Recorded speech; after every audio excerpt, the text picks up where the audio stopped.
The weekend is kicking off, and so is the Mythic Dungeon International. For our Group B teams, though, this weekend is going to see them putting in some work. Starting today, every second determines victory or defeat.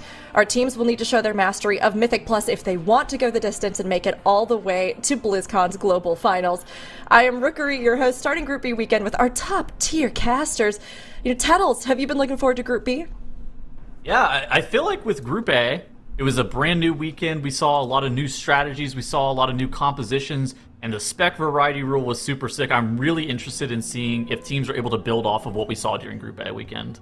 Yeah, 100%. Interesting strategies and some unique picks coming out that teams made work. So I agree. I'm looking forward to it as well. Yes, hello, Zyro down there. I see you. I can, pat your head. Is there anything you're hoping to see from our teams this weekend? Yeah, I want to see evolution of the strategy we saw last weekend, right? I think the cool thing about Group A was it was the first time we saw all of these dungeons run in a speedrunning format. Now Group B has more information. They can take those strategies, bring them into the fold of what they've already been practicing, and make them even better. Absolutely, absolutely. And makes this one's really important, very crucial, very technical. Will we get more predictions from your adorable cat Ari this weekend? See, I'll try, but she is elusive. She doesn't want to share as much intel as people want her to share, because obviously she's always right. So I'll try to bring her on, but no promises.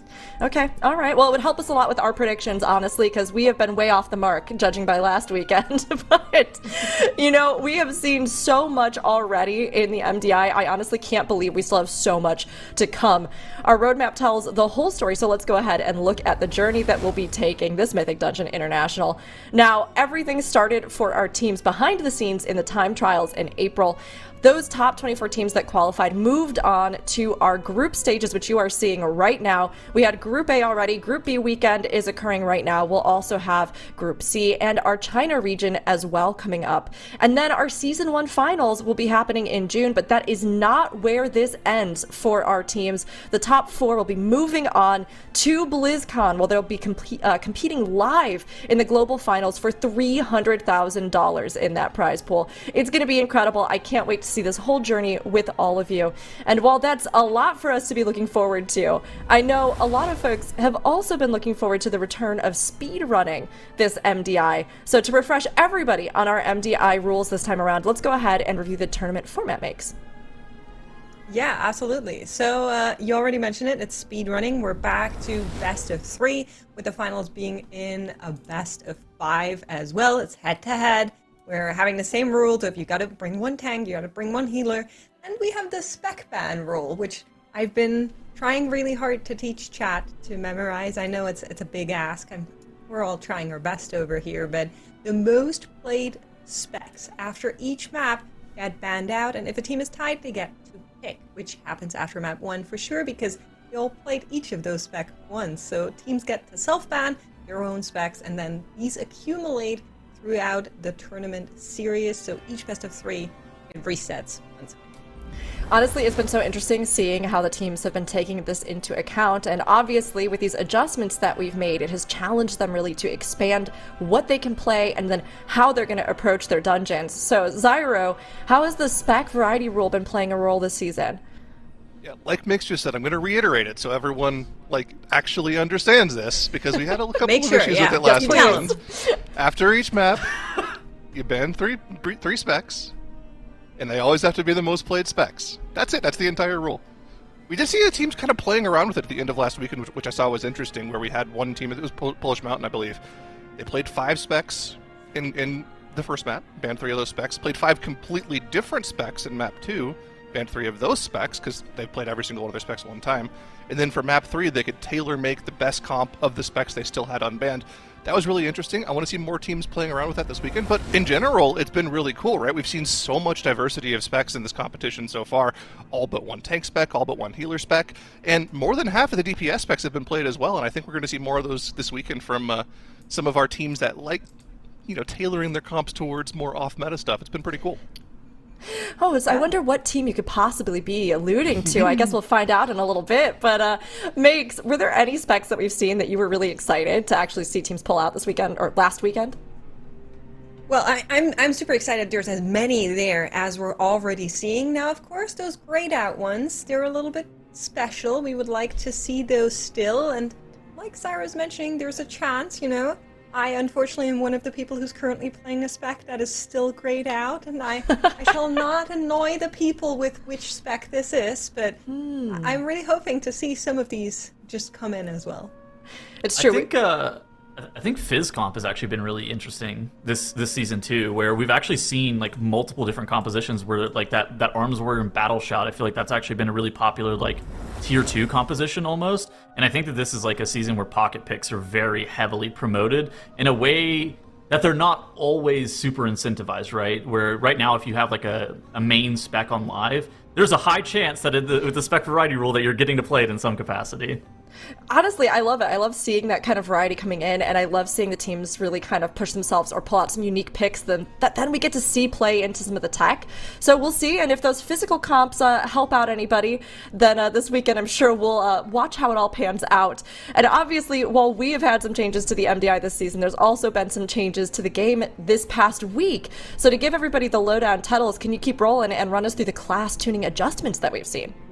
Yeah, so over the last couple of weeks, there's been a little bit of tuning, mostly slated towards tanks, I would say, is the general premise, where Blood Decay, Protection Paladin, Prot Warrior, and Vengeance, just straight across the board, ended up getting buffed. Guardian Druid, you see that on the right side?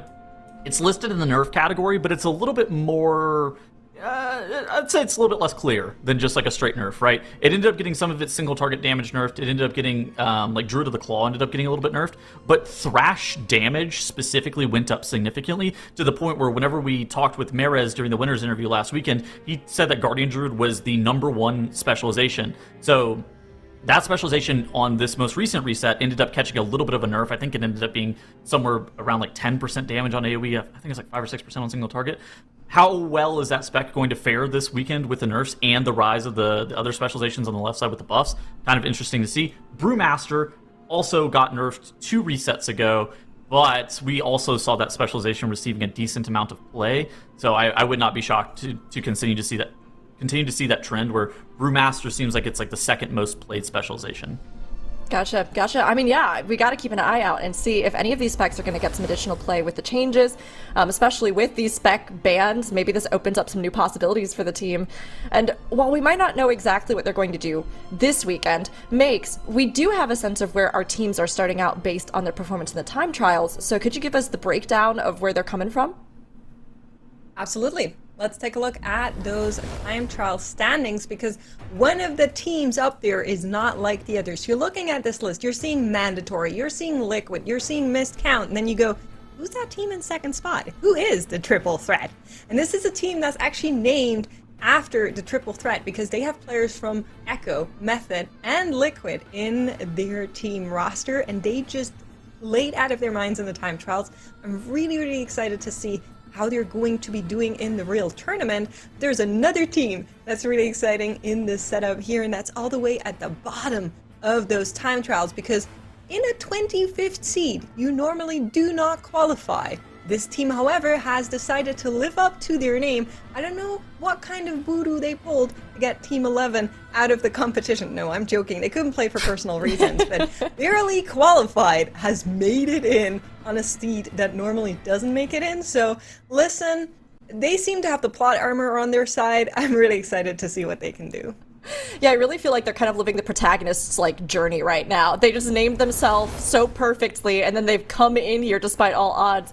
But of course, all of our Group B teams have a pretty wide range of their sort of skill where they've come in on time trials, and I think with the aspects that make them unique as well, that will keep things interesting for us. So Zyra, what can we look forward to in our Group B teams in your opinion? Yeah, I think it's kind of a similar storyline to last week, right? Where we're not 100% sure how these teams are going to perform in the speedrunning format because most of our information is TGP related, right? Push related. So just looking at the board at the top here, Triple Threat, obviously all insane PvE players like Mix mentioned, players from each of the top 3 guilds in the world right now, Echo, Method, and Liquid. They've played in MDIs in the past. They've played pretty well. You know, we've seen these players, some of these players get second place in MDIs before. They've never won, but they've performed at that top level, so this should be a very good team. The question mark there is how they played together as a team, because they've never played in this format before together. ANTTIS Angels, kind of like a reimagining of Anti-Clockwise from last season. These guys should be really good. They should be very fast. Again, it's a question mark of whether or not they can go to speedrunning from pushing. I think Direwolves is really interesting. It's the first time we've seen these guys in any format since, I think, Season 1 of War Within. Really strong Australian squad here. I think the most interesting team out of all of the teams on our board right now is Physical God Comp, though. These are kind of a fan-favorite North American team that play the 5 classes on that claw there. They've got the Bear Druid, the Mistweaver Monk, whatever flavor of Rogue they need, whatever flavor of Warrior that DPS they need, and whatever flavor of Hunter DPS they need. These guys are top key pushers. They're at the top of the leaderboard every season. I think Squish Vegan, the Bear Tank, was even messing around with 5 Guardian comp last week just for fun. Might be why that spec got a little bit of a nerf. I'm a little worried for them with the spec rule, though. We'll have to see how that plays around. But again, I think similar to last week, bottom of the board here, these bottom 4 teams, some of the teams have some returning MDI players, but they've never really performed at the top near the best teams. But again, back to the speedrunning format, upsets are kind of key here. There's definitely potential for these top-end teams to just make mistakes and let the bottom teams through, so we'll have to keep an eye on that. Absolutely. You never know. Time trials are just the start, and there is so much more to come.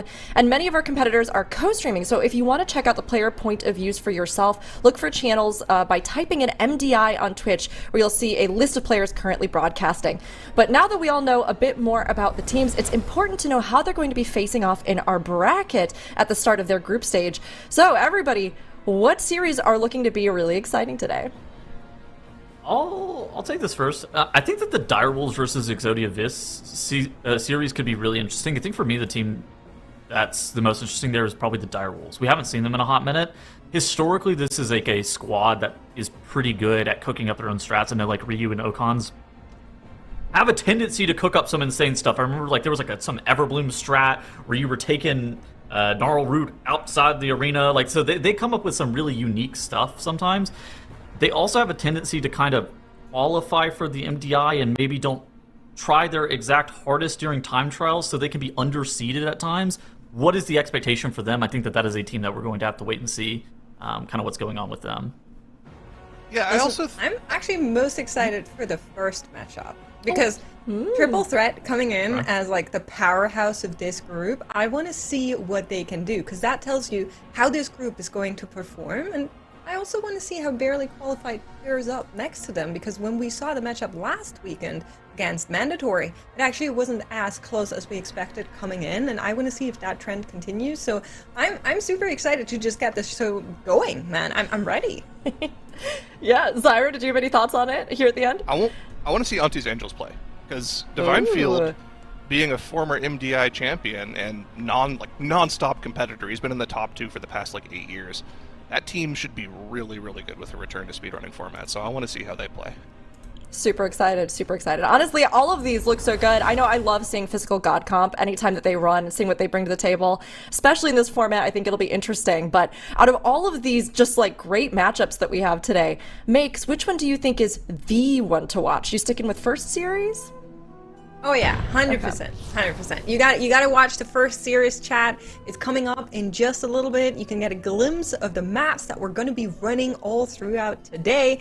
And once you're watching, once you've seen the magic of the MDI, you won't want to see anything else anyway. You'll just stick with us. Make sure you have some snacks ready, as you know, the action will be starting momentarily, and I am so ready for this. I cannot even find words for it, and that's a rare occasion. Honestly, the magic of the MDI. I feel like I'm sold. I'm just like, wow, how novel. I can't wait. I'll get my snacks. I'm ready for this. We'll be here with you all day, everybody. So all this weekend, please feel free to tune in. We've got some amazing series, including the ones that Makes outlined today. And it's honestly been incredible to see already what our teams have done in Group A through to this weekend. We've been making predictions throughout the weekend, but all of you can get in on these too. So keep an eye out in chat, because we'll put up polls at the start of every series. And we are weighing what you all say collectively against our predictions. So let's go ahead and take a look at where we've ended up after Group A weekend. Zyro, apparently you are perfection. Apparently you are so close to perfection. Hey, what can I say? Sometimes you just call them right. Listen, I can't relate, so I'm just not going to comment. At least we're all above the coin this time. That's a very big improvement for us. I feel good to be above, like, pure RNG. I'm sorry, Makes, you and I, we really are down there at the bottom. I guess Titles is even with me, though. I don't want to hear it. I'm not, I don't hear it. Tuttles has been proclaiming that he's going to just, like, stomp chat, but you've got some work to do if you're going to get there. Dude, listen, last time we ran this, we did the speedrunning, I was dominant in our predictions. It was not particularly close. I had a slow start last week. I'm going to be honest. I'm going to rally this weekend. Do not worry. Sure. Yeah, we believe. And chat, we believe in you as well. Continue to crush Tuttles. I give you free reign. Yeah. Sorry, I'm so sorry, but I'm also not. Please continue to. And everybody, we're going to be getting into our very first series here. Day 1 is about to officially start. This is going to be Triple Threat versus Barely Qualified. So make your predictions and get those in to continue your path to victory, chat. But our day is starting off with a huge series right off the bat. We're going to get to see one of our top contenders, but as we were kind of talking about earlier, they're not a team you might recognize right off the bat. So, Tuttles, can you tell us who is Triple Threat and what expectations are we going to have for them maybe coming out of this group weekend? Yeah, so Triple Threat, okay, they were actually known during time trials as a choke, which is an elite name, but they ended up renaming. So realistically, this Triple Threat team is a brand new, setup of players that have pre-existing MDI and TGP experiences. I believe that the team also has Zotzi, Swag, and Teef on their roster as like returning players. So if you've watched any of the MDIs or like Race World Firsts in the past, those will all be pretty well-known names. I think they have Wall Life, and there's a mage from Echo, I believe, that's also on their roster. So this team is quite well set up in terms of like name cachet and established players that have the potential to be able to get everything in a row if they're able to like cook up really unique strategies. And I think that that's kind of the thing with speedrunning format that takes teams some time to kind of just like get on track, is like coming up with these very unique strategies and very unique routes. But I do think that they have something that works to their advantage, is that they can actually see the strategies that were played last weekend and combine those with the strategies that they were thinking prior to this weekend. And I would not be shocked if Triple Threat comes in and is able to blow the doors off some of these dungeons. Yeah, honestly, seeing their performance in time trials, I think everybody knew immediately that they were a threat and they were coming for the other team. So I'm curious to see if they can back that up too. And of course, we talked about the fact that Barely Qualified's name was kind of like a prophecy that happened there. They just barely made it in after another team withdrew. But how do you think these lower seeded teams, when they're going up against these big powerhouses, kind of have to strategize their day, Zyro? It's an interesting question, because in the past, a very common strategy that we saw from the lowest seeded team on the bracket was to just completely throw the first match because they didn't think they'd have a chance that they'd win, and then just practice for lower brackets. But that's not what we saw last weekend, right? We saw Carlo Gosber actually play like really, really well against Mandatory. Now, Mandatory was dominant last weekend. I think they finished the entire weekend with 0 deaths across all of the maps they played, so nobody was going to beat them playing that way. But still, like, Carlo didn't go for that strategy, so I'm curious what Barely Qualified's plans are going to be for the day here. Yeah, honestly, I mean, it's tough. I think it's intimidating when you're starting the day going up against somebody that is like so high ranked above you. But it's not the end. Like we talked about, we have this double elimination lower bracket that's going to be coming through, and they can continue to strategize and come through, just like we saw last weekend with Sen Spellbook making a big kind of comeback from lower bracket up. So we'll see how our teams handle it, but let's go ahead and get our predictions in with everything that we know. Makes, I'll let you start us off. What do you think is going to be the score by the end? Okay, hold on, I got yes, this. Please. I got this. Channel the cats. I got Yes. this. You gotta ask this guy, okay? That's Okay. not Ari. That's Sebastian. Okay, Sebastian. He's a little bit, he's a little bit modern in his approaches on how predictions work, but he's gonna go with a 2-0 in favor of the Triple Threat. He would have said 3-0, but that's only because he doesn't understand the tournament structure, so... He doesn't understand numbers, probably. It's hard when you're a cat, but you know what, Sebastian, thank you so much. 2-0 makes backing that one as well. We'll see if it's as accurate as Ari's predictions. Now, Tuttles, what are you going to put out there? And remember that your points, they're on the line here. I'm 2-0 Triple Threat. All right, probably a safe bet. Zyro, you agree? Barely Qualified, guys. They could... No, 2-0 Triple Threat. They should play really well. It's true. I mean, everything we've seen of Triple Threat and the players that are in it just gives us a sense they're going to be an incredible powerhouse coming in. Now, barely qualified, that 3% of people in chat that are voting for you, they are the believers. They are the ones that are going to manifest this. And if barely qualified takes it, I think it's going to be truly impressive. But with everything we know, I'm going to vote the same. I'm going to go 2-0 in Triple Threat's favor. And of course, we're going to see how it all pans out. But Group B, we've got our teams coming up. We have this whole weekend ahead of us. I mean, Zyro, you're going to be doing a little bit of analyst perspective, but given what we know about how Group A sort of approached these dungeons, what do you think with Group B we might see for the ones we have in store today? I mean, so we have Pitis run up first, which I think if the teams will have like adapted the strategies from last week, and Agavoker skips specifically up to the last boss should be really important. That's a huge time save.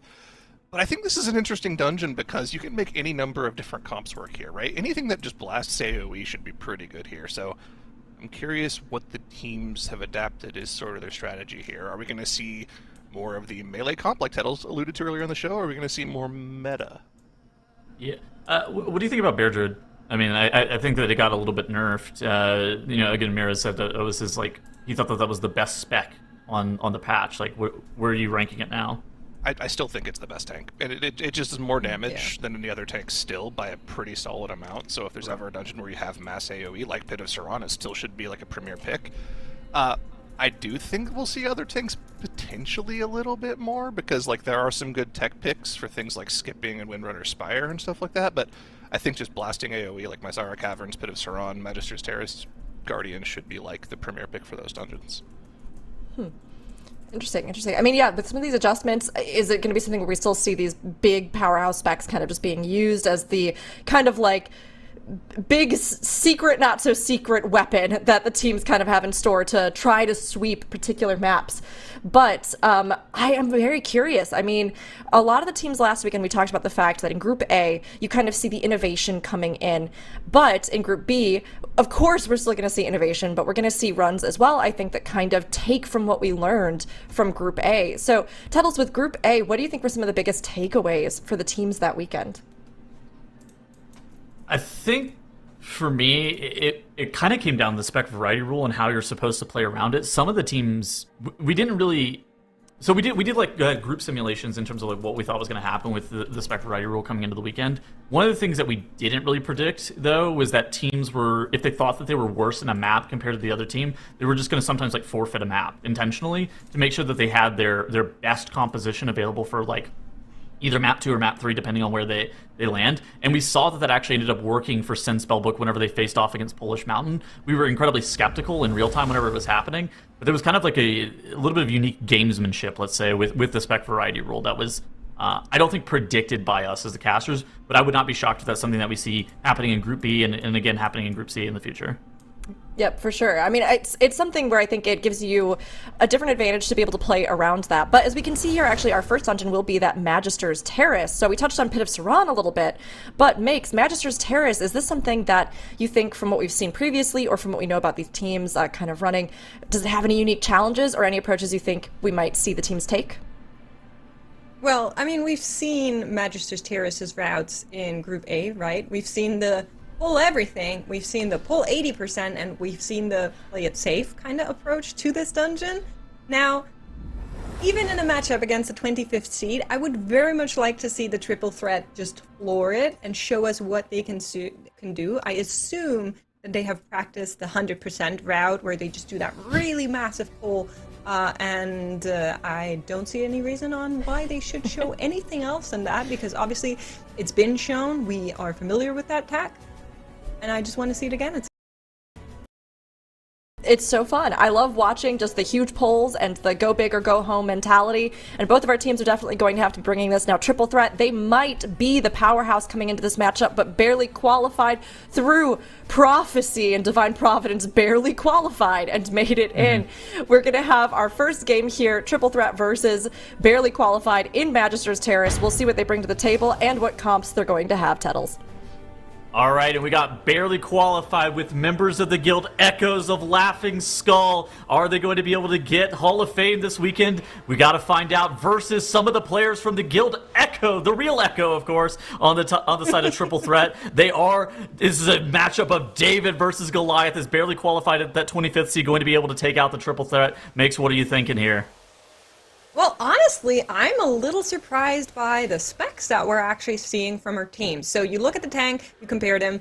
You look at the healers, you compare them, everything's the same. Then you look at the DPS specs, and it is a little surprising that the Triple Threat has elected to not go for the route of playing around that Augmentation Evoker, which we have been seeing in the absolute majority of all of the runs throughout Group A. Instead, they're deciding to play around this Survival Hunter as well as the Arms Warrior Unholy DK combo, which almost feels like we're already seeing Physical God comp here. Barely qualified, taking just a little bit longer to get the Pyromancer into the running here as they're trying to group this pull. Chubby does go down, so the first death is already on the board.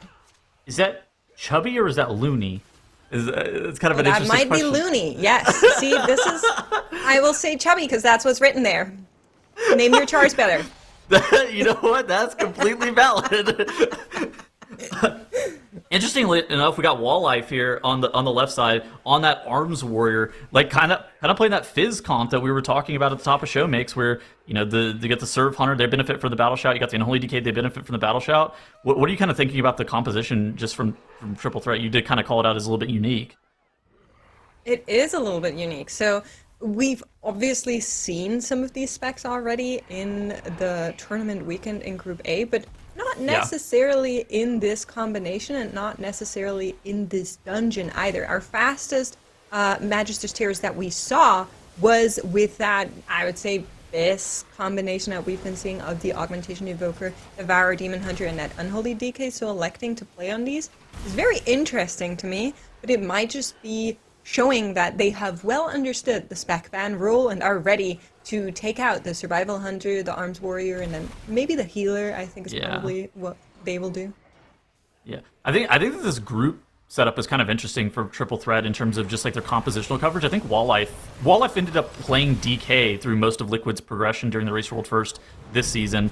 He has played Warrior time and time again. Kind of the same comps or kind of the same specializations as Swag though, right? Like Swag, that guy ends up playing DK, I feel like, most seasons, but he's also played things like Rogue and Warrior in different seasons as well. And I'm interested in seeing what the Triple Threat team ends up having compositional coverage-wise in the future. Is that going to be a benefit for them in the spec variety rule, or is that going to come back to bite them? That's going to be something that we're going to have to be watching out for. Yeah, that is something that we'll need to actually pay attention to all of the teams as well. Swag here just grabbing that crystal there. Unfortunately, it doesn't prolong the stack. It just adds on top of it. It's a little bit of a finicky thing with how this works, but they're on their way to one of the toughest parts of the dungeon, and look how big they are going here. So you can actually see on top of her details or damage meter there on the left-hand side, 19 mobs are currently in fight with the team, and that accounts for 18% of the trash count of the dungeon. Look at all of them come running here. Those worms are going to stack up. That'll be really helpful. I love this. This pull is so unbelievably sketchy. You're going to have the Spellbreaker dots, the glaives, on top of people. And then once these Bright Skill worms go down, you see the AMZ drop by Triple Threat. This is a large amount of bursting damage at the exact same time that you have to deal with this dot. Zatsy's just sitting there spamming Spinning Crane Kick. Everybody ends up pressing a defensive, and everybody's super safe. That was a pull that actually ended up taking out players a lot last weekend, though.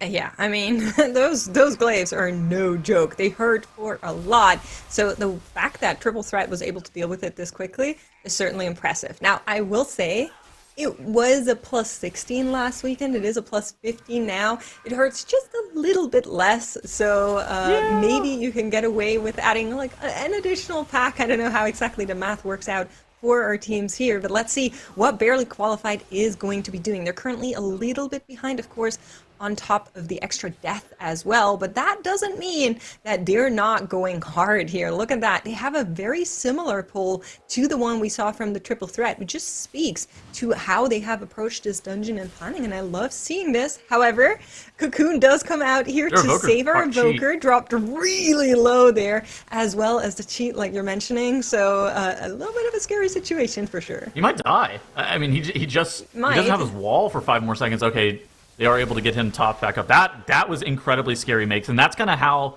difficult that pull realistically can be, which was why it was super impressive to see Triple Threat just deal with it pretty effortlessly.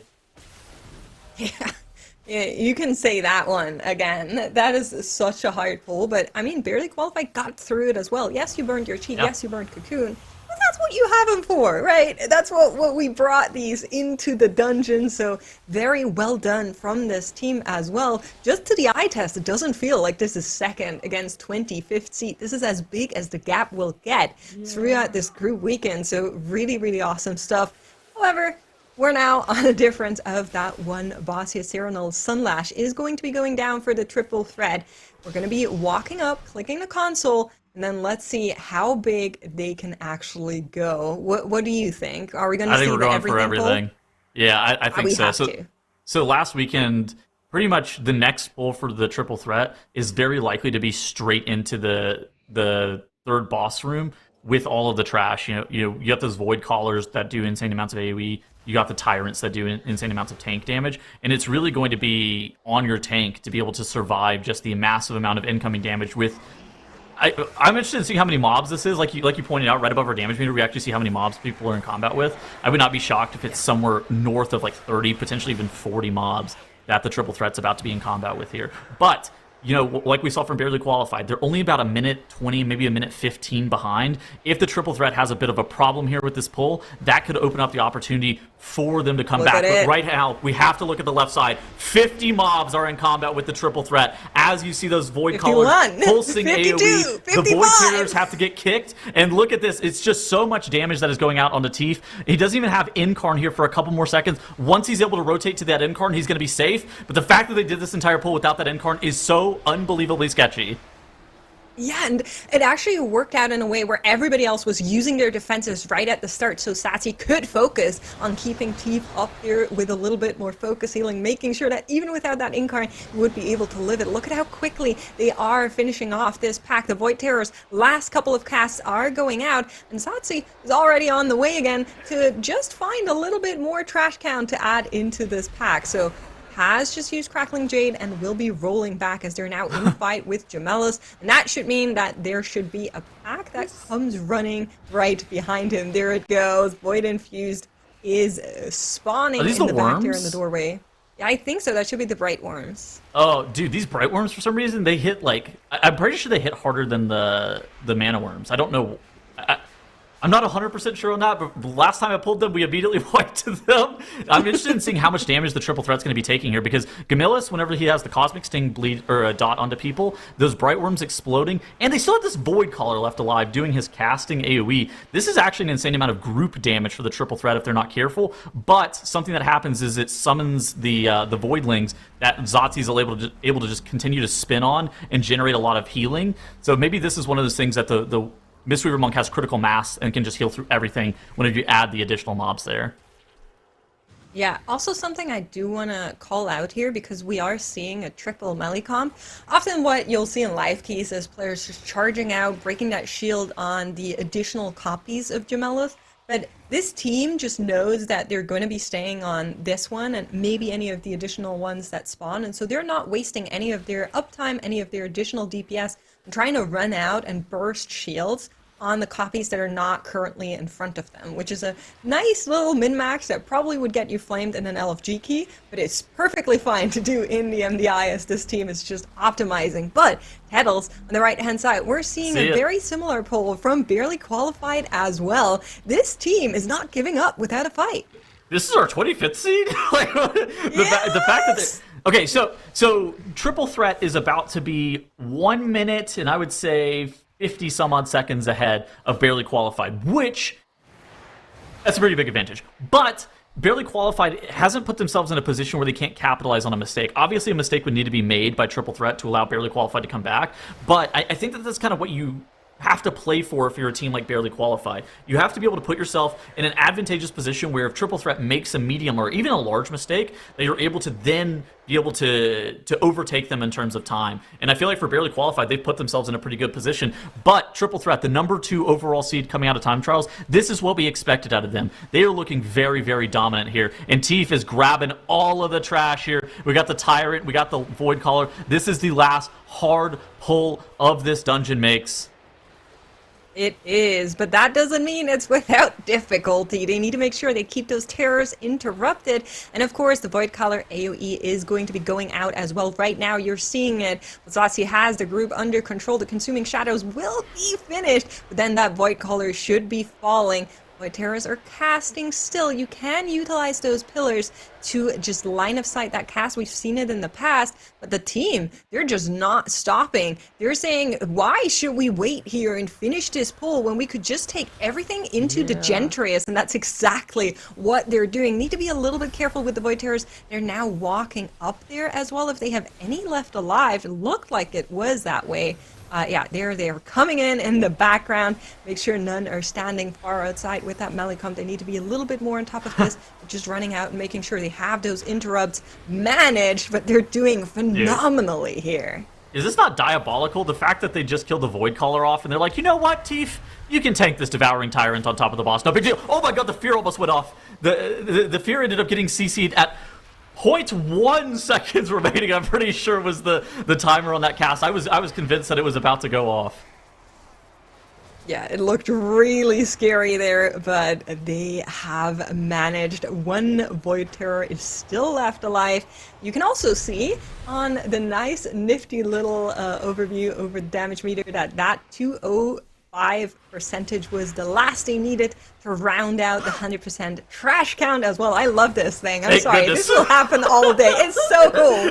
Yes, thank goodness, no additional counts left over anywhere in the dungeon. So with that, Triple Threat is making sure that they are showing off here on this very first map of the tournament day of the group weekend. What a showing that we're getting here. Lust still running as well as the Gentryus drops lower and lower, and they're clawing their way towards getting that 0-0. I will say, Tedals, every single time I look over to Barely Qualified, I'm also very impressed with this team though. I mean, this kind of happened last weekend too. Whenever we saw Mandatory versus the 24th seed, like we didn't really know what to expect, and it looked fairly competitive. And I feel like this matchup so far, the Triple Threat are able to take map 1 in the Magister's Terrace. They looked phenomenal. At the same time, I feel like Barely Qualified's keeping it competitive. They definitely are, and you love to see that. I mean, we keep saying, is this one of the bottom seeds? Is this 25? Last weekend too, but these teams are putting up an incredible fight. And while the Triple Threat will take victory here on the first map in our first series of the day, this is still something where I think that Barely Qualified, they can still get in this, and they were not left in the dust. But the Triple Threat, I mean, some incredible plays there, some huge pulls, some risky maneuvers that they executed so seamlessly. So I have to ask, Makes, what impression does Triple Threat give you after our first map here? I mean, I'm giddy. I'm so excited to see more of this team. There's really no other way to say this. They showed us a really clean, really cool run in this Magister's Terrace. Of course, I mentioned there's like this tiny caveat of now it's a key level lower, so it's going to be a little bit this team. There's really no other way to say this.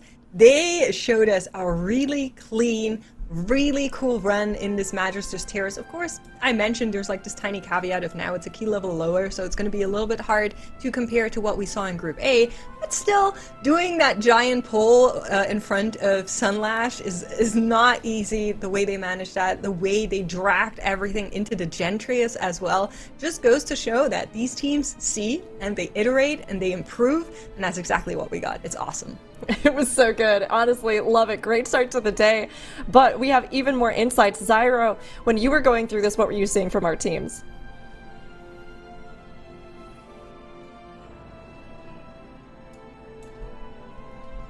First mute of the weekend. We're back. Sorry about that. Like Mix was saying. This is it. First and only mute of the season, hopefully. Yeah, like Mix was saying. Very impressive run here from Triple Threat. 2 key levels lower, a little over 2 minutes faster than what we saw last weekend. They took the strategy, they made it better, they were more consistent with it. There were a couple little improvements that I saw, such as pulling the Void-Infused Mana Worms onto CHIZLE'S for a little bit of extra single-target boss damage, which is something that their comp was really good at. They really only had the Unholy DK for the uncapped AoE. Unfortunately, for barely qualified, your cooldowns, you lose all your pets, you have to start over from 0, which is like the weakest spot for a Demo Warlock to be in. So while it cost them, looks like it only cost them 15 seconds, it cost them a lot of damage in the long run, and was a majority of the setback they had versus Triple Threat. But in general, Triple Threat was just lights out in this map, right? 0 deaths across the board, very clean run, the AoE pulls were perfect. They were super clean throughout. Now, I think something that we need to cover at the start of the show here as well is the item level increase that we had this week, right? We had +9 item levels to weapons and trinkets on live servers. And in the past, generally, we've kind of tried to keep MDI servers similar to live servers, but we're not this time around. As a matter of fact, we're actually kind of we're putting a ban on the players. They're not allowed to increase their item levels on their weapons and trinkets this week. We're actually holding that until Grand Finals. So all of them are still going to have 289 weapons and trinkets, and if you want to look at that yourself, you can take a look at the Inspect tool. At the top left of the Twitch stream, there's a little arrow you can click if you want to see any of the gear these players have on. Look at their talents, look at their whole setup, so you too can go fast just like our MDI players. I love it. We have information and we have exciting esports competition here on the MDI. But really, I think it is really cool to get to see what the players are using, how they're using it, and then as well the strats they use in this specific kind of formatting with the speedrunning. Now, barely qualified, right? We mentioned the fact that although this seemed like it was going to be a long shot, a lot of our predictions feeling kind of like that too, they kept pretty competitive through this. And I mean, Tuttles, with what you saw of their performance, is the team kind of surpassing your expectations of them? Yeah, I think so. You never really know how much time, practice, and like, it's really hard to actually try to keep some of these speedruns fairly competitive to the point where you're able to capitalize on other mistakes, right? And I think that is the key element there. We're barely qualified. If the Triple Threat ended up having a mistake on either their pull into Decimus or their pull into the third boss, that is the way that barely qualified gets back into the swing of things, right? They're playing aggressive strategies, and sure, they're a little bit slower, but that's kind of the expectation, right? They're expected to be a little bit slower. It's the 25th seed versus the 2nd seed, so I think that for them, they played to their game plan to the point where if there is a mistake, there is a possibility for them to be able to claw back some time. Now, for Triple Threat, are they going to be able to kind of play up to that mandatory standard that we saw last weekend, where mandatory went deathless in all of their maps? That was ridiculous. That was so impressive. Oh my gosh. I mean, we'll have to see. So far, a good showing, but we're only one map in, and our next map up is going to be Windrunner Spire. Now, Zyra, with this one and what we've seen from the teams last weekend, with these two, what do you think the teams need to do as they look to approach this next challenge? I mean, this is a dungeon where, like, Giga Pulls is the name of the game. More like pretty much that one pull we saw in the Magister's Terrace into CHIZLE'S room. That's this entire dungeon. You have a left wing where you pull everything together. You have a right wing where you pull everything together. And I think this is an interesting dungeon because it saw the absolute most diversity of like comp choice out of any of the dungeons last week. And we saw rogues in this dungeon. We saw enhanced shamans. We saw arms warriors, which actually, while I've just played, I don't think we'll see it again. Usually arms warrior is a ban whenever you play it once, but Olaf is a warrior man on live, so he could bust it out again. You never know. Yeah, it's an interesting dungeon. I quickly want to mention that we saw a 15 last weekend. This time around, it's a 17. True. I'm not sure if all of the pulls that we saw last weekend are still possible in the Windrunner Spire. I'm particularly talking about the everything into Ember Dawn. That one is a little bit scary for sure. You might... even with a lust, you know, I'm feeling some type of way. I'm curious on what these teams are deciding to do with that dungeon run. But we've seen Arms Warriors in the Windrunner Spire. Several of our teams have actually decided to play that, so it would be a premier dungeon to do so, and it would be very cool if our first seeded team out of the group weekend just elects to play 2 dungeons back-to-back Arms Warrior. Several of our teams have actually decided to play that, so it would be a premier dungeon to do so, and it would be very cool if our first seed a team out of the group, we can just elect to play 2 dungeons back-to-back Arms Warrior. I'm sure the Warrior community would like that. Warriors would love that. They would love to see that visibility here.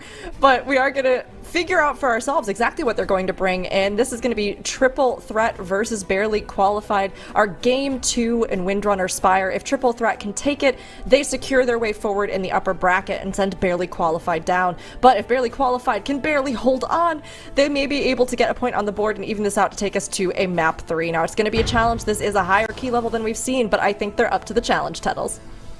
Yeah, oh my gosh, Barely Qualified, Holy, a Blood Death Knight theory crafter, busting out that Blood DK. Very impressive. I'm very interested in seeing if something unique might happen with this. I think he writes the Blood DK guide for the Method website as well. So, whenever there's a moment for a pocket pick, Holy on this Blood DK, I'm interested in seeing if he's able to bust out some unique strats. I mean, you could see the Blood DK work out pretty nicely with the Mass Grip utility in this dungeon. There's a lot of sprawling packs. If you just want to make sure everything's together, not jumping around. I'm thinking of the cutthroats. I'm thinking of the mobs that just scattle really slowly when you're trying to group them up. There's a couple of those all throughout the dungeon. I could see that. I'm a little bit scared on how we're going to be doing with those giant pulls for the Blood DK to be able to sustain themselves. They have good self-heal, but could be a little bit scary. And of course, the damage will be a factor as well. On the left-hand side, though, they also decided to get rid of their Bear Druid, so instead we're going to be seeing the Brewmaster here. And Teef is already on the way as well into the next part of the dungeon. Where's this train going to stop? It's Havoc! It is! Oh my goodness! What? That's so cool. Havoc is interesting. I think it's one of these specializations that's good, but Devour is broken, so you very infrequently see Havoc Demon Hunter. Wildlife just busting out the Havoc DH, though, for the side of Triple Threat. What are some of the strengths of Havoc right now, Makes? Oh, dude, it's first of all, it's so fun to play, right? Let me just say this. I know Devour is the premier spec, but Havoc is so fun to play at the moment. It's actually what I've been running. And they're really good at funnel damage. They're really good at just AoEing. The one thing where I'm a little bit worried is just pure single target. In the Windrunner Spire, that last boss, for example, is a little bit tough. Also, if you compare your Havoc to something like an Unholy DK, the Unholy DK, he just goes on a little adventure, death coils from 30 yards away whatsoever. Havoc is not that great. Havoc needs a little bit more love and uptime on their targets to actually do some damage. And one of the main things with the talent that Havoc is currently running in Mythic Plus is you really need to finish channeling your I-beams, which in Mythic Plus can be a little bit punishing depending on the dungeon and your pre-positioning. So just something to keep in mind where you can puzzle lose box. a lot of damage. Yeah, he also has to channel the puzzle box. Not only do you have to channel that I-beam, but you got to channel the puzzle box. Wildlife also wielding 2 Thunder Fury Blessed Blade of the Windseekers. Just mogging the entire competition right there with those 2 weapons. This is so cool. We're seeing Frost Decay on the right-hand side, but barely qualified. We're seeing Havoc on the left-hand side, but we have... I'm sorry. He calls himself a chubby demon hunter instead of loony. That's chubby now. You got renamed, friendo. Okay. That's how that goes. I noticed, but I wasn't going to bring it up, but you're definitely right. Unfortunately, it does go down here, so 15 seconds against the clock for barely qualified, but they also have a massive pull on their hands as well, and this is what I was talking about! The Blood DK does fall to the floor. That ensues a full wipe for the team on the right-hand side. Unfortunately, barely qualified, barely not making it in this poll. They gotta buff Blood DK some more. Got buffed this weekend. Hey, we need another one. He can't be dying to that Lasher. That's it's not great. Let's wait until they're back and try to get this back together and focus on the triple threat as they're currently dealing with our duo here on the left-hand side. They already finished a lot of the trash that they were dragging down here. After that first platform, they basically just pulled everything into the boss, and they're already done with that. 41.79% on their trash count altogether. Now it's just about finishing this out, and you get a little bit of a glimpse of that Havoc gameplay, you know, making sure that you get your inertia in as well. It's really fun to watch. Yeah, they're playing Felsguard now, aren't they?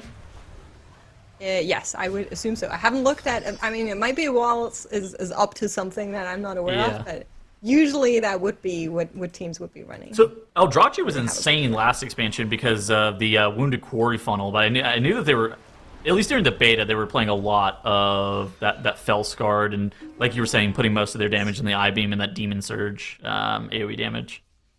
Yeah, you get a second Blade Dance reset if you finish channeling your I-Beam, so that's really fun. You can min-max around that. But is Havoc OP? It's huh? Is Havoc OP? Why is he doing 515k there? Because that was a really big pull, and Havoc can do really big damage in AoE. It's very fun. Let's keep a look on. I actually really want to see what the end of dungeon graphic on this looks like, but I'm happy to see it. Fairly qualified, right hand side, Ember Dawn, everything into this here. You can see that this pull is not as big as what we've been seeing on some of the previous weekend pulls. So they're just going for a little bit of a safer route here after having that oopsie earlier on. But still taking something into Ember Dawn to try and do what they can. In the meantime, you're calling it out. Triple threat. Onto something. Zotzi's still look at him. He ran through the door and is pulling some of the lashers and the groundskeepers. They don't even need a healer for this kind of pull. What is going on for the triple threat here? As more mobs just keep coming and coming. Look at this, 31 mobs have been tagged for the triple threat, equating to over 20% enemy forces here if they're able to get the pack dealt with. Now the pack, very, very dangerous. They have a steward there that they're in combat with. They have some of those bat mobs that end up casting that flame spit. They have the apex links. It's just an insane amount of damage and dispels that they have to be aware of here. And Zatzi just spinning on the entire pack, doing 150,000 HPS. It looks like the triple threat are going to be able to get out of this pull alive. Yeah, massive pull from them as well. They need to make sure that they finish it out cleanly. That Territorial Dragonhawk just got another shield here, but they're on top of those interrupts for sure. And that Lasher will be the last thing that stands, as it currently has a little bit more HP. But Tifa is not going to be waiting for that. We're already on the way. We're going to be getting all those pesky lashlings out of the brush here, out of the bushes outside the room. Make sure that we can get that additional count and then move on. Swag ran back. He's there. No, he's in there. Does he have a mob control and dead? It might be. I see a pet. Yeah. There's definitely something that's running with him. I wonder if it's like a steward that he's trying to move.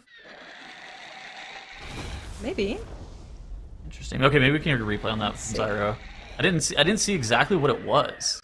But like Unholy, you never want to control. You can see it marked with star, so it is in there, but doesn't Unholy like hate control and deading mobs? You can't press DT with it, right? But yeah. Okay, it was a steward. It might just be to get it to move to the bowl, because I think we just released it. I don't see the star marker anymore, so it was just maybe like a, let's make him walk a little faster, as he normally wouldn't, to try and get this pull grouped up, which is pretty cool tech. Something that unfortunately isn't very cool is more deaths on the side of barely qualified. Looks like all of that really poggers gameplay from them was in the Magister's Terrace, and now that Windrunner Spire is a little bit rougher for them. They're still going to be able to finish out Ember Dawn here, but with 8 deaths on the board, the ball is definitely in triple threats court here on the left-hand side. So I think it was a steward that they pressed the control and dead on, because that's the only thing that would make sense, and the reason would be because like you don't want the mob to stop and start casting on you like you were saying makes. But the second thing is you don't want it to actually just be putting those magic damage dots on you like constantly while you're trying to gather and get the pack just grouped into Ember Dawn. Really interesting to see that Swag elected to like run back and grab that mob for additional count and pressing control on dead on it. Yeah, very awesome. Something that we might see from other teams as well, I could imagine, to try and get it together as well. And that will be Ember Dawn finished out, and then we're on our way to the last part of the dungeon before we actually get the very last boss. I'm super curious to see how our Havoc Demon Hunter is going to be doing on that last boss, just in terms of damage. That is my personal interest, and I will We do share only with care the about the class parse. once we actually get there. I'm glad that you're with me. Cool.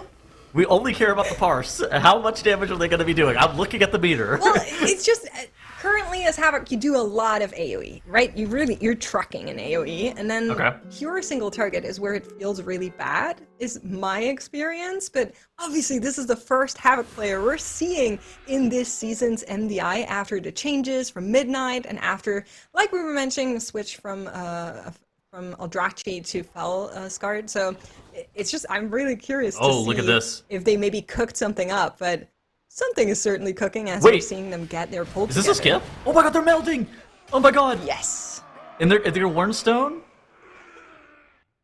Yeah. And then there's that Wernstone. Bang, Wernstone. Okay, and we just don't want those Phalanx Breakers. Just a nice little skip. Yeah. We determined that they are those. We have enough too much of a time now. loss. Okay. Beast. Very, very cool. All right, everything into the boss spawning pack, I assume, is going to be your plan here. This is a scary pull. A lot of danger, a lot of damage going out onto the team as well, that they will need to live, that they will need to survive. A look across their defensives. They still have a lot available that they can use. We're also seeing an incap in the back there. Unfortunately, one of those axe throwers just free casting in the back is not currently being damaged. It's usually something you don't love to see, but it should be good enough to get the boss spawned, and then hopefully that axe thrower will be walking in. So one of them's in a para, which makes sense. Like you said, insanely high damage intake, but also having that secondary target for the Augmentation Evoker on the boss is actually a pretty sizable damage gain for them to be able to spread their bombards and cooldown reduction their Breath of Eons by a lot. Yep. But like you said, some of those mobs actually getting trapped outside. This feels like it's been a bit hectic compared to what you would hope would happen. Did that Mystic just get a Chain Lightning cast off? So Teeve just walked back there where that staircase is, behind those axe throwers, and pulled some additional stuff in. The Marauder, the Grunt, and he also freed the axe throwers that were previously standing there. One of them was incapped, and has grabbed them back together. So now we have a sizable pull back onto Commander Krolok as well, which is something I'm sure both the Unholy DK and the Havoc Demon Hunter are very happy about. Yeah. I mean, dude, look at all this. These throw axe dots that are onto these players for triple threat. I feel like this is actually a little bit scary. So, in my opinion, they're only scary whenever Krolok is then doing his leap onto players and you can get that dot. But I feel like this is like a lot of damage that has to be healed through by Zotzi here. Oh, you even see the Life Cocoon coming out for him as well whenever their Evoker gets targeted with that Reckless Leap. Oh my gosh, Goop is almost dead. Barely able to heal him. Barely able to get healed the full there. Yeah, very scary moments for both teams. Actually, of course, the caveat of 11 deaths on the overall penalty timer is going to be hurting them a little bit. But a good point for the triple threat. Those axe throwers in the back, they should be dying soon. They're standing there. There we go. Finally, it happened. That took some time. That took a little too long for comfort, I think. All good. Okay, now Goop getting targeted again by this leap by Krolok. But I think without all of the trash, it's a lot more reasonable to have your Evoker tank it. Especially like once you start getting north of like 20, I think that if the Evoker got targeted with that Reckless Leap, they're basically just gonna get stomped into the ground. Like there's no living that. But I think on this level it can make sense, especially since Zotzi wants to continue to maximize his melee uptime to continue to do as much damage as possible. So you don't really want him just breaking melee and baiting that on him, even though he would be a more preferred target. Yeah, one more set of ads is going to be coming out here, making sure that we have the grip on the axe throwers in the far side to try and get this down as quickly as possible so they can go back into actually dealing with Krolok himself. An axe thrower just living a little bit longer for the triple threat here. I'm going to take the liberty and just look at our quickest Windrunner Spire. There is a tiny little caveat if we haven't seen Mandatory in this dungeon, which is obviously one of our fastest teams in Group A. But the fastest Windrunner Spire we saw on the plus 15 in Group A was 14 minutes 45. Now this is 2 key levels higher. Triple Threat is currently finishing out Krolok, has 100%. They're on their way to the final boss. What do you think? Where are we going to be ending here? Like, I feel like their strat has there's been a little good. bit of RP. Yeah, I like it too. It's probably 2.5 minutes from right now. Maybe like 2 minutes 50. Maybe like 2 minutes 45 So like from right now. 17 is where you'd say. Something like that. Yeah, I mean this fight's. Okay, let's see. This fight's not that long, but I think especially playing with double melee, and you also have a melee healer, it Well, can be a unholy little DK bit doesn't annoying. really count, but yeah. You're like cosplaying as a range every now and then. More in the sense of like dealing with these arrows. Like you don't really want to be like running around at ranged all the time, even as an unholy DK, right?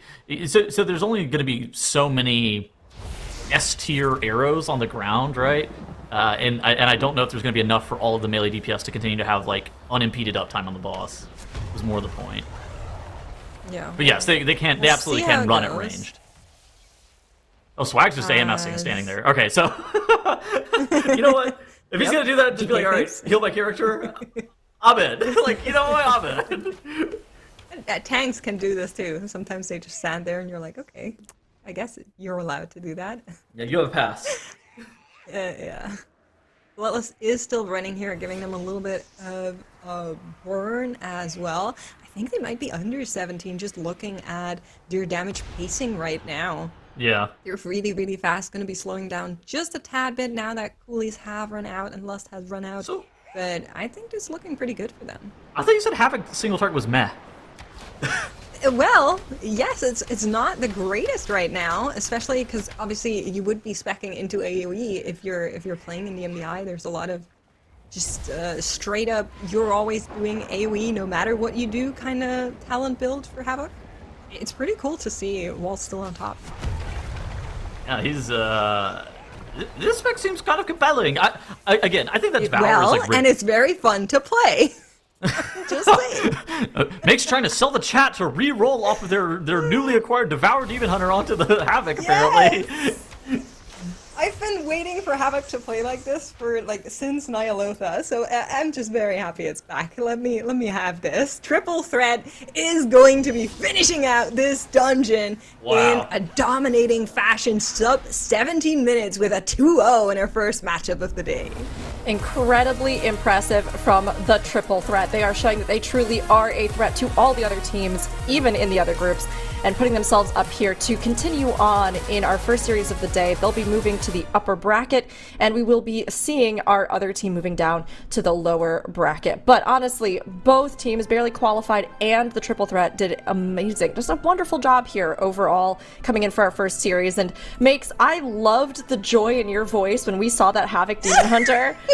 So I have to ask. I didn't think we'd see one. I know, and I'm so happy for you, and chat is happy for you. But how do you think that it and the other specs performed for the teams in this map? Honestly, I mean, even as a believer in Havoc, I think Walllife did way better than I expected them coming into this. It was set up for failure by Dratnos in her comms room, but that doesn't matter.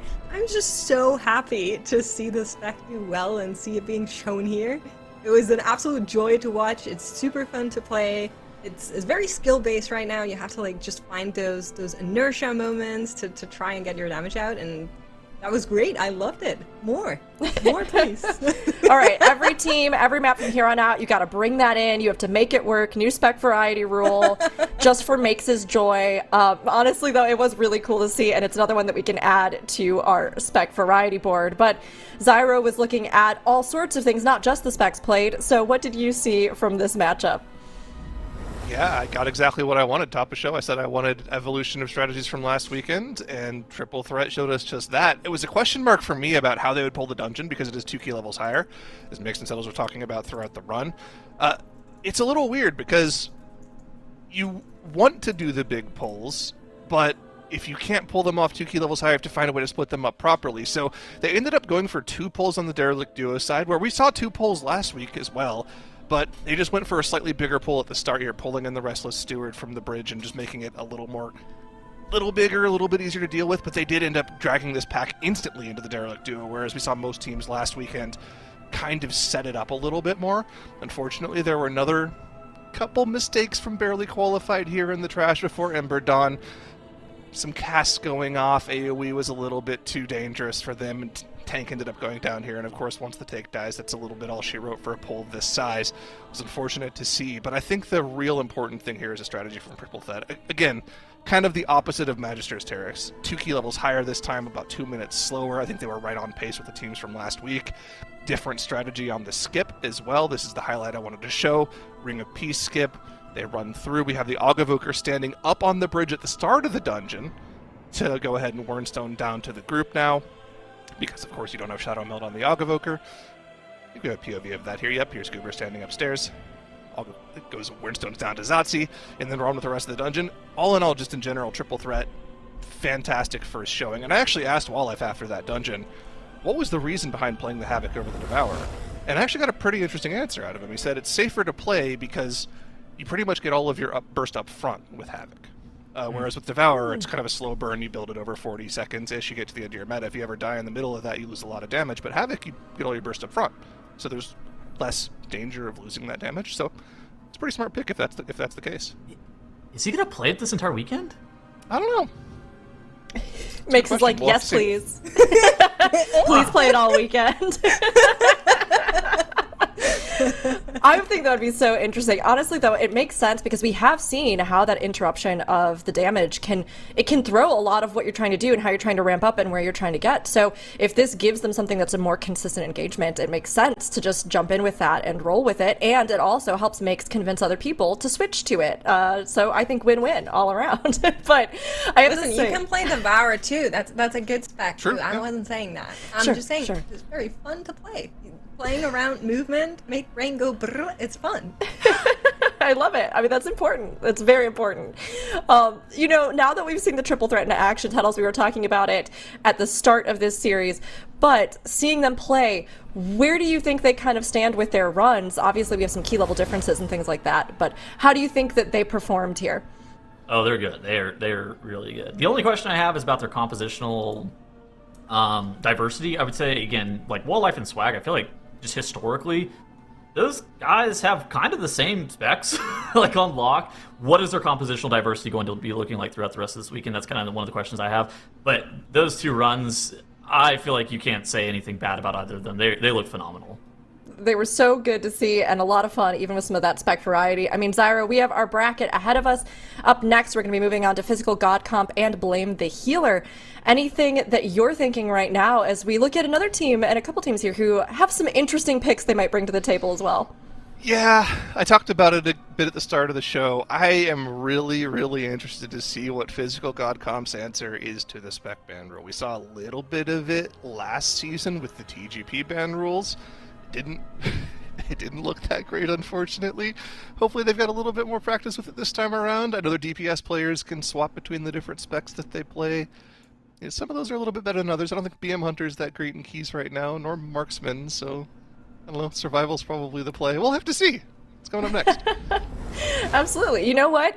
I think they have interesting strategies. I'm sure they've thought about this. They've thought about even the things that tripped them up in the past, and they always seem to learn. So very excited to see how they perform and what Blame the Healer has to show for us as well. That will be coming up, though, in just a few minutes. We'll head into our second series, Physical God Comp versus Blame the Healer, but we're taking a quick break before then, so sit tight, eat those snacks that Mix talked about earlier, and we'll be seeing you in just a few.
The break is over, and we are back with our second series of the day, Physical God Comp versus Blame the Healer.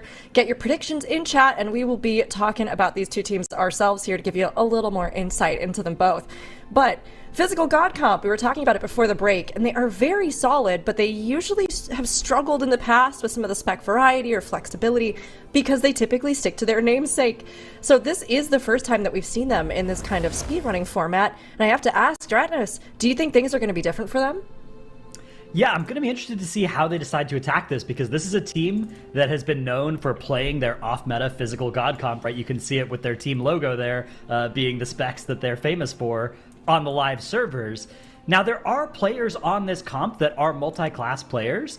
There's also a lot of players here that are multi-spec players, and that does also work for the spec variety rule. So you could imagine playing, the 3 different rogue specs, the 2 different DPS warrior specs, at least 2 of the 3 different hunter specs, and that would work out for this. But you do still need your tank and your healer to also be able to play multiple specs, which these players are definitely capable of doing it, but it's not what they're known for. So I am curious how it will look for them, especially if we go to a game 3 in the series. It's true, the pressure's on, and a lot of those specs are eliminated from your pool, but they're going to be going up against Blame the Healer, and Blame the Healer is a team that viewers might not recognize, but do you have any more info on them for us? I do. So this is a team that is a combination of 2 different guilds on live, so Notion and Vodka have come together to build this team, and we've seen 3 of those players in a previous MDI, The War Within Season 2. They played in Key Lime Pint, namely Duchy Wolves and Ozai, and they were just eager to get back into it. They asked around in their friend group, and then they came together in this constellation, and I would say they did pretty well in her overall, coming into this tournament in 17th seed, so towards the lower middle, I would say, is where that sits, but still means they have a good shot if maybe they play the spec ban a little bit better than Physical God Comp. We don't know. It's very true. Honestly, even our lower seeded teams have been performing so well. It feels like it's keeping the competition really tight this time around for Season 1 in Midnight. And I see down below that, chat, you're kind of leaning towards Physical God Comp. We've got some Physical God Comp believers who are out there. And honestly, I always love cheering for them too, so I get it. But Blame the Healer, while their name makes me upset for the times that I've played healer, I think it's a doctrine a lot of people can agree with, exactly as Makes would say. I feel like it's accurate for many occasions. So those of you who are currently weighing towards Blame the Healer, get in there, put your vote behind them. But it does look like right now, at least for chat, they're leaning Physical God Comp's way. So Zyro, are you feeling the same with your predictions? Where do you think you're going to go? This is the closest matchup of the weekend, right? This is the 14th seed versus the 17th seed, so both of them are kind of in the middling areas where they could be there because they were just slow in time trials, or they could be there because they didn't really try that hard in time trials. There's a lot of teams that kind of just are like, okay, we're top 24, we're qualified, we're good to go. I think I'm heavily favoring Physical God Comp just because, North American pride, these guys are really good players, but I am worried about how they play around the spec ban rule. I think they probably have to 2-0 if they're going to win this series. So I think I'm going to go with that for my prediction. I'm going to go 2-0 Physical God Comp. Okay, all right. Makes you feel the same, or are you leaning a different way? Nah. I'm going to say it'll be a 2-1 for the reason that Zyro lined out. I think this is the closest map that we've seen, we're going to see all day. And I think it'll be 2-1 in favor of Physical God Comp, just because I love their team spirit. Come on, I love Blaming the Healer too, don't get me wrong. But I love their team spirit. Physical God Comp, just coming in with the vibe, with the physical comp. That's perfection. They have to win. Okay, all right. And Dratnos? I'll go with 2-1 in favor of Blame the Healer. I think I share some of Zyro's logic that if this goes to a third map, it'll be pretty favorable for them, and I think that might happen. So there we go. I like it. Honestly, I'm pretty torn. I feel like we've all been saying, it's pretty equally weighted here, but I'm going to believe that Physical God Comp put the prep in, and I'm going to go ahead and I'm going to say 2-1 in favor of Physical God Comp. I think they've got something in their back pocket. I hope they do. And I think they've already known they're going to have to play around the spec variety rule. So my hope is that they're going to be prepared for it. But they are going to be facing off on their first map, Skyreach. And with this, Skyreach brings its own challenges. What do you think these two teams in particular will bring to the table to try to deal with it? That's going to be interesting. So first of all, again, it's a little bit of a change from the previous Skyreach we've seen. That was a 17 in Group A. Now it's a 15. That means you can potentially go even bigger than some of the polls we've seen in Group A. We also haven't seen a whole lot of Skyreaches in Group A just in total. I think there was 1 or 2 that we saw in the entire group weekend. So there might still be things that just haven't been shown to the public yet. I think a really important thing as well is this was a time trial key, and yes, Blame the Healer was a minute faster in this dungeon in time trials, by the way. So, this should be favored for Blame the Healer. Now, Physical God Comp was a minute faster in the other key, but that's not in this series. So, yeah, the seeding really doesn't play into the fact that I think Blame the Healer should be favored in this first match, but of course, we have strategies from last weekend that we've seen that they have been practicing. We've had more time since time trials to practice their routes. So it might not be the end-all be-all. You know, it's funny to me how we can just so often be like, oh yeah, seems like from time trials, this, or this. But then, of course, teams totally surprise us. And I feel like this could absolutely be one. And Blame the Healer, I mean, Dratnos, listening to Zyro talk, I'm kind of going, ooh, maybe I should have gone with Dratnos on that one. But I think I'm gonna stick with Physical God Comp. And chat, we hope that you enjoy whatever these two teams bring to the table. But it's going to be a good map here for these two, I think, to face off and see what they're able to do. Now, I mean, with teams that have a bit more of a, shall we say, kind of tried and true with their comps, this can definitely be a challenge with the spec variety rule. And Physical God Comp, they've always got a little bit against the grain, but it's part of what makes it so fun to see how they tackle these challenges. And like many of the other teams, we'll have to see if they have been challenged to expand out that roster. Blame the Healer, maybe less known to many of us, but a team that again has shown that they have every right to be here, timed in, and who can absolutely come in here to overtake even a team that has been back for multiple seasons recently, and prove that they can jump in. They're going to have to lay it all down either way here on Skyreach. This is game 1 of Series 2, Physical God Comp versus Blame the Healer. Dratnos, let's see what these two teams have to show for themselves. Yeah, I'm going to be very curious to see which specs we see rolling up to the Skyreach here.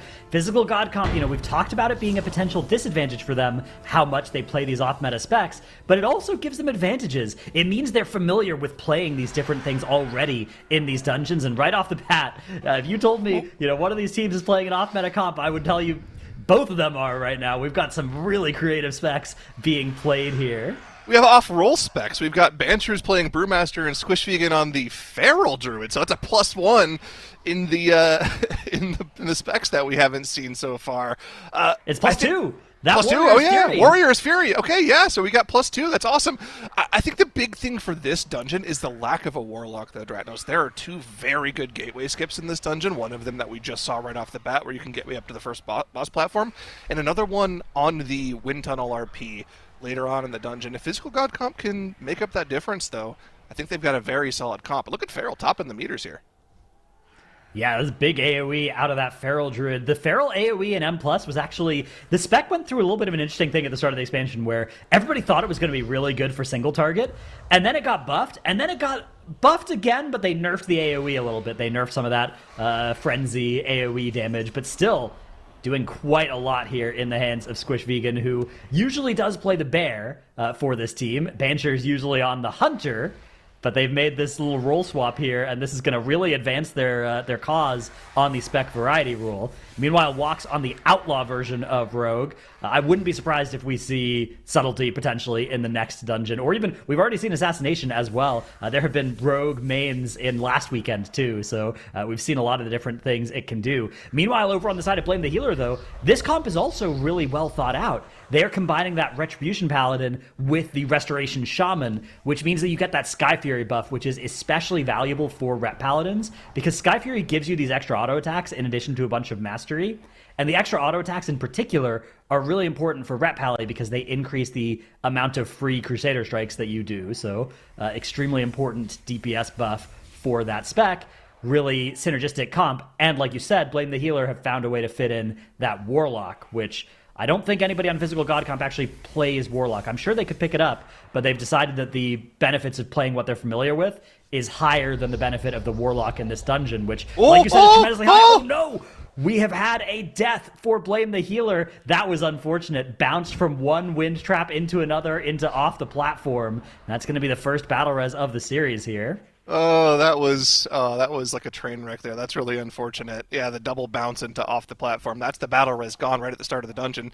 Won't have another one. No safety net for 7 minutes. And Physical God Comp has closed the gap here. I was a little worried about what their first boss split was going to look like without that gateway skip available to them at the start. And they were behind on Ranjit by about 15% throughout the course once all the trash was said and done. But now they're killing off the boss only a couple of seconds behind Blame the Healer, and of course that 15-second death timer means that Physical God Comp have a little bit of a lead here. Yeah, up they go towards the Solar Elementals. They're going to be just grabbing both of these at the same time, whereas Blame the Healer are just leaving that left-hand side group, and they might pull it into the boss later. That is something we have seen some other teams do last weekend. The Keystone level this weekend, notably, is only plus 15 in here, which is the lowest that we have across our weekend. So this is one of the faster dungeons on paper as a result, combined with the fact that every single team does have time trial experience in here. Although nobody has time trial experience while also respecting the spec variety rule, right? Everybody's time trial experience was just playing whatever they wanted. This time around, you have to respect that rule. Yeah, so the other thing that I think is a little different about this dungeon strategy with the comps that the teams have available to them is the skip that we normally see after the wind tunnel isn't really going to be available to either team as well. We normally see one of the players pull the first two mobs to the side, shadow meld them off, and then they'll Wurnstone back to the group. Neither of the team is playing an Hog Evoker, so we're going to have to find our trash that we're skipping somewhere else in the key, which is pretty hard to do in this dungeon. They might have to just go over count. So we'll have to see what the plan is. Either way, both teams going for a massive pull. As you would expect here, right on the lowest key level like you identified, they should be able to pull pretty much everything in front of them with more room for error because of the lower key level. This triple solar construct pull is usually something that's completely banned in live keys, but in MDI settings on this low key level, it's something they can get away with really easily. All right, so I have a way that you could maybe make that skip work. I've looked, at least one of the Brewmasters is playing Transcendence Linked Spirits, which lets you transcend to an ally's location. Okay. So that might be a way that they could set up some of the Wurnstone. It's like, we've got a Wurnstone at home. It's Transcendence Linked Spirits. It does mean that your tank is going to have to be the person pulling over to the side and then using it, which is probably fine. Just the rest of the group needs to not get in combat yet. But yeah, we can also see Walks over on the side of Physical God Comp dashing between these two lines. This is actually a really good way to mitigate the damage that those lines deal from the constructs. Those lines don't actually tick immediately, so you can just dance in and out of the beam, and they won't tick anybody, basically, when you're doing that. They will tick instantly if they touch the boss, though. That was actually a hotfix that was added to this dungeon a couple of weeks ago, so you can't dance in and out of the line such that it hits the boss in you. But if it's juggling it between two players like that, you can really mitigate the damage on the group. And having somebody like a melee DPS that loses literally nothing by doing that, they're going to be pressing A and D anyways. They're melee players, right? It is totally fine. Super clean strategy, less things for Ortimus to heal, which means you get more Lava Burst, more Lightning Bolts, a little bit more boss damage. You can see he's doing about 13k more DPS, and everything kind of adds up. You can see Physical God Comp starting to pull away a little bit in boss damage here. So it's all adding up to a great dungeon for them so far. I mean, remember at the start of this series, we were talking about how Blame the Healer's route in this dungeon was a minute faster in time trials, but practice, comp changes, playing around the spec variety rule can definitely throw a wrench in your plans, and we're seeing that right here for Physical God Comp playing extremely well on the first half of the key. Yeah, there is an elephant in the room waiting to be addressed, which is that wind tunnel skip.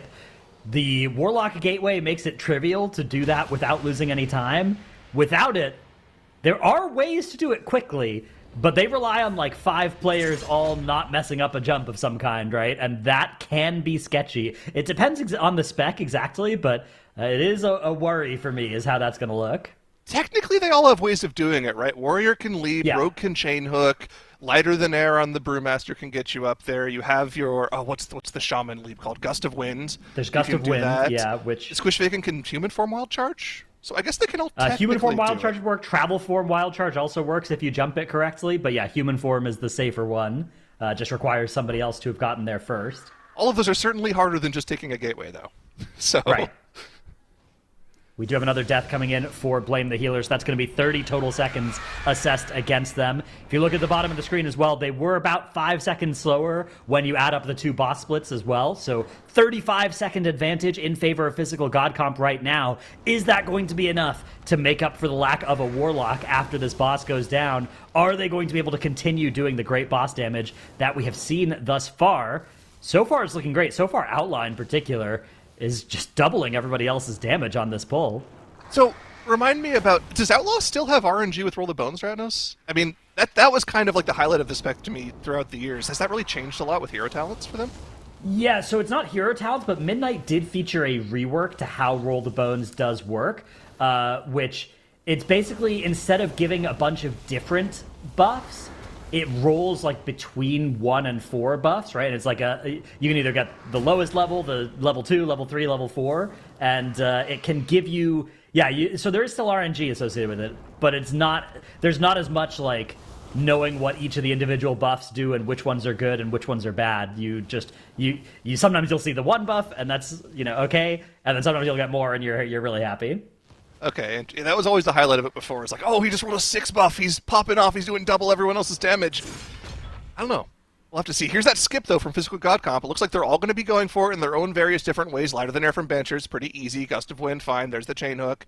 Leap from Noxiv. And yeah, there's the Human Forward Wild Charge. That was super clean from them. No mistakes whatsoever. And we're gearing up for this. Okay, we have a Shroud skip, potentially. Yep, Benchers pulling. Is he going to be using that Transcendence tech like you mentioned? Yes, there it is! And there's the Shadow Meld. Okay, perfect skip. You identified it perfectly, Dratnos. All right, yeah, there we go. We're going to see Physical God Comp now charging forward through that Solar Elemental. Meanwhile, Blame the Healer getting that Gateway. Actually, the Gateway is a little bit of a problem as it does go through one of those tornadoes, and we're actually seeing a little bit of difficulty activating the Gateway as well. So it's going to take them surprisingly longer than Physical God Comp to get this all set up, as Physical God Comp now in combat with the final big trash pull of the dungeon. This is a make-or-break moment for them. This has been a flawless run so far, but I think it's fair to say this is the hardest pull of the dungeon. Oh yeah, lots of AoE damage going off. You have to keep an eye on those beams from the Solar Construct as well. If that overlaps with the AoE, they need to have a personal up or some massive amount of healing just to keep them alive. Another Solar Flame goes on to Squish Vegan. He's gotten both of the last 2, using the Iron Bark to keep himself healthy here. We already used the Spirit Link Totem as well, so Artemis is kind of out of cooldowns here for the team to stay alive. Have to keep an eye on Banchers, though. That Brewmaster under a lot of stress as he's tanking this entire pack for almost 45 seconds now. Yeah, this is indeed a scary spot to be playing a Brewmaster, especially without having access to either a Dwarf Racial or an Evoker to remove your bleed that you get from those Adepts there. Without access to either of those, it does mean that you have to sort of kite in a very precise way, which, especially, notably, Bansher's not a tank main, right? Bansher's is a DPS main, so this is a very impressive footwork out of the role-swapped player there. Looks like the danger is now past, as for Blame the Healer, the danger has just begun. A wipe befalling them on this exact pull. That's what I was talking about. That's what that pull can do to you. So they are going to be resetting here. That's going to be 9 deaths on the board for them. A huge disadvantage. Luckily, at least their gateways are off cooldown, so they can take that and get back to where they were. But yeah, this is absolutely tragic for Blame the Healer. Meanwhile, Physical God Comp getting started on this last boss, and a 0 deaths for them. They are going to be so much faster than Blame the Healer unless they have a catastrophe befall them on this boss. They have 100% count as well, so no way that that's going to be the problem. Yeah, the only worry that I would have had for this boss is if it was a neck-and-neck battle here between the teams, Physical God Comp would be a little bit worse off because they actually have to swap to and kill every Solar Zealot.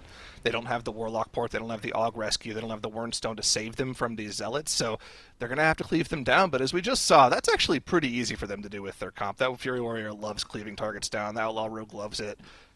Errol kind of would rather just single target the boss, but I think they can get away with it here. And also, the 9 death differential, the fact that Blame the Healer had a full wipe on that AoE pull. Physical God Comp is going to be cruising to a victory here. Again, we've talked about this, though, a couple times now. What is the play going to look like for them after this dungeon? What are their bans going to be? It's probably going to be Brewmaster.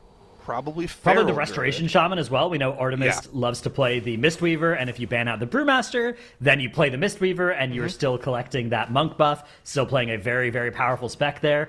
And then it's probably one of the 3 DPS, My suspicion would be Feral Druid, right? Because you then probably swap Banchers over to the Hunter. And I think that all works out really nicely. I think that's going to mean they will have a full power comp available for them in Game 2. Might have some problems when we get to Game 3, but Physical God Comp right now are saying that's not going to happen. We are in peak form here. That is going to be a 1-0 lead that they secure in the series after the boss does go down here. The boss is down, and Physical God Comp will take this first map of the series. Now, it was close in spots, but we did see this gap widen with those deaths for Blame the Healer. And Physical God Comp came in strong here at the start, even lacking some of the conventional picks like Warlock on Skyreach in particular. And while these two teams seemed very evenly matched, sort of based off of their time trials, I have to ask, Zyro, how did it pan out for them in this first run? I mean, perfectly. Physical God Comp looked great. That was a perfect dungeon from them, and they played around it in a way with their class setups that, makes a lot of sense for their comp. We see Ortimus not playing the class that we're used to seeing them play on the Resto Shaman, playing it perfectly, no mistakes there from them whatsoever. Yeah, the question marks really were for Blame the Healer there, right? Like, this should have been a dungeon they were better on, based off of time trials, but unfortunately that last pull just kind of went wrong for them. But it was going wrong for them before that, right? They had spot deaths here and there throughout the dungeon, so maybe you can chalk that one up to nerves. Maybe we'll see them play better in the second map. Hopefully we do. But that dungeon was all Physical God Comp. They crushed that dungeon. Yeah, they went through it so smoothly. But Makes has even more observations. What were your takeaways from Game 1? Yeah, so we went into this dungeon, and first it looked great for Blame the Healer, right? They come in, they bring that Warlock, we see the gateway come in that allows them to just go right side, rack up everything really, really quickly here, where Physical God Comp just took a little bit longer to get this pull going and getting it all together, which generally in the MDI, I know this may be a surprise to many of you, but you usually want to be fast. So that was going well, but then it all went wrong. We got this clip here from Angel, unfortunately getting not once, but twice bonked actually, and then falling off of the cliff there due to having been caught in several of those winds, which was just really, really unfortunate, spawning right behind him. Then I'm sure you guys were talking about it as well. We got such a cool POV here from Toxic, just strafing left and right, making sure these beams don't actually really stack up, and making sure that they don't really fully apply, allowing Ortimus to really just fully DPS, and then rounding it out with a really, really nice massive pull as well on the penultimate or the ultimate part of the dungeon here, making sure everything is clean. The big story for me is Physical God Comp and what they played, to be very honest with you, because we were doubting them. We were like, what are they going to do? What we didn't expect is that they would just change roles, which is really, really cool. So they said, well, we might not be the best at playing different classes, but what we can do is playing different roles. And unfortunately for Blame the Healer, here's that disaster where it then all went wrong. On top of the 3 deaths prior, a little bit of a spell reflect situation here from Noxiv as well, making sure that he was doing a lot of damage, as you can see in the damage done overview as well. Real nice little tech there from that Fury Warrior being brought into the composition as well. But yeah, I'm with you guys. You were deliberating on what will we see next. I also assume we're going to be seeing Squish on the Bear Druid, and then Banchers on the Hunter, and then we could just see any of the other specs, right? We've already seen all of our rogues. We know that all of those specs definitely are compatible with the map, so I'm excited. I know, honestly. Since we're talking about it, the spec variety rule, right? We've mentioned how maybe there's some more pressure on Physical God Comp, given that they usually kind of play their own thing. They have a niche and they play into it, but we've already seen some flexibility from them. So with that in mind, we're seeing the bans coming out now, but Dratnos, what do you think about what they've banned and where they're heading? Yeah, this is exactly what we're expecting out of them. This makes perfect sense. This means they have access to all of their favorite specs, all of their main roles, and whenever you play some off role, some role swap like that, and then you win that map, it's so good for you, right? Because now you're coming into the rest of the series with that huge advantage. So I think Physical God Comp have a great position to go into Game 2. Meanwhile, Blame the Healer, though, also are banning out specs that they don't need, right? They're losing that Brewmaster. Well, you can play Guardian, and you can play, honestly, all 4 of the other tank specs as well. All of them look very, very playable right now. You're losing the Survival Hunter, great spec, not needed in any stretch. And you're losing that Resto Shaman, which also a great spec, but Mistweaver is probably the one that they'd prefer too. So I wouldn't be surprised if we roll up to this next dungeon and we see Bear, Mistweaver out of both teams, because this is a must-win now for Blame the Healer, or else they will be going down to the lower bracket. It is Seat of the Triumvirate, plus 16. So this is also a place where you do get some value out of Spell Reflect. Physical God Comp with that Taunt Reflect that they were running on the last boss of Skyreach could run that here as well. Also, you could play the Prop Warrior for either team as well. I think that would be something, if this was maybe in game 1, we would see teams considering that a little bit more, but I suspect they're going to be busting out that Bear Mistweaver would be my guess. It's true. On this second map, right, it is a lot of pressure. If you are Physical God Comp, you want to just be locking it in and be like, okay, let's just take this series. Let's do it. But if you're Blame the Healer, you're going, I really don't want to get sent out into the lower brackets if I can help it. So if I can stay up top, it's going to make my pathway towards the finals a lot smoother. So they've got to pull it out for the second map, but we're heading to Seat of the Triumvirate, like Dratno said. And with these picks, do you think it's possible that maybe they were just, Blame the Healer was just saving their good stuff for this one? I don't know. I mean, it would be a very brazen way to go into the tournament to just say, like, okay, first matchup, we just int the first map because we need to take it to the third map because we think the other team doesn't have that prepared, you know? That's a lot of mental gymnastics that I don't think a team that called themselves Blame the Healer necessarily has done. I think they might have just taken their own team name a little bit too serious in that previous key, and I'm hoping they can clutch it back together in this one. There were a couple of just unclean plays in that previous run that then led to disaster. That might just be a practice difference, might just be a nerves difference, you know. Physical God Comp is a team we've seen in the MDI time and time again, but I believe we're ready. We are indeed. We've got Physical God Comp versus Blame the Healer. This is their second map. If Physical God Comp takes it, they will be moving on. Zyro, let's see how they're able to measure up. Scary moment there as Walks almost dies to aggro, or at least procs the cheat death to aggro at the very start of the pull, but able to hold on to it as we have both teams going for the quad subjugator pull here at the start of the dungeon, as is standard here in the Seat of the Triumvirate. We're on plus 16, so the middle level of our keys in the MDI. Teams using immunities and ways to get out of those chains to avoid damage on this first pull. And like we suspected, Dratnos, after that first dungeon, we're back to the more typical comp for Physical God Comp here. Yeah, the Rogue is flavoring over to Assassination from Outlaw. Maybe we'll see a Subtlety in Game 3 and complete the trifecta if we go there. We do have a little bit of a difference in Blame the Healer. It's one of the two things that I said they might do, right? It's the Prop Warrior rather than that Guardian Druid. The Prop Warrior in this dungeon does have some nice strengths. On particular, that third boss, you can Spell Reflect the Mind Blasts, and it does huge damage to the boss. Now, Physical God Comp technically have the option to do that as well via the DPS Warrior taunting and reflecting. It's a high skill maneuver, but if you're playing with a Warrior main, that's the sort of thing that they're going to have been doing for months already in their weekly keys, right? Figuring out the timing on getting that to work. So I would not be surprised at all if Physical God Comp do deploy exactly that strategy when we get there. But we have a lot of dungeon to go through before we get to that third boss. Up first is just the first boss here. Really, before this, it was that massive first pull, but they did manage to get through this without losing any players on either team. Does look like Blame the Healer have a little bit more boss damage going than Physical God Comp do, though.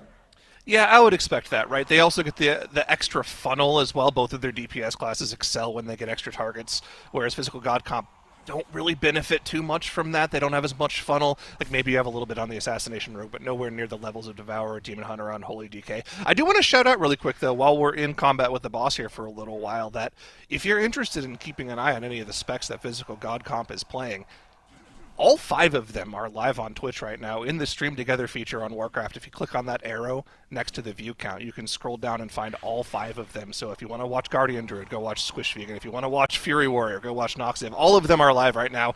Not all of our teams do that. Usually our teams will just have like the one required co-streamer so we can see their POV, but they're leaning into it. All 5 of them are live. I think that's really awesome. I think so as well, yeah. Big fan of teams that are choosing to stream as much. And, outside of the MDI, you can often watch some pretty high keys being streamed on those channels as well. This team has been friends. They've been playing together now since Dragonflight. So they've really been developing that synergy over time. And we first saw them entering into the MDI a couple of MDIs ago, but this I think is their first foray into the speedrunning format. So far undefeated. Not a lot of other teams can say that, but right now they are. Let's see if they can keep that streak going and if they'll be able to keep it going for the rest of the weekend as well. Yeah, it was a little weird as well at the start of the dungeon here for Physical God Comp, because they actually had their boss reset right at the start of the dungeon, right? It was almost instant, so they didn't lose out on that much time, but that might have been the main reason. They had a little bit of difference in boss percentage there, but the progression is better for them, right? As Blame the Healer has sat back and had to finish off that trash that they were dealing with. Now, someone did go ahead and start the RP, so they don't have to wait for that wall to go down here. But Physical God Comp is in combat with the first Rift Warden quite a bit faster here. They did go to the left, which we've identified as maybe a little bit of a slower strategy, but take a look at Blame the Healer. They're adapting to that route differential that we saw from Mandatory last week, going to the far back right Rift Warden first. This is just a little bit better for movement throughout the dungeon. Yeah, exactly. There's a couple of different paths that you can take through this, and it's sort of just a question of minimizing the backtracking as much as possible, and also optimizing what you'll be fighting while you're running, right? Like, look at the way Physical God Comp here have a couple of mobs at low HP, and they're just taking them out as they do run forwards. That is always an efficient thing to be doing, so they are going to be starting off now this next Rift Warden right in the middle here, grabbing together the nearby enemies. The big thing that you want to watch out for here is those merciless subjugators. Those are the enemies that you're required to pull in the first pull of the dungeon, and typically, aside from that pull, you don't want to fight any more of them, as they are quite lethal. So you're going to see the teams usually dodging around wherever a merciless subjugator does live. There is one that patrols where Blame the Healer just were, but they've managed to dodge by going around the wall there to avoid pulling it. So making their lives a little bit easier, right? Not wanting to fight something that is that lethal, especially because it's not particularly count efficient either. Exactly, yeah. Of course, Blame the Healer has already dealt with the one more mandatory of them that they have to deal with. Not the team, the mob that you mentioned, the Subjugator, whereas Physical God Comp are going to be heading to that third Rift Warden that does have one of those Subjugators in the pull. They've also opted to pull one on purpose with them, so there's going to be two Subjugators in this pull if they also pull the trash on top of this Rift Warden. Okay, so they do. We'll have to see how they deal with this. It's going to be a lot of healing for Ortimus to deal with on the pull, but it should end up being okay here. It's just a little more danger for them. Yeah, exactly. This is not the scariest pull that we've seen, but it is a scary pull for sure. There goes that Chains of Subjugation on everybody. Now, they do have a couple of ways of clearing it. Effects like Tiger's Lust, Disengage, do remove that effect. So it's like anything that removes that snare, I believe, also removes the damage component. So handled by Physical God Comp nicely. And that's going to mean that they'll be a little bit ahead in count, whereas Blame the Healer are now the team that is ahead in dungeon progression, right, in the location in the dungeon. They are doing a quite large pull underneath the fourth Rift Warden over here.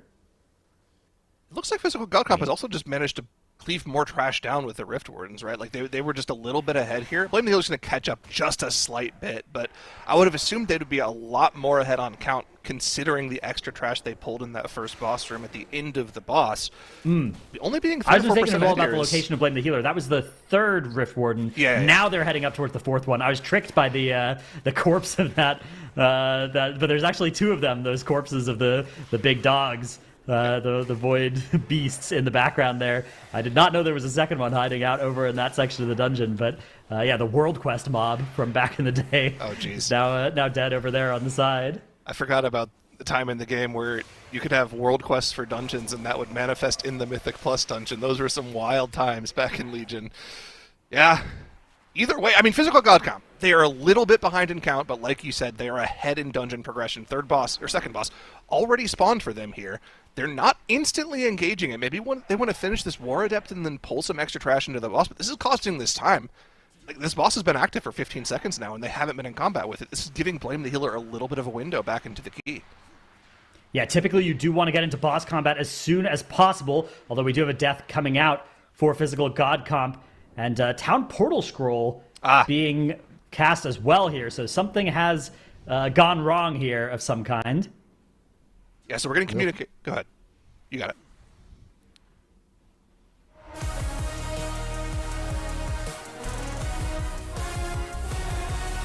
there ended up being an item that was prohibited that was used.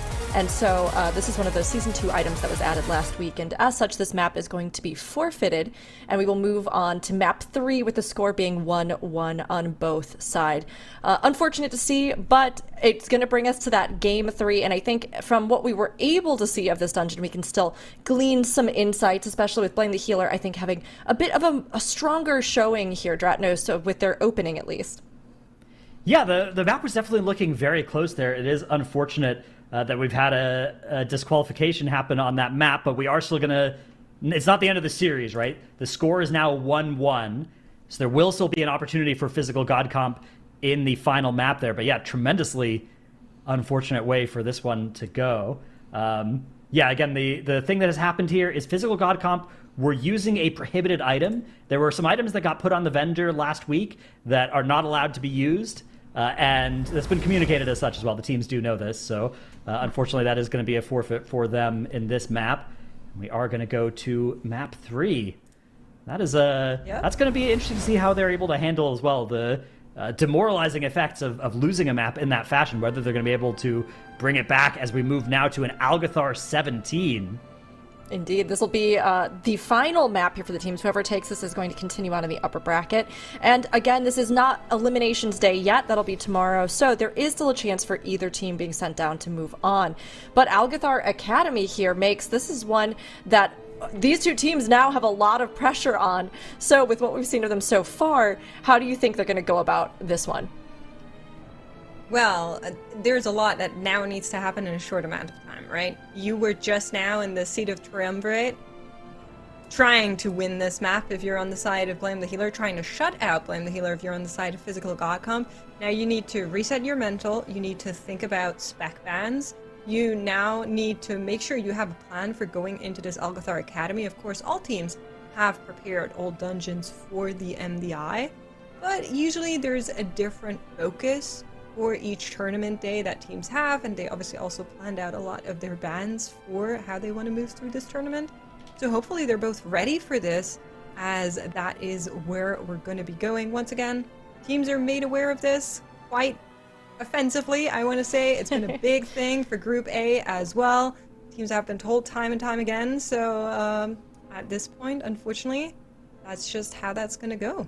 Yeah, you just have to adjust and move on, like you were saying, Makes, and just try to reset that mental, right, going into this next one. And this does, I think, however, put Physical God Comp in a situation that we weren't sure from the get-go how they were going to sort of navigate here, given the fact that they will have 6 total specs that will be eliminated. So, Zyro, with this in mind, we've seen them flex a little bit here. Do you think we're going to see them swap around roles again? Do you think we're going to see them pull something out that we just haven't seen? I mean, listen, I said it at the start. I think they have to 2-0 this series, or the spec ban rules get a little wonky for them. I think I'm favoring Blame the Healer on this one. I don't really know what they do at this point. I guess they can keep the Guardian Druid. They can swap between the Rogue specs. I guess they can swap the Warrior specs. So they need to lose the Fury Warrior because they've now played it twice. Yeah. Looks like they're also going to be losing the Survival Hunter and the Assassination Rogue. So yeah, we could see either Outlaw or Subtlety. I would guess Outlaw actually comes back in. We could play a different Hunter spec as well, or swap Banchers onto Devourer if there's anything else that he has familiarity with. That's one of the main specs this season. There's a lot of flexibility there, right? Unholy DK, those kind of options as well. Same for Noxiv as well. It could be Arms Warrior, or it could be that Unholy DK, could be any of those different things. Meanwhile, Blame the Healer are going to be banning out 2 more specs from Game 1 in that Ret Pally and that Demonology Warlock, and then the Prot Warrior. So they have full access to Guardian Druid, Mistweaver, Unholy, Devourer, and then the Ogvoker, even if they wanted on that last spot, if they have the ability to play those specs, which I assume they do. They have in the time trials, I believe, played all of those. So I suspect that's what we'll be seeing coming out of them as they try and get the third game here. They are definitely going to, I think, have a bit of an advantage here with a lot of those strong specs being something that they have at their disposal in this final map. It does seem like, though, Physical God Comp, from what they've told us, they were working on expanding out some of those specs. I know Walks was working on mastering all of the rogue specs and things like that. So you're right. I think maybe shuffling around some of the specs that they're playing, but still trying to stick within that same wheelhouse might be the route that we see Physical God Comp go. Of course, though, this is going to be a sort of make or break for them, at least least for today, moving either on in the upper bracket or lower bracket here. And I mean, we've seen them play 1 1/3 maps at this point. So, Megs, with what we've seen of the gameplay, did you feel like we were starting to see Blame the Healer kind of warm up and come into themselves? Do you think Physical God Comp is looking strong and solid? What's sort of your sense of these two teams going head-to-head? So, I thought in that third of a dungeon, like you're calling it, Blame the Healer looked pretty good, but they also looked good in the Sky Rage until they started to be unclean, right? As soon as there was a little bit of wonkiness, as soon as there was like a little bit of inconsistency, it all unraveled really quickly.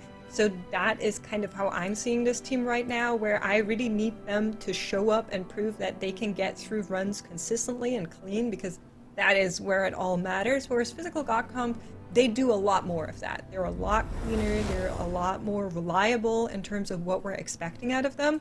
The one thing that I am worried for them is this third map in terms of spec bans. Now, you mentioned maybe seeing a hunter specialization we haven't seen just yet. There's about 7 specs that we're still missing on our bingo of all specs in the game show up in the MDI sheet. I would love to see that. I'd be really, really happy if that was the case. I'm not sure it will be, though. We'll have to see. Of course, the team's got a little bit of extra time here to just make sure everything's ready for this map, so taking a little bit longer, but they should be getting ready for this map. And then I'm curious on what exactly we're going to be seeing from Physical God Comp. I wonder if chat has any insights already on which specs we will be seeing. Alcathar Academy, OG Dungeon, you know, a lot you can do here, a lot of different pathing we've seen as well. Gonna be fun. It is. It's going to be a good one. And this one is going to be a big one for them, as we've been saying, Physical God Comp versus Blame the Healer. Now, we've had a reset. We have made sure that all of those different items are eligible, and the teams are going to be coming in here. This is match point. So Physical God Comp versus Blame the Healer. This is where it all goes down for them, Zyro. It comes down to this map. Who's going to be moving on in the upper bracket? Who's going to have to duke it out in the lower bracket after today?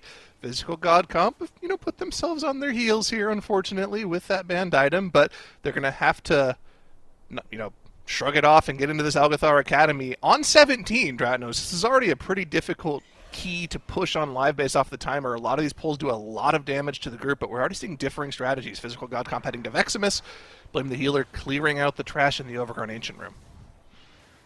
Yeah, we can see as well, we do have a couple of new specs to check off our list here. We have that Beast Mastery Hunter, we have that Arms Warrior as well getting deployed, as we sort of predicted could happen here for Physical God Comp. And yeah, the two teams are going to be taking a different path through the start of the dungeon here, as Physical God Comp running left and Blame the Healer running right. Not too much difference other than this is going to exist in their routes, right? They're going to do most of the other parts of the dungeon the same way as each other. Unless somebody has some new innovation to show us. But there are a couple of key parts of philosophy that exist for both of these boss rooms. Both of these boss rooms, you start spawning the boss after killing the trash.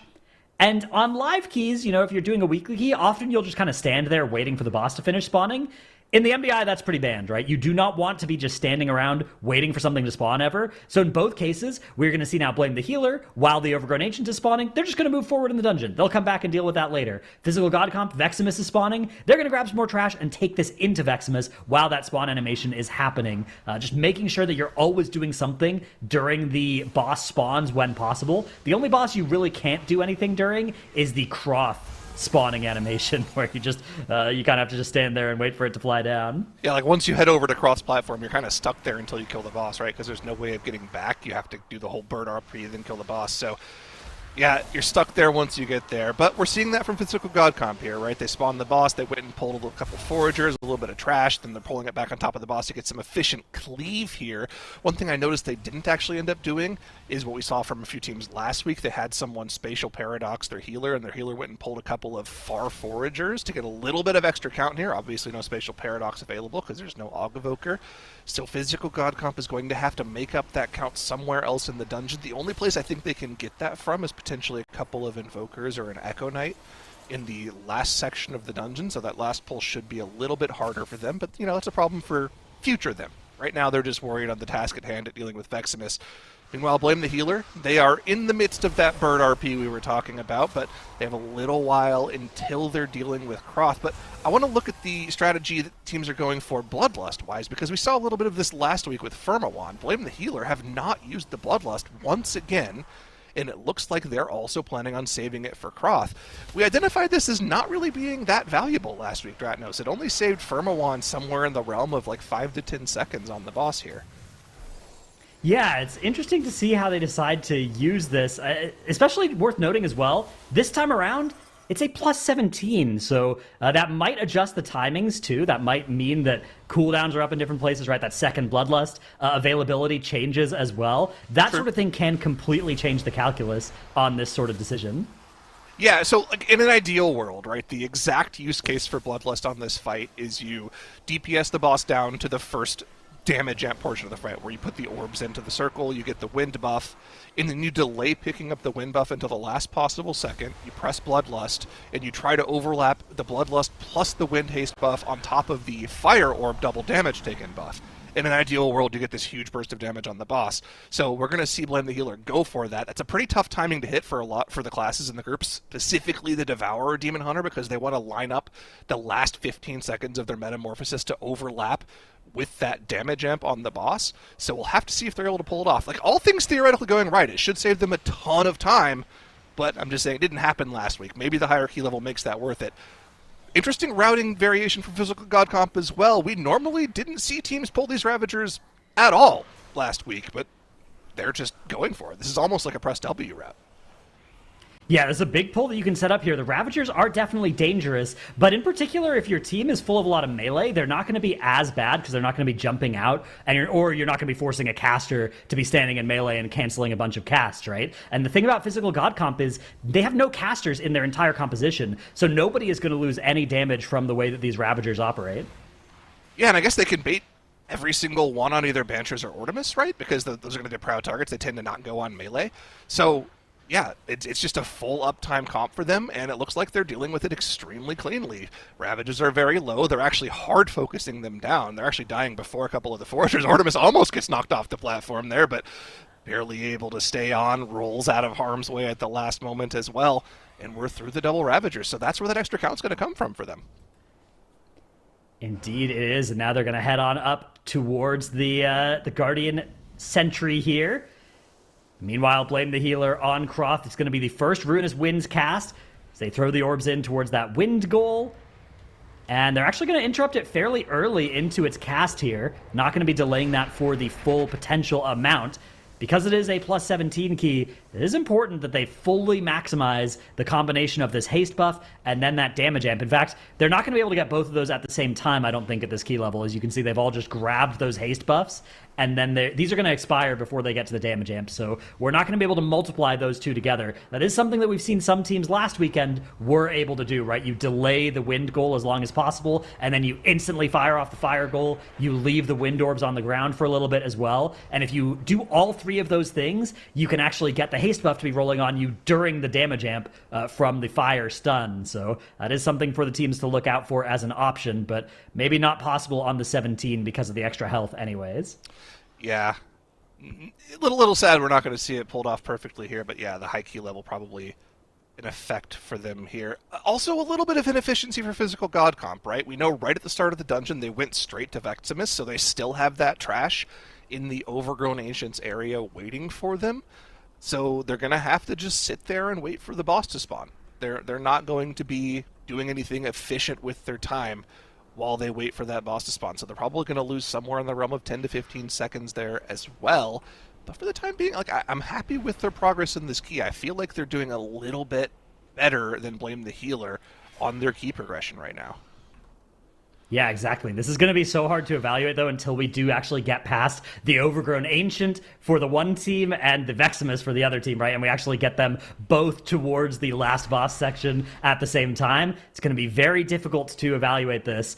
But yeah, Blame the Healer are going to get that first boss down for them, which is Croth. Rarely the first boss in non-MDI dungeon runs, but definitely the best first one if you're going to activate that Overgrown Ancient trash. And now they can head either direction here. They are going to be heading over to the right. Let's see if they decide to skip those Ravagers, as we've seen a lot of teams do, by just hugging around the cliff edge here.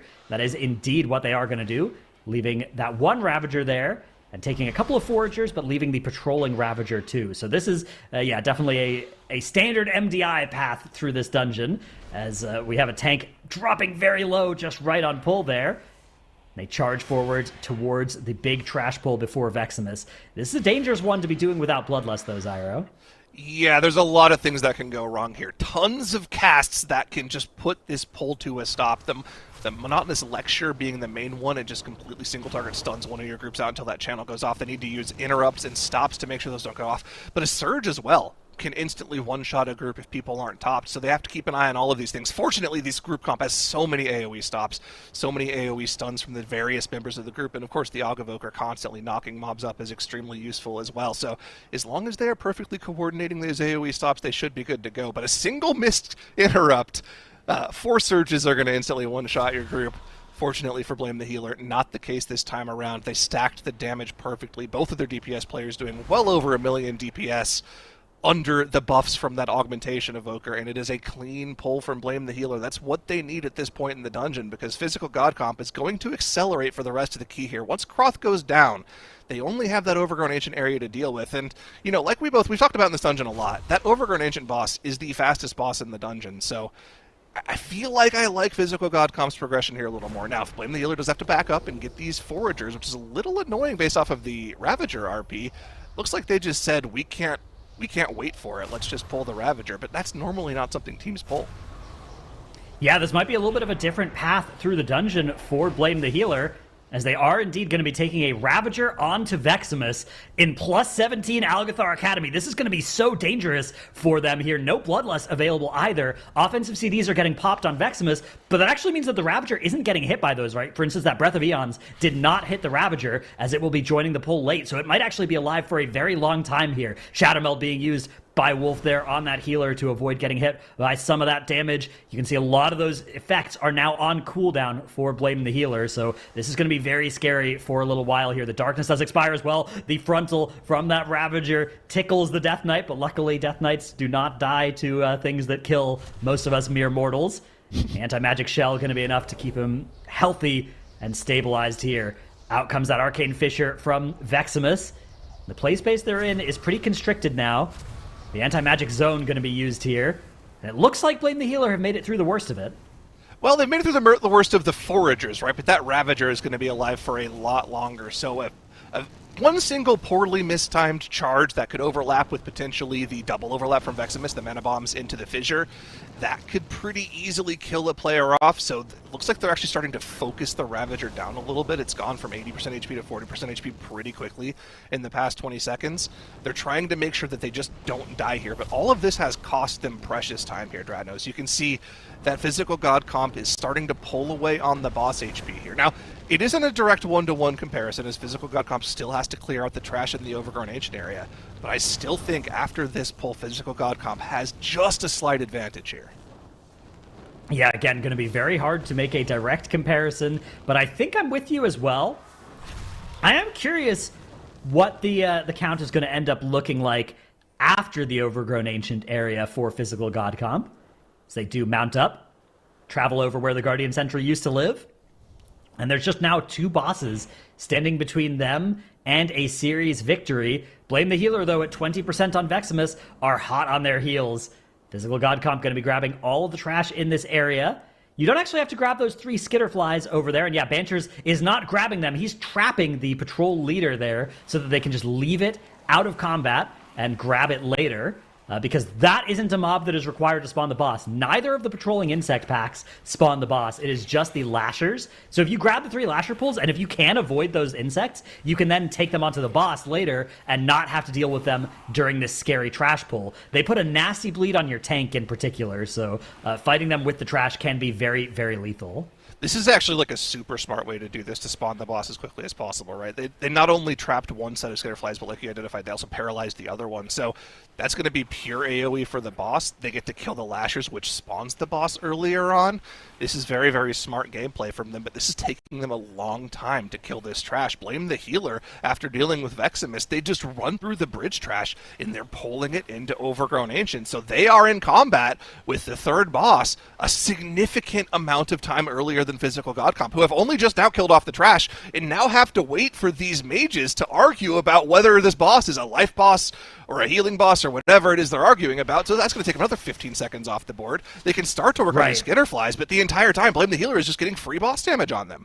So I think that is the big downside with the Physical God Comp route, is that you don't get to do anything efficient during the Overgrown Ancient RP. You know, you're right that you are grabbing the Skitterflies, but honestly, that's not something that's going to gate your dungeon progression. If you could just grab them 20 seconds later, you would, and it wouldn't cost you any time, right? So this, I think, might mean that Blame the Healer actually will come out of this boss with an advantage. They are going to have a little bit more count than Physical God Comp as well. Actually, it's going to be about equal once all these Skitterflies die, so we should see similar sets of trash needed in front of us.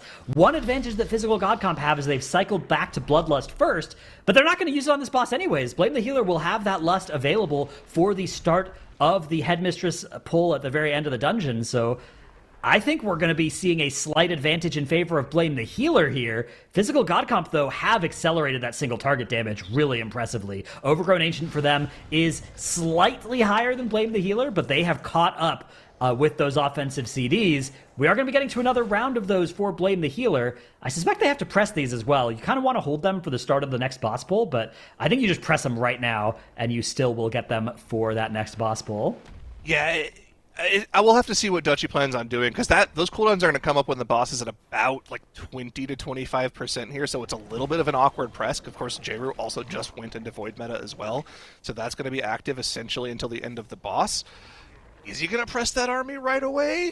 Looks like army's getting held. Looks like he's holding it. Okay, interesting. That is just less boss damage for them, and it's letting Physical God Comp pull ahead. If you told me which of these two comps would do more boss damage, I would have told you every time Blame the Healer should do more boss damage, because they have the meta comp, they've got the funnel, they've got the best DPS available to them, but it's Physical God Comp who kill the boss faster, and now they don't have to do anything crazy with this skip as well. They don't have to run up the mountain and find the exact right path, because they have the Shroud Zap skip. They can just run straight through, pull exactly what count they need, and go straight to the boss.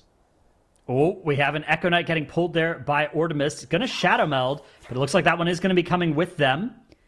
And yeah, we'll see whether this pull is going to be survivable. 4 Echo Knights coming on to the last boss here. This is going to be extremely scary for Physical God Comp. But you mentioned Blame the Healer have the funnel. Physical God Comp have the Arms Warrior. That is funnel on a whole nother level if you can keep this trash alive on the boss for a little while. They do so much single target as a result of that. So very important that actually these Echo Knights, it's like if you have to kill them to survive, you have to. But otherwise, you should not be doing a cleave that isn't efficient single target onto them. You should just let the Arms Warrior funnel off of them for as long as possible. This isn't Count Drados.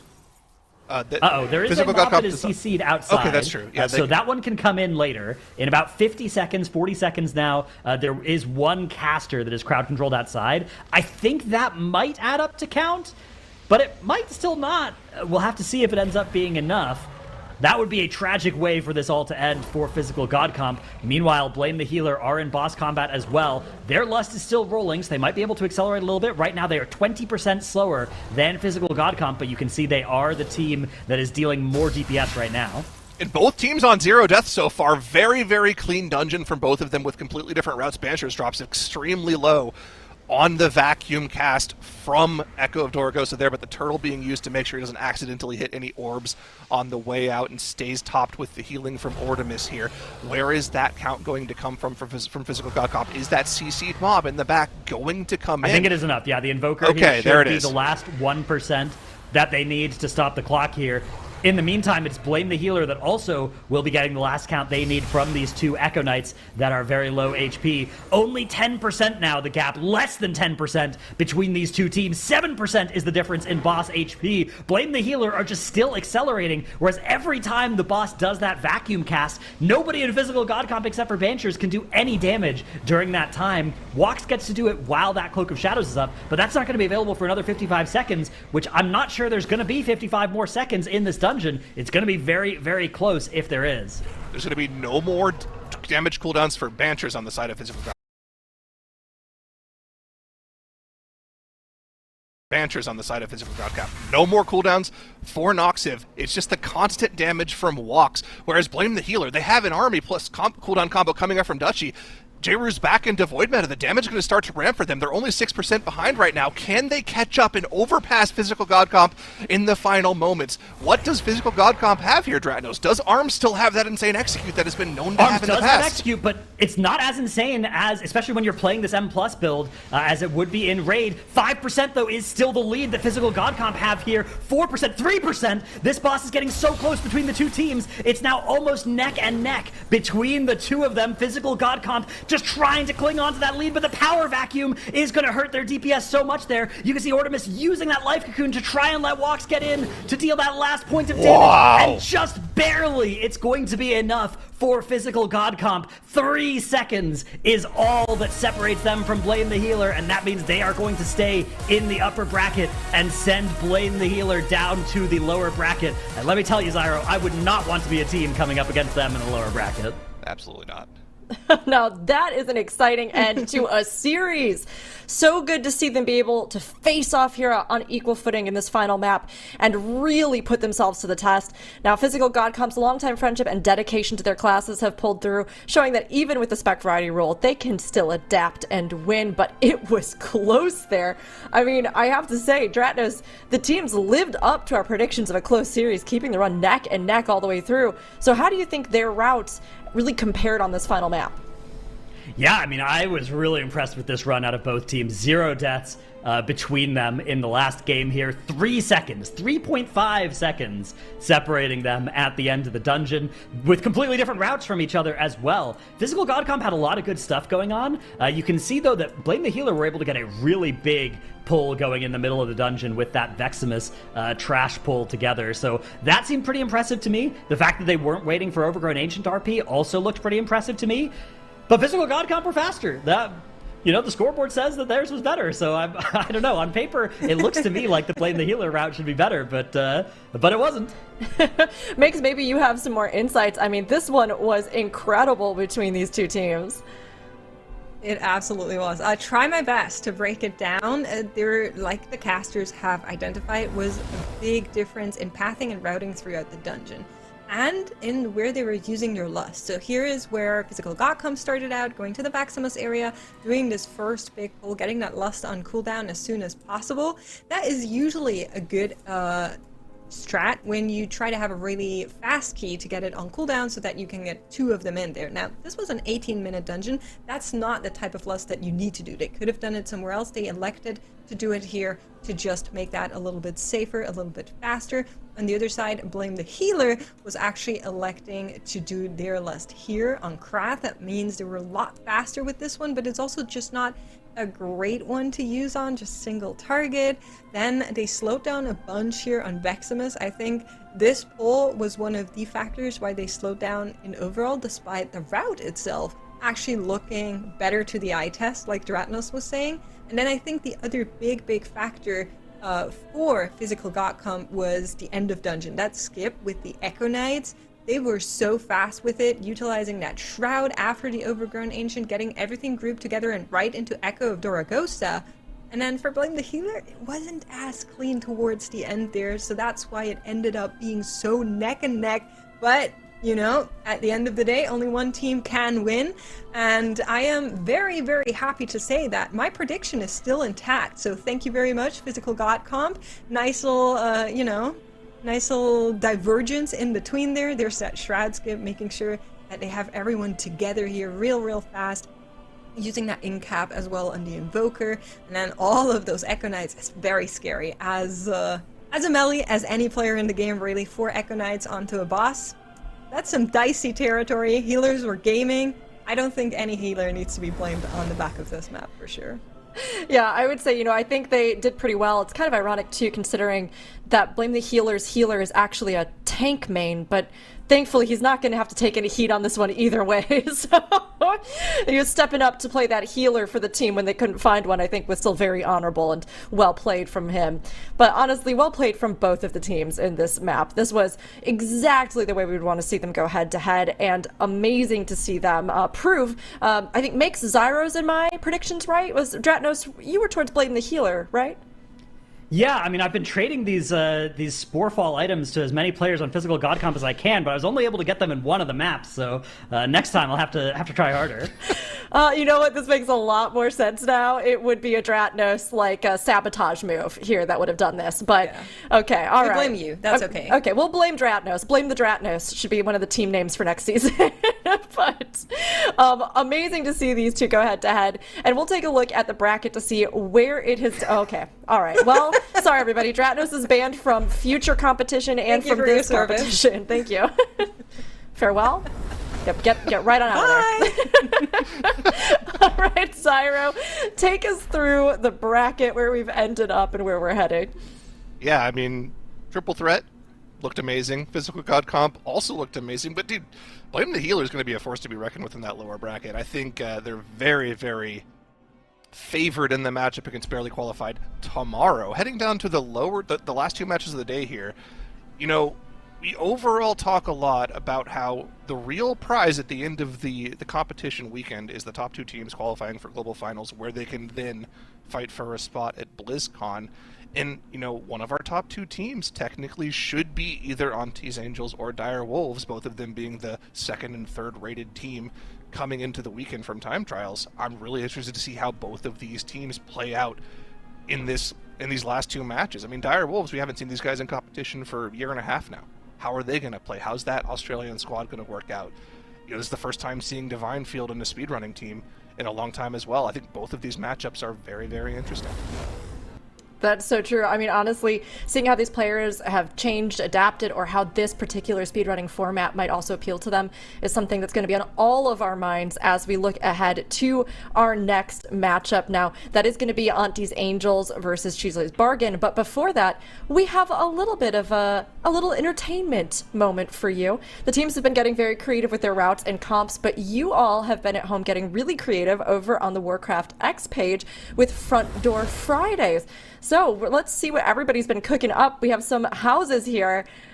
This amazing sunken treasure build, the coral reef underwater. Look, this is so cool. Wait, that's a front door for a house? Yes. Am I understanding that right? Sorry, I wasn't familiar with this concept. Yes, you just swim in. This is the entryway. We've got floor would get flooded. Maybe you can breathe underwater. Get some waterproof furnishings. And with our next one as well, we've got another water theme here, as this doorway has been totally transformed into a waterfall. This is gorgeous.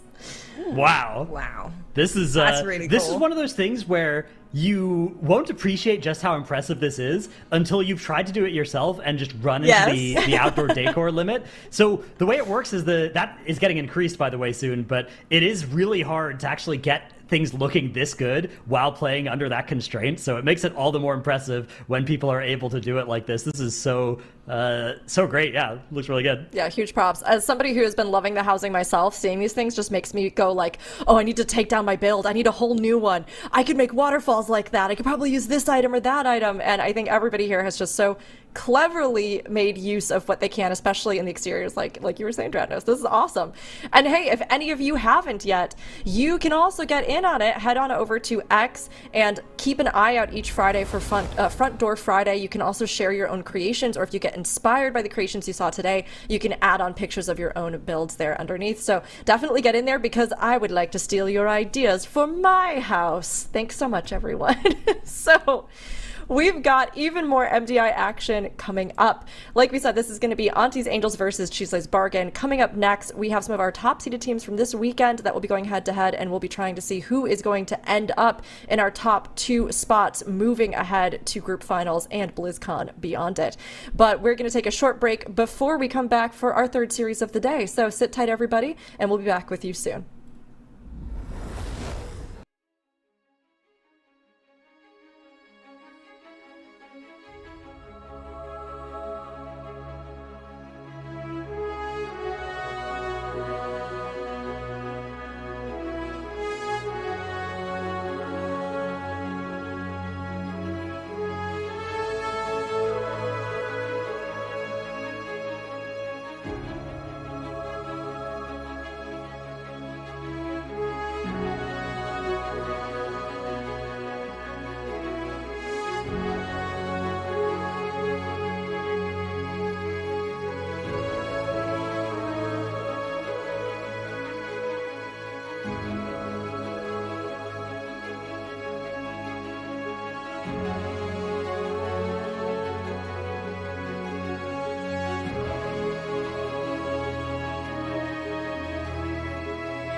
Day 1 is halfway done, but the action is just ramping up. Our next series will see ANTTIS Angels and CHIZLE'S Bargain going head-to-head.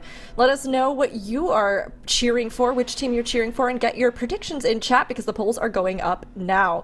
Now, before we make our predictions, let's go ahead and talk about our next 2 teams. ANTTIS Angels, they're a team that has consistently improved over previous seasons and seems favored to win this matchup, possibly. So, Makes, do you think that their experience is going to give them the advantage?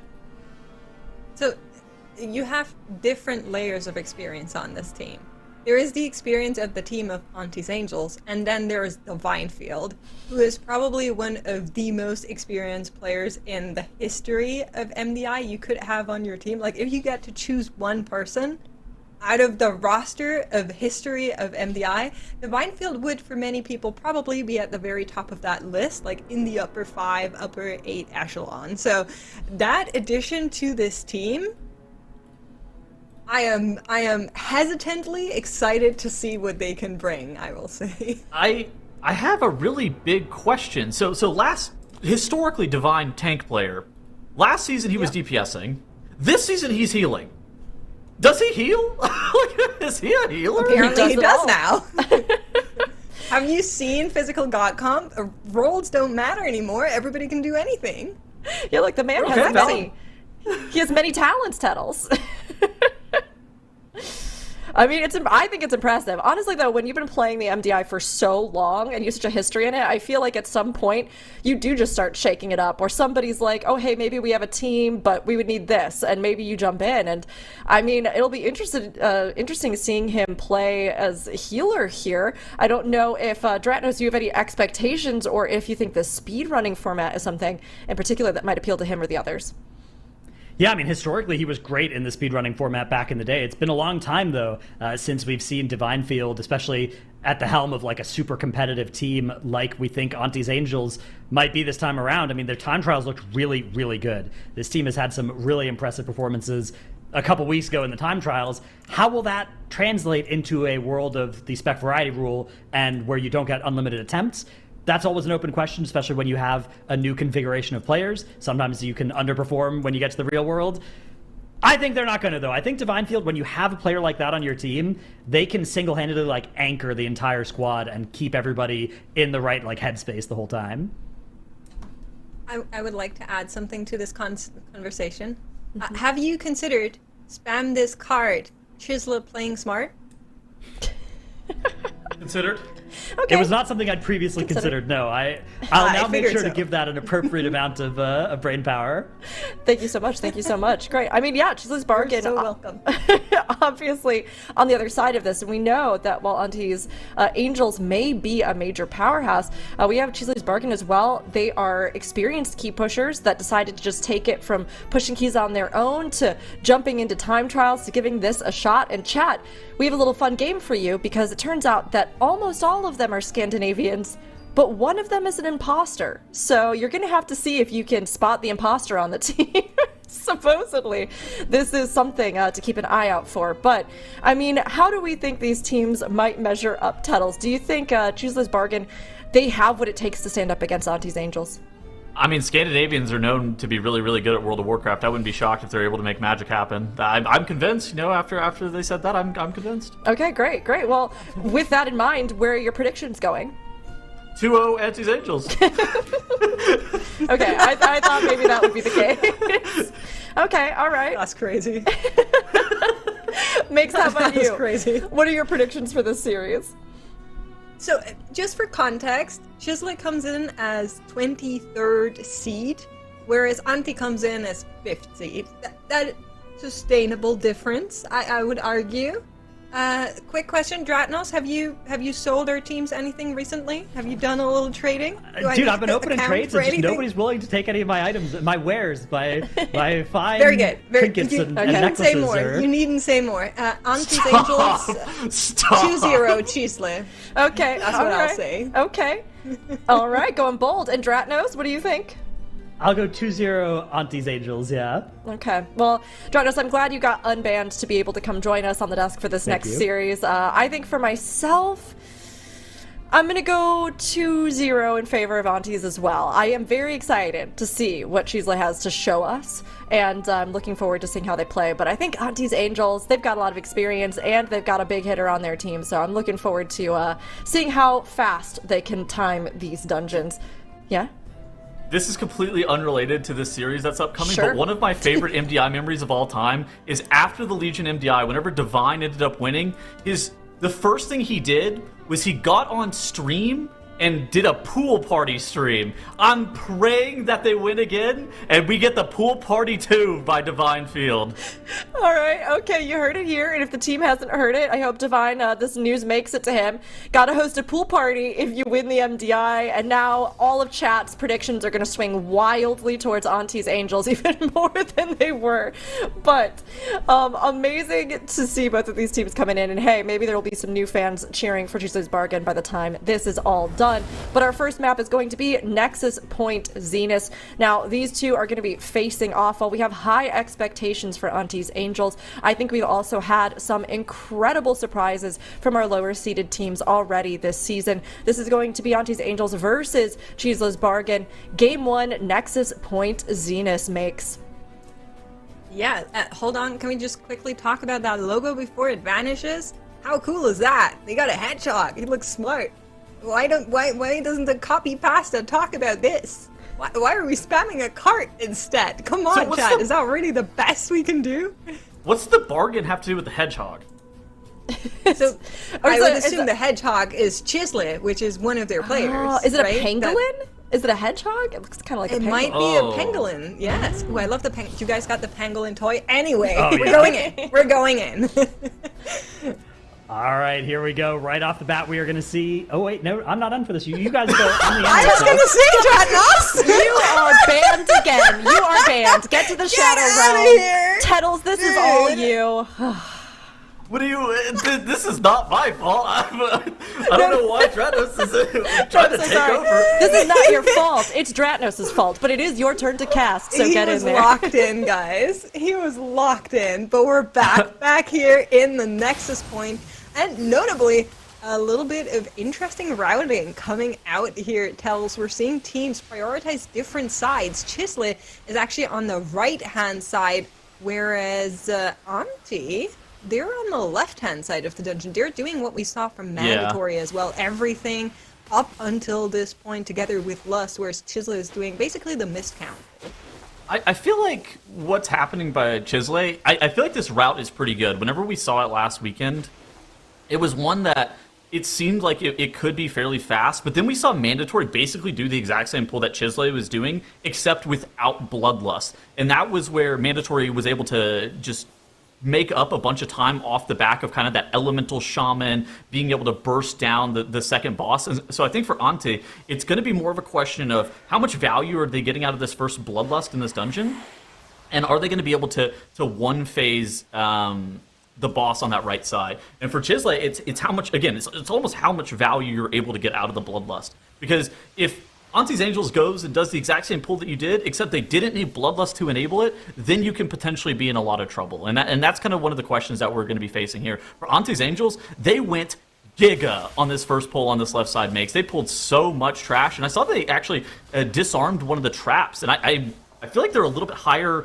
in terms of count compared to where we see most of the other teams, which has me questioning, what are they going to be skipping in the future? Yeah, well, I'm considering something else because we did have an Evoker go down to the Blistering Smite on the right-hand side for CHIZLE'S Bargain. I also quickly want to mention just the specs that we're seeing here, because on the left-hand side, you might be fooled to think that is an Unholy DK, but Nezra actually playing Frost DK instead. So a little bit of a change there. We saw Frost DK previously in Group A as well, but there haven't been many. And Nezra, of course, is a player that's been playing DK for as long as I've known him, which is like, I don't know, at this point, 6 years or so. So if there's anybody that knows the ins and outs of DK, you'd be in good hands with Nezro. I think that this also sets ANTTIS Angels up for like a really easy pick ban for the spec variety rule going into the next map, right? You just triple ban your DPS. I think that that's like the most consistent strategy with this, where the Elemental Shaman, it's really good in Nexus Point Zenith, and it's medium good in most other dungeons. You know, the Frost DK, that seems like that's one of those tier 2 DPS. For the Demonology Warlock, it's good, but if you have access to that Bear Mistweaver Monk, that seems like that's going to be like a super consistent just heap. And I think for ANTTIS Angels, the big time save in this dungeon is the ability to be able to one phase the Chrono Warden boss, the one that CHIZLE'S Bargain is about to pull here in just a couple of seconds. And yes, exactly, Chrono Warden Isara. And whenever you have that enabled by any composition, that's the only thing that you're looking for, is like, what is the minimum threshold of being able to one phase that boss? Yeah, that's the thing I'm a little bit worried about for CHIZLE as well. I'm not sure their comp lends itself to do this one phase push. We'll need to keep an eye on it. Maybe they can find it. You know, I wouldn't count them out just yet. But it's certainly just based on what we've been seeing in this dungeon so far. It doesn't look like they would have the damage to do just that with this composition. Now, ANTTIS Angels, they just finished out the left wing. They're on their way to the right-hand side. Let's see if they tag in the middle bit and how far they go, because that really matters now, as we're going to be seeing these teams basically switch sides once they're finished with their bosses, and then once they return to the middle, we'll get an idea on who's actually ahead.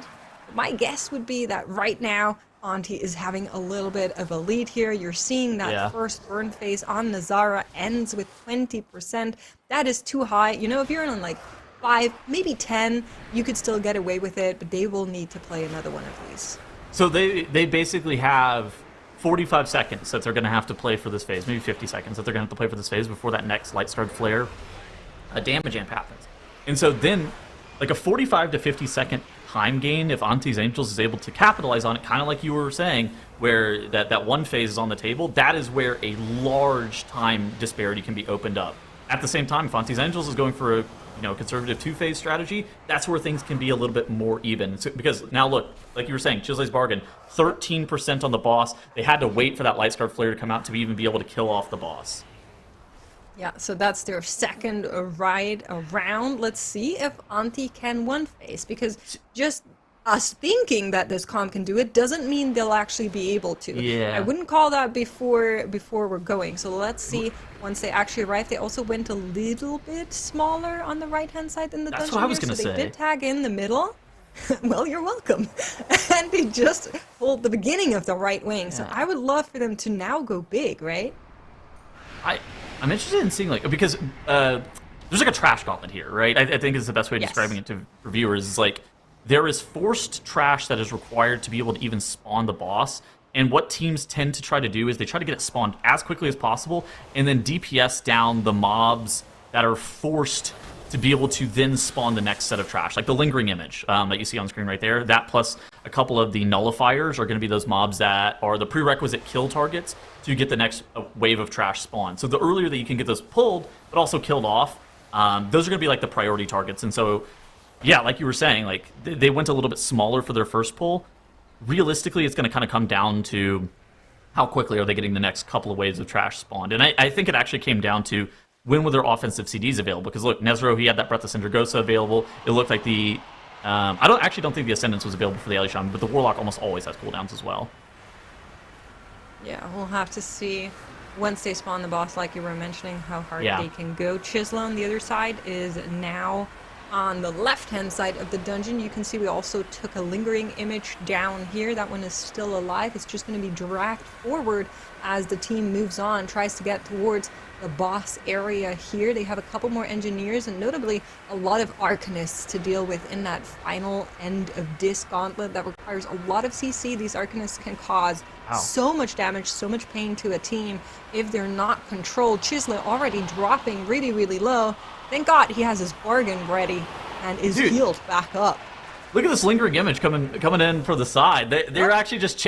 that mob is scary. I'm surprised that they're elected to just chain it. Yeah, he was just in that first pack, you know. He didn't die. What are we going to do? We cannot just do single target gaming. It's MDI. That's not allowed, Tells. True. That is not allowed. That is against the law. For CHIZLE'S bargain, I feel like they're about to get the boss pulled here in just a couple of seconds. All they need is the Seer to die, and then I believe that the boss should be looking to spawn. Yeah, I think so too. Important here it is, can they one phase it? Nazara does come in as well. No, not yet. Let's see. Just a couple of seconds for RP. Yeah. There we go. Okay, so it's basically a question of can ANTTIS Angels one phase Nazara here, right? That's the big time save potential? It would be, yes. In terms of trash, you can also see that there's going to be some additional count that ANTTIS will get on the back of this. So CHIZLE might have a little bit of a higher end on the trash count. but I doubt that matters because the very final part of the dungeon can just be played really easily into boss. So I wouldn't put that as the big advantage they have over here. Let's see once our friend Lothraxion actually does spawn in. Does ANTTIS Angels have the power to take everything down in this one phase? Here he is. Tyrant. Charges Ascendance. in. Light Scar Breath. Flare. Everything flies. Breath now running. Can they do it? This DK is doing insane damage too. All it took was about 5 consecutive buffs to Frost DK. Wow, he actually out DPS the Ellie Shaman. Wait a second. Is DK OP? Okay, wait, never mind. He was patting on the ads. Surely he was patting on the Scroungers. That wasn't pure single target, right, Mix? So I definitely saw a Sindragosa fly over him as well. There was some AoE that was done here. I can confirm.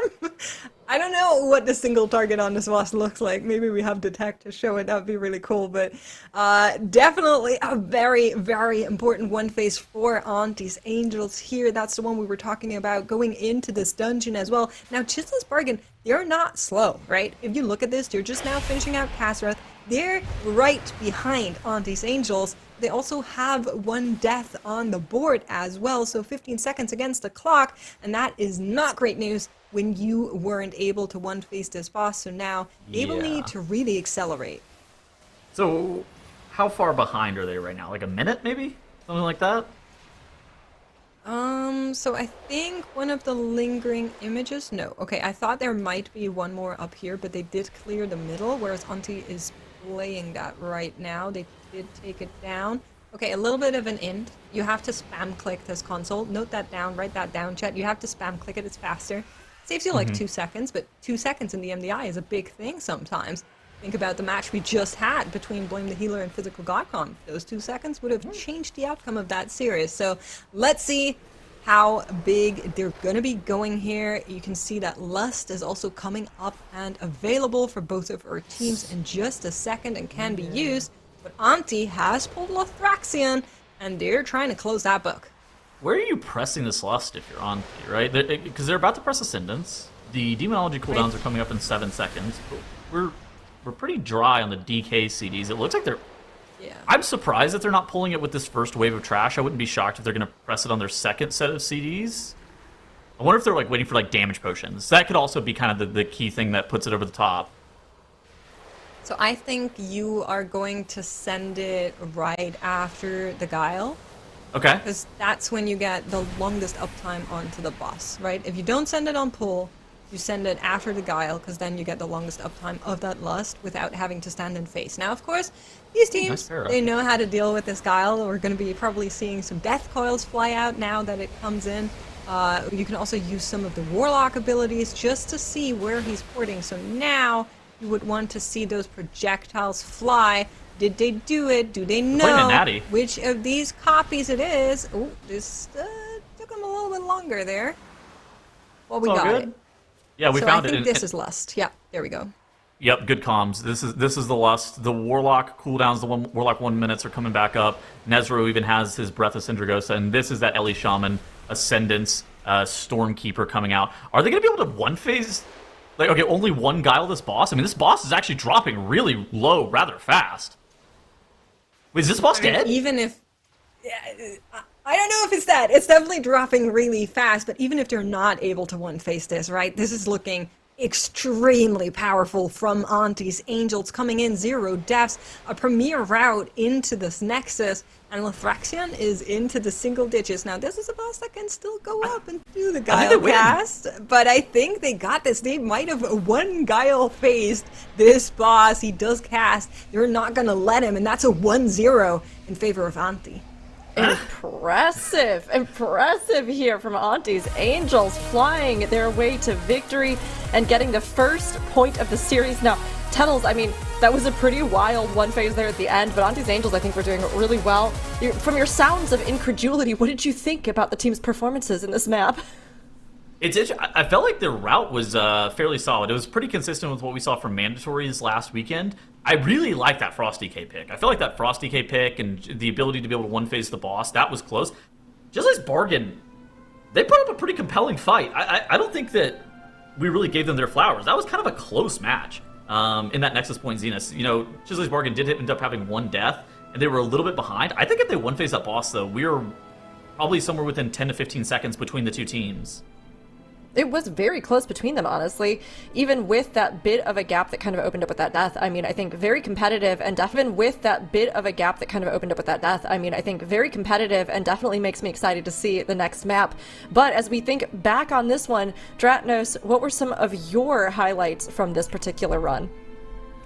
Yeah, like you guys identified, the one phase versus two phase on Core Warden is definitely an interesting part. Let's start off with just the very first pull of the dungeon, though, over on the left-hand side here with Lust. A lot of AoE damage being leveraged by the Demonology Warlock and the Elemental Shaman. Those are sort of specs that they're a little bit less meta than some of the ones we've seen on the side of CHIZLE'S Barden, right? Like those Aug Evokers, the Unholy DK, the Devourer Demon Hunter. But some big pulls like this work out really well for them. And in particular, the Frost Death Knight and the Elemental Shaman really own at one-phasing the Core Warden boss. Elemental Shaman is the one that we'd identified last weekend as being sort of the king of doing the boss damage in that 30-second, 15-second burn window on the Core Warden. You can see here, CHIZLE'S Bargain weren't able to get that done, right? They got this boss down 23%. This is basically them saying, we're not going to try to one-phase this, right? We're just going to say, look, our comp isn't great for this. Our comp is great at everything else, but we're going to be a little bit slower on this two-phase potential, and we're going to be better at the rest of the dungeon, right? Whereas ANTTIS Angels are saying, look, we're going to play the Frost DK. Look at how it spikes up on the damage meter here. Huge burst in this Breath of Syndragosa window. Yeah, the double Syndragosa, like the double Frostworm's Fury as well from the Apex talent. So much damage there. Actually, more damage than the Ellie Shaman, which previously was what we thought was the top damage spec, maybe alongside Aug Evoker, if it's buffing an Ellie Shaman on that fight. But yeah, really impressive out of ANTTIS Angels. And the way they played this last boss fight as well, something that I saw them do a couple of times, which was really nice, they would stack the dispersion, the brilliant dispersion. If it was on like the Unholy DK, they would just stack it on the tank and not lose uptime and just use anti-magic shell and say, you know what, it's going to double hit me. That's fine, I got anti-magic shell, the other person's a tank. That's absolutely no problem. I'm not moving away from this boss. I mean, impressive. Honestly, love to see it from both of these teams. And it just goes to show, even if there are big names on any weekend, every single matchup can surprise you. And, teams that have just grown in past seasons can continue to excel and shine. And love to see it with ANTTIS Angels here.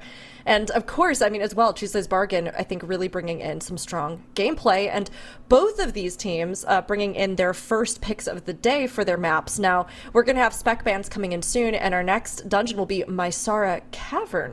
So with this in mind, I mean, Makes, with what we've seen of them, Frost DK was a good pick, but what other picks do you think we might see with this next dungeon in mind? So it's a great ban pick too, right? It's a really, really good class to play into this Nexus, same as the Ellie Shaman. I'm expecting them to actually take out both of them, maybe even the Warlock as well, and then just go down the route of playing Evoker, Unholy DK, Devour Demon Hunter. They have that available if they want to lock it in on map 2. Depends a little bit on whether or not they think they can 2 and done to shut out CHIZLE'S Bargain, or if they think they need to be ready for a map 3. That's maybe the one consideration I would have with locking that comp in. How goes Warlock in Mysaras? Isn't that spec pretty good in there? It is pretty good in there. So we've seen Affliction as well being used in this dungeon a little bit last weekend, so that could be a vibe. You could ban out your Demonology still and then play Affliction in here. That could be something to do. Very interesting, very interesting. Well, I think we have a little bit of extra insight. Makes, there was something you wanted to highlight from the last map.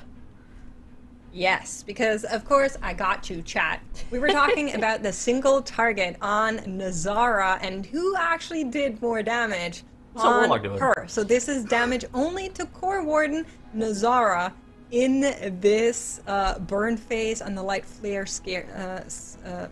flare. And you can see that DK be topping. I guess it's not just all padding tables, I guess. Frost DK actually premier single target burst. Interesting.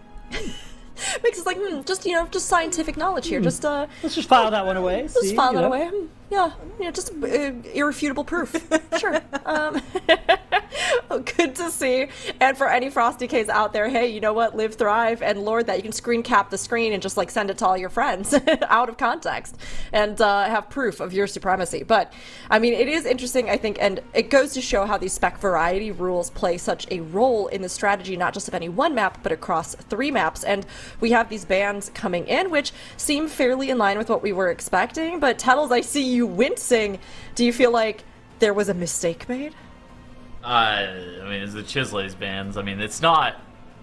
They didn't have good options, right? Yeah, exactly. That's Yes. the problem, is like they didn't have great options. I think you had to keep the Augmentation Evoker. That feels like that's like Warrenstone and all the utility that the Augmentation Evoker provides, on top of the fact that you have like multi-target bosses the entire time. It just feels like that's an insane DPS. So, I mean, I get it.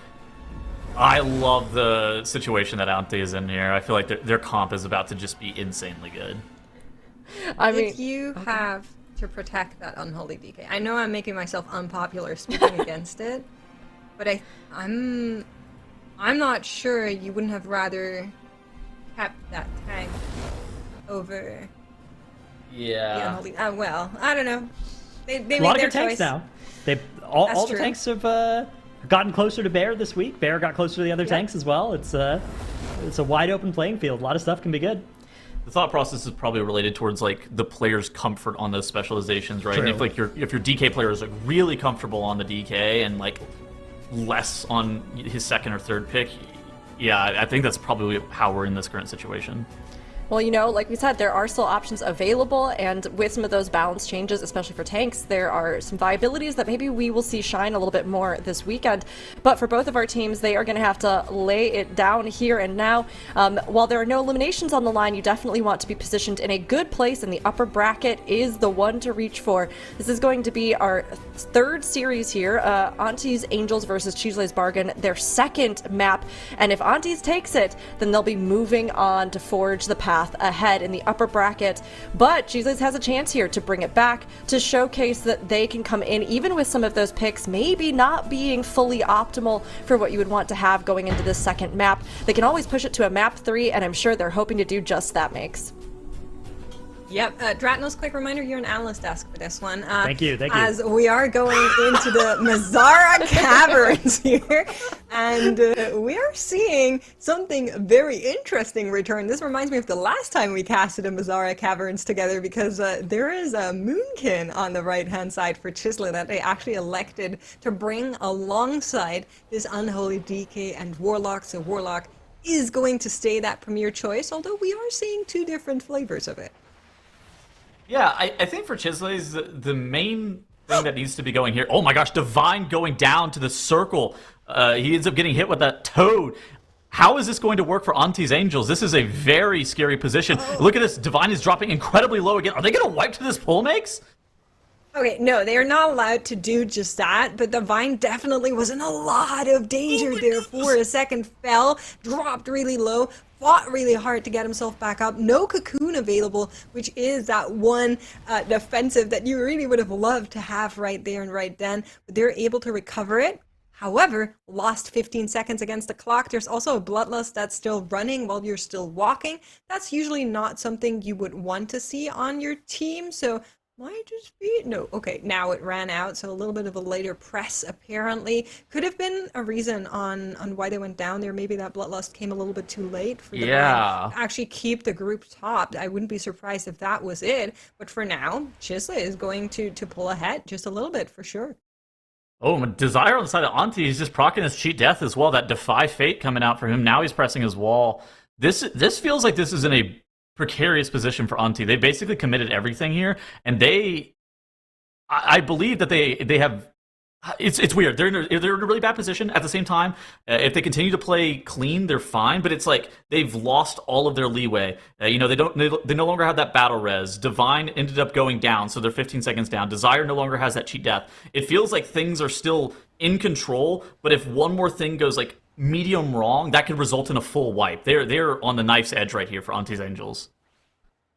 They certainly are, but it's a long dungeon and we just entered it, so there is some more time for teams to get it back reined in. Interestingly enough, CHIZLE actually electing to go into the hut there and tagging some of the mobs that are standing in it. That's not something we've seen from most of the other teams, so a little bit of a different routing priority as they are now grabbing everything that's standing here and bringing it back together on top of these hexers. Need to make sure that those stay interrupted. But Nazu does go down in the immediate. That Shadow Bolt did hit him there, and that is going to be an equalizing death on the side of CHIZLE. Yeah, unfortunate for CHIZLE. For ANTTIS Angels on the left side, they have engaged the first boss. They still have that Soul Eater pulled into the boss, which is casting that Rain of Toads and putting that heal absorb on top of the entire group. This is an insane amount of damage that's coming out on the entire group while on top of this boss makes.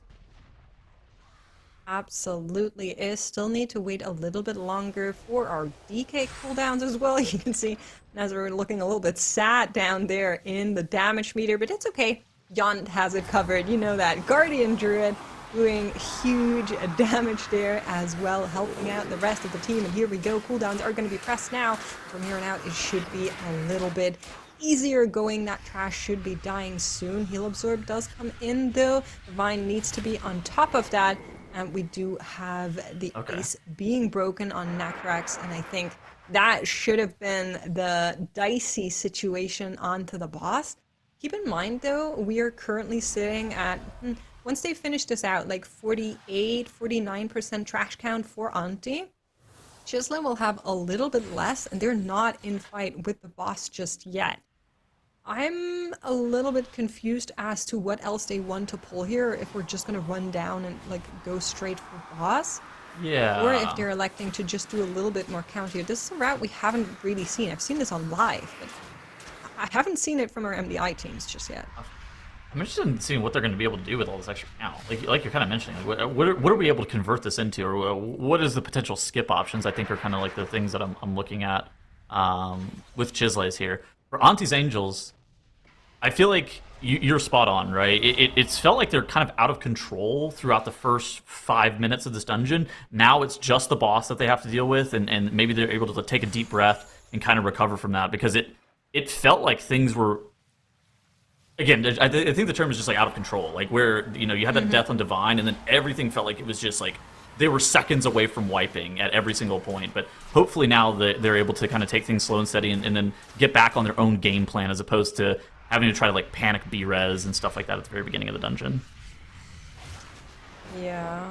Oh, last second my hit gosh. here for Divine. That was the brave is what I'll call that, but it worked out in their favor. It could have gone very differently here. I really hope Dratnos is getting like a slow-mo replay of how late second he stepped into that, but that is going to be boss down for ANTTIS Angels before CHIZLE have even yet pulled. And again, if you're just comparing the trash percentages, I don't think you would want to be on the side of CHIZLE here in terms of dungeon progression, in terms of what they've cleared just now, a full boss HP behind, and like 10% to account for in the opposite side. Like you mentioned, there's so much trash in this dungeon towards the end as well that you can just rather easily tag in here and there. We'll have to see how this one works out, but first, CHIZLE will need to survive. Yeah, Silva on the side of CHIZLE'S bargain on that Brewmaster Monk, he dropped so low. I think he probably hit, what, 5% HP there? Yeah. That is, yeah, like you're saying, I think that the bleed from Murogen on the... oh my gosh! The bleed from... Breathe, Tettles, breathe! Dude, we just got hit by a frog! Our Boomkin's barely alive.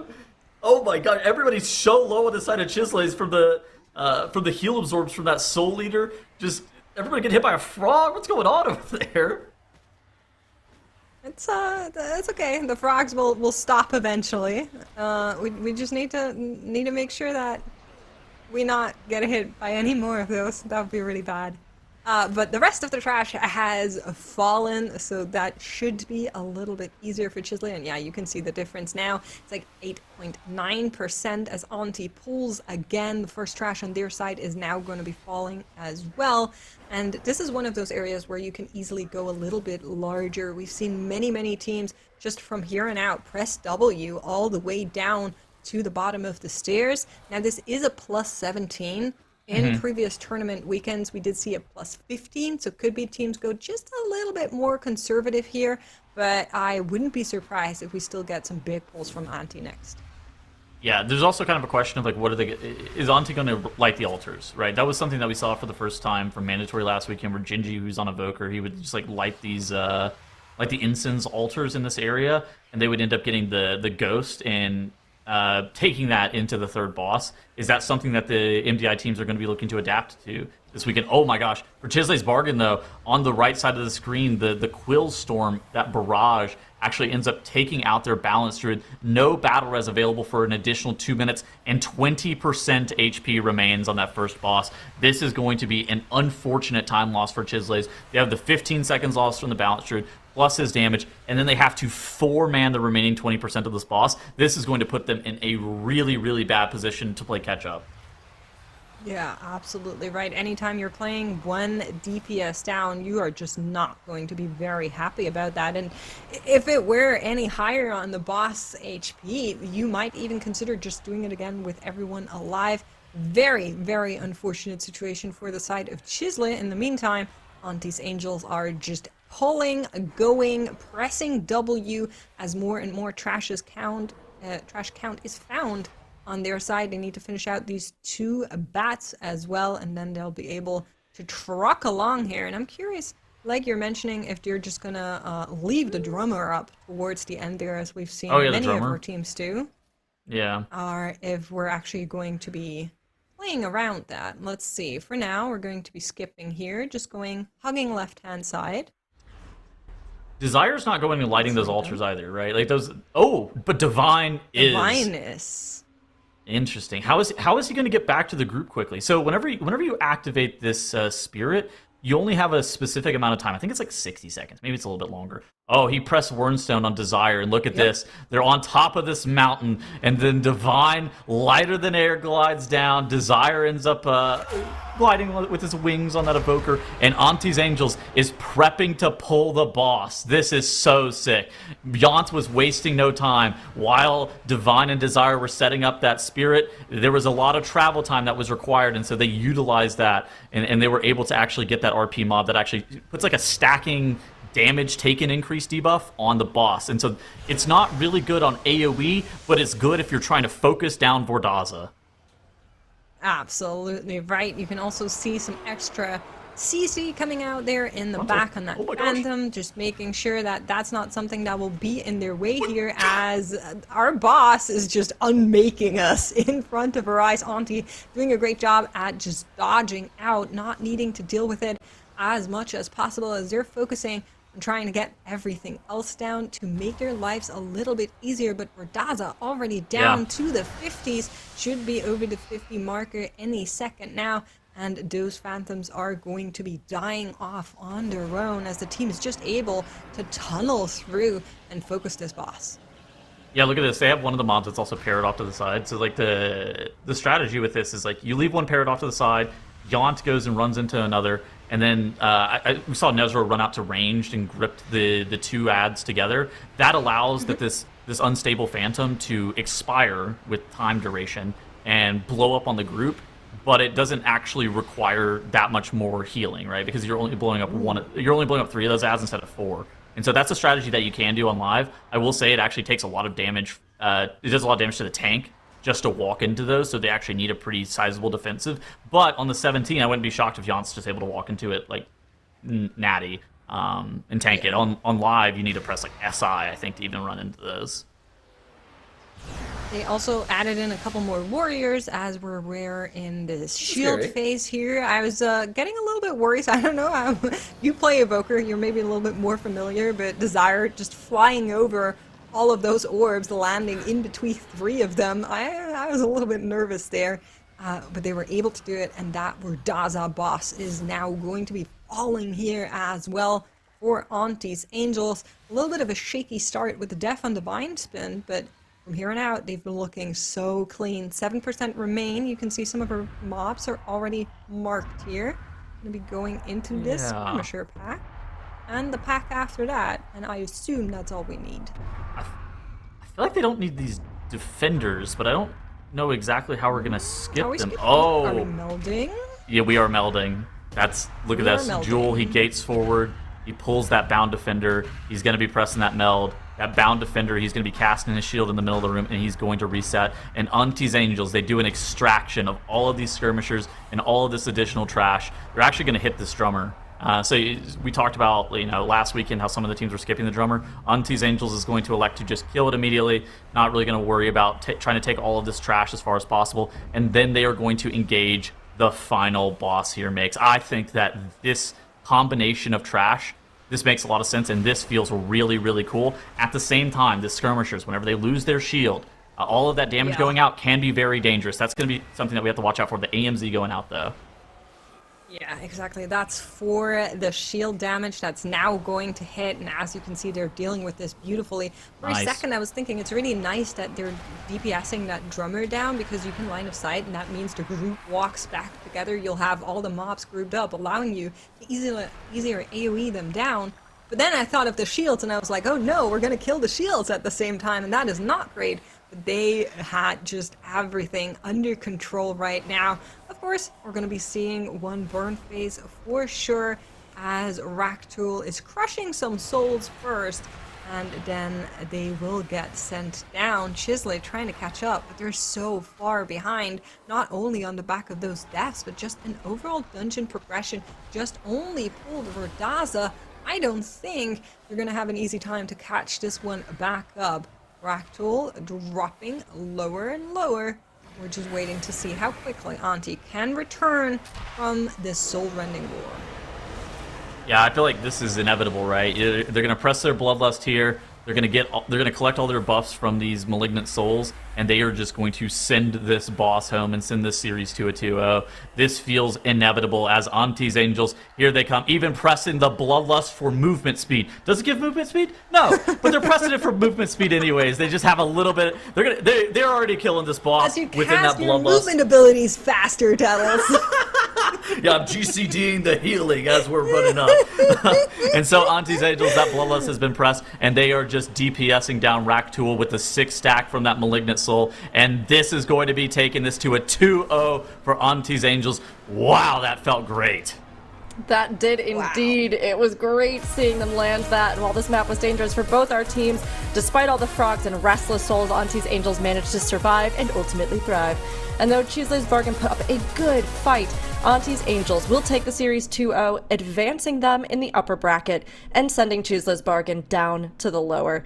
Now, we knew that ANTTIS had the potential to compete for one of the 2 spots through to the season finals. We know this is true about them, but seeing the play from our teams, I mean, Tettles, do you think that backs it up? You feel like these teams had a lot to show right now? I feel like for ANTTIS Angels, yes, like this is, they were the number 2 seed in this group. I think they were the number 5 seed, I believe, coming out of time trials. For me, the beginning of this dungeon felt a little bit out of control, a little bit scary, right? There was moments of time where I was like really worried that they were about to wipe. If they're able to like kind of shore up those problems, of course they did have a death on Divine earlier. That is more what I'm expecting in line with ANTTIS Angels. They are very fast. That is something that is like undeniable. They are incredibly quick, which is what should have been expected out of them. Yeah, Mix, do you agree? Was this what you were kind of expecting from the teams, or were you hoping to see a little bit more from CHIZLE'S Bargain? I think teams, or were you hoping to see a little bit more from CHIZLE'S Bargain? I think CHIZLE'S Bargain. So, Amazara's Caverns, we'll just forget about that one. That was a little bit rough. Having to fight the boss with 1 DPS down, right? You don't want to be in that situation. But I'm sure Dratnos has more to talk about how this one went. Yeah, this one actually started off with a death on the side of ANTTIS Angels, so things were briefly looking really good for CHIZLE'S Bargain. As a result, Divine going down to that Potatoed. We did then quickly follow that, unfortunately, with deaths for CHIZLE'S Bargain. Here we saw that first death for them coming out. The Moonkin ended up going down and consuming the battle res, which this was unfortunate because then when they had a death in the future, they didn't have it available on the boss fight. Meanwhile, ANTTIS Angels were just pulling huge. They were pulling these bear pulls into bosses, blasting away that Affliction Warlock as well, just doing massive damage. As we've seen, we saw last weekend, the Affliction Warlock also getting teched into this dungeon, letting you get that full Warlock utility while also then banning out the Demonology Warlock, and then the Affliction Warlock works out really well against the Spec Variety rule.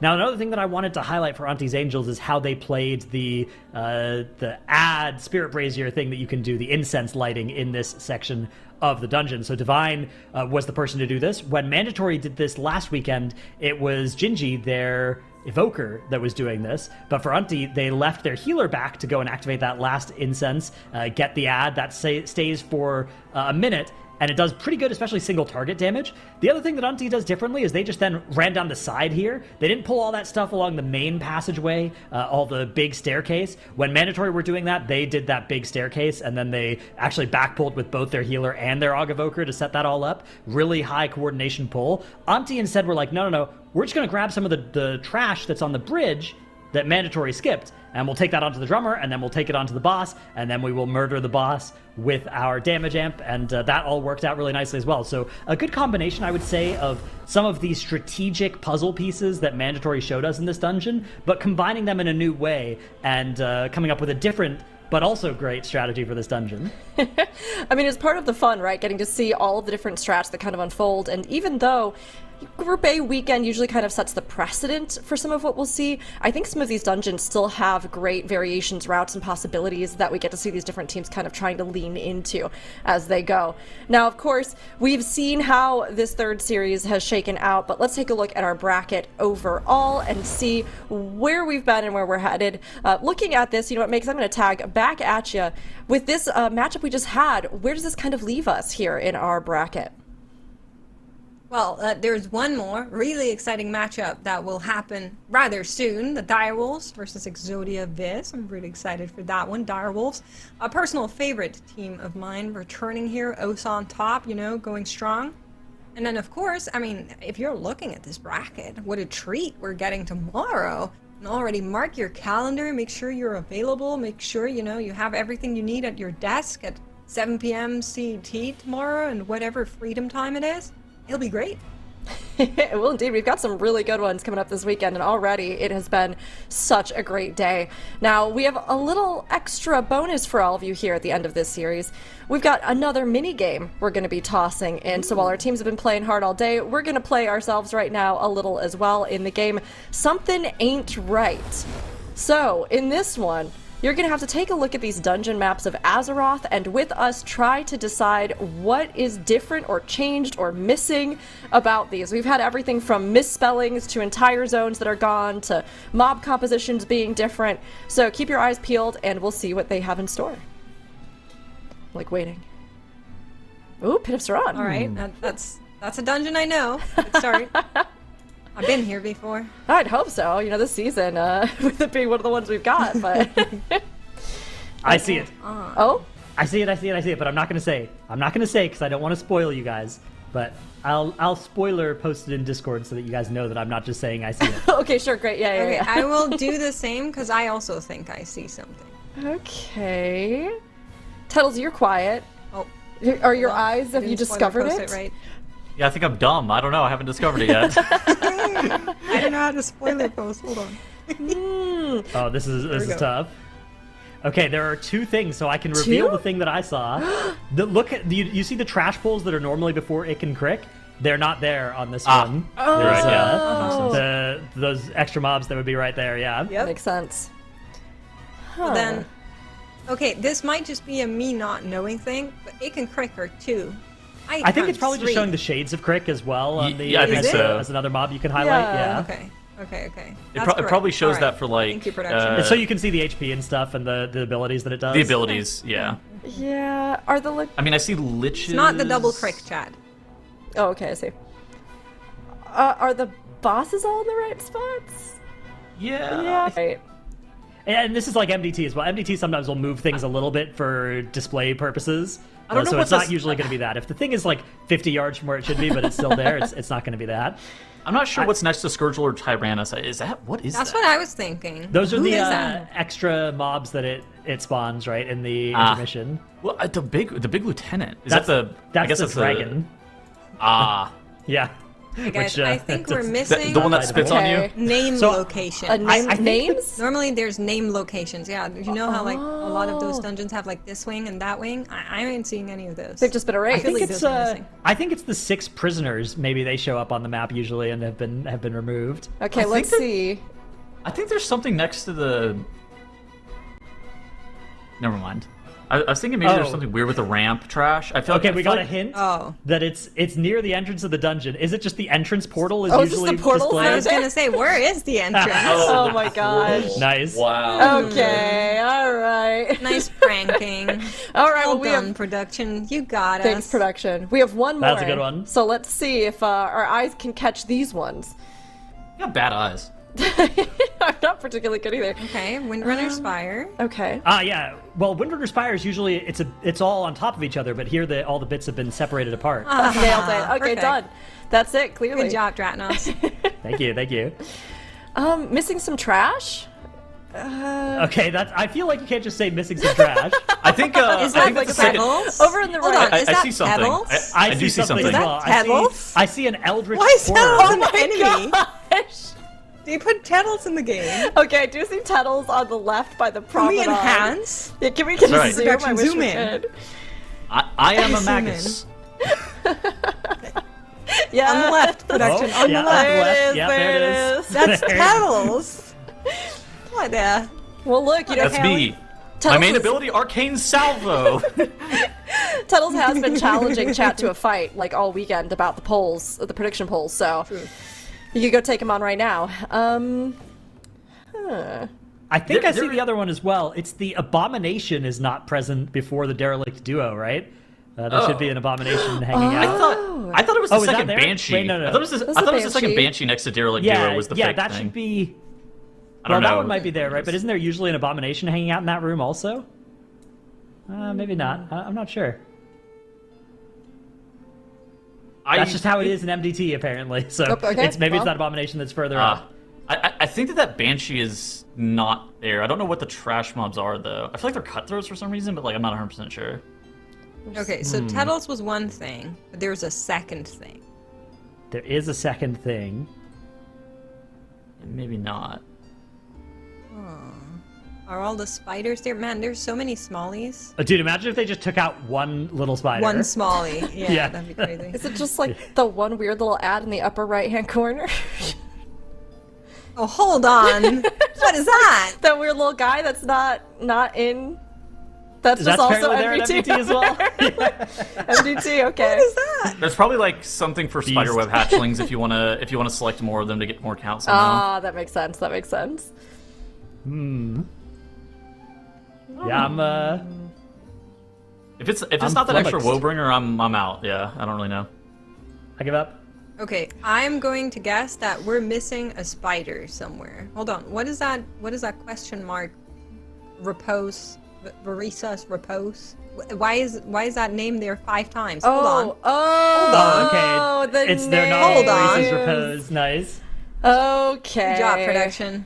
All right. You well fooled us played. because we can't rate. Good job. Great. GG. Look, reading is hard, all right? You know, we do enough of it as it is. So one of them was Sylvanas' quarters. I see. Yeah, the region areas are wrong.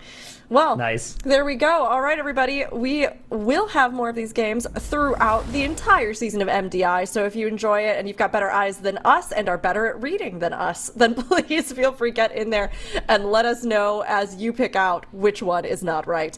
But in the meantime, we are going to prepare for our last series of the day. This is going to be Direwolves versus EXODIA Vs. This is a big one. We're curious to see what Direwolves can bring into the competition after being away for a while, and EXODIA Vs is a bit of a wild card. So we'll talk about that a little bit more in just a few minutes when we're back from our break.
Our last series is only minutes away. We have Direwolves versus EXODIA Vs coming up, chat, so make your predictions now.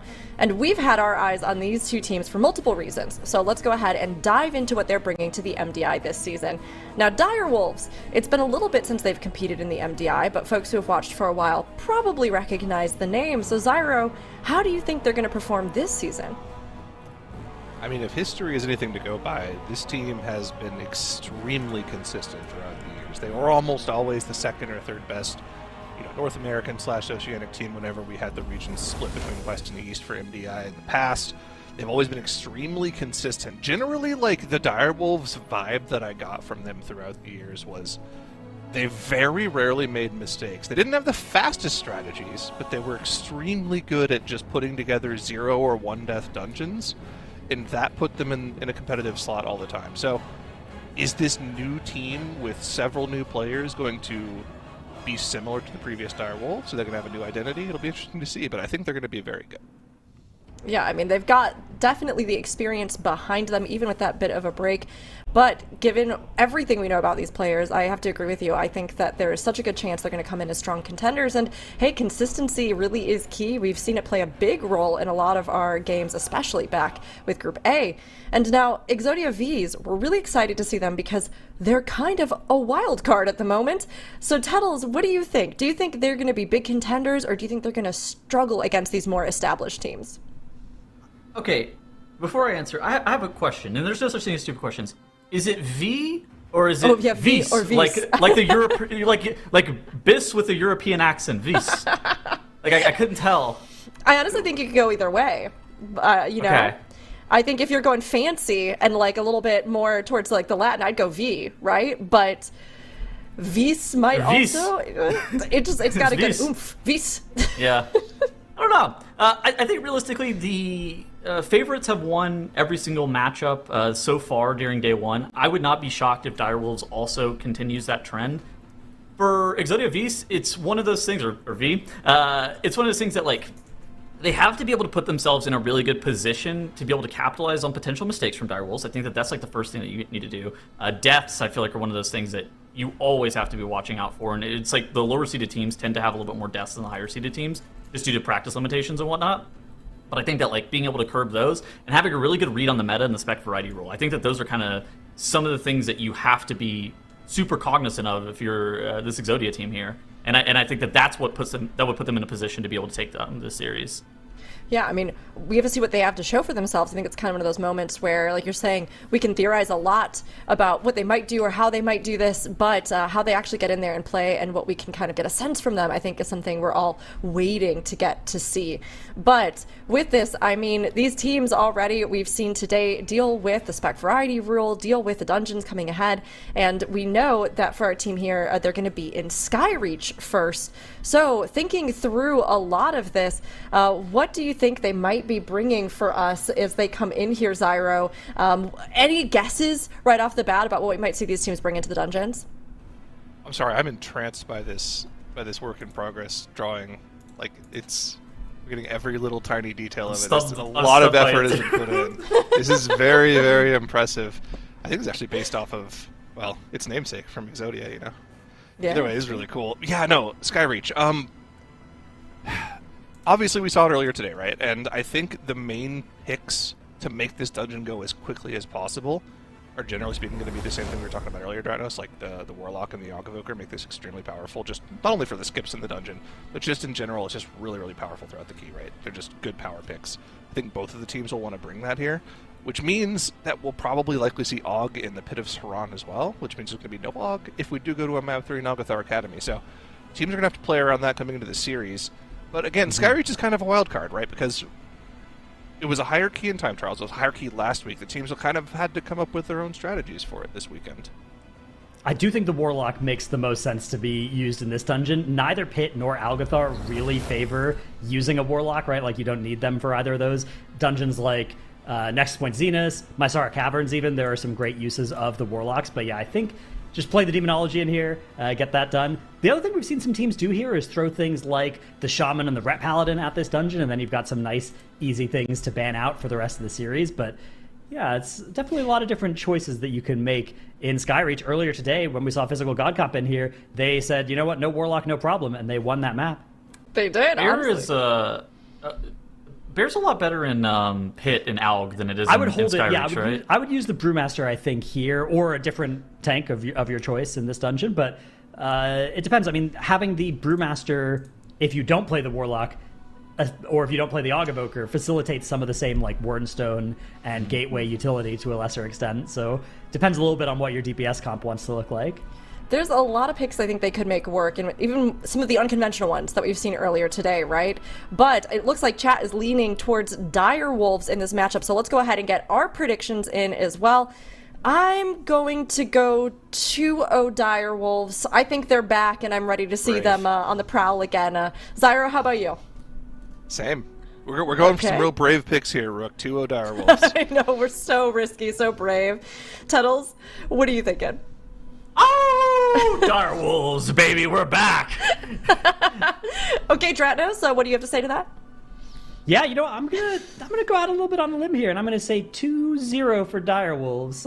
Be my prediction. Wow, honestly, all of us, I think these are some wild suggestions that we're making here. Honestly, again, feeling like it's just really impressive of us to take such a big risk. But you know what? I think that there's a lot that can be said about the fact that EXODIA V, like we said, we're wanting to see what they can show us. So let's see what they have in store. But we are going to be heading into our first game here in just a moment. Between these two teams, I think whether or not Dire Wolves will come back in and be as strong as they once were, or whether EXODIA V is going to be able to show that they have all the power behind them and we just didn't realize it, and they're going to be blasting it in these runs. I think power behind them and we just didn't realize it, and they're going to be blasting it in these runs. I think we could absolutely be surprised, and we could see that they have something they're bringing to this table as a new team here in the MDI.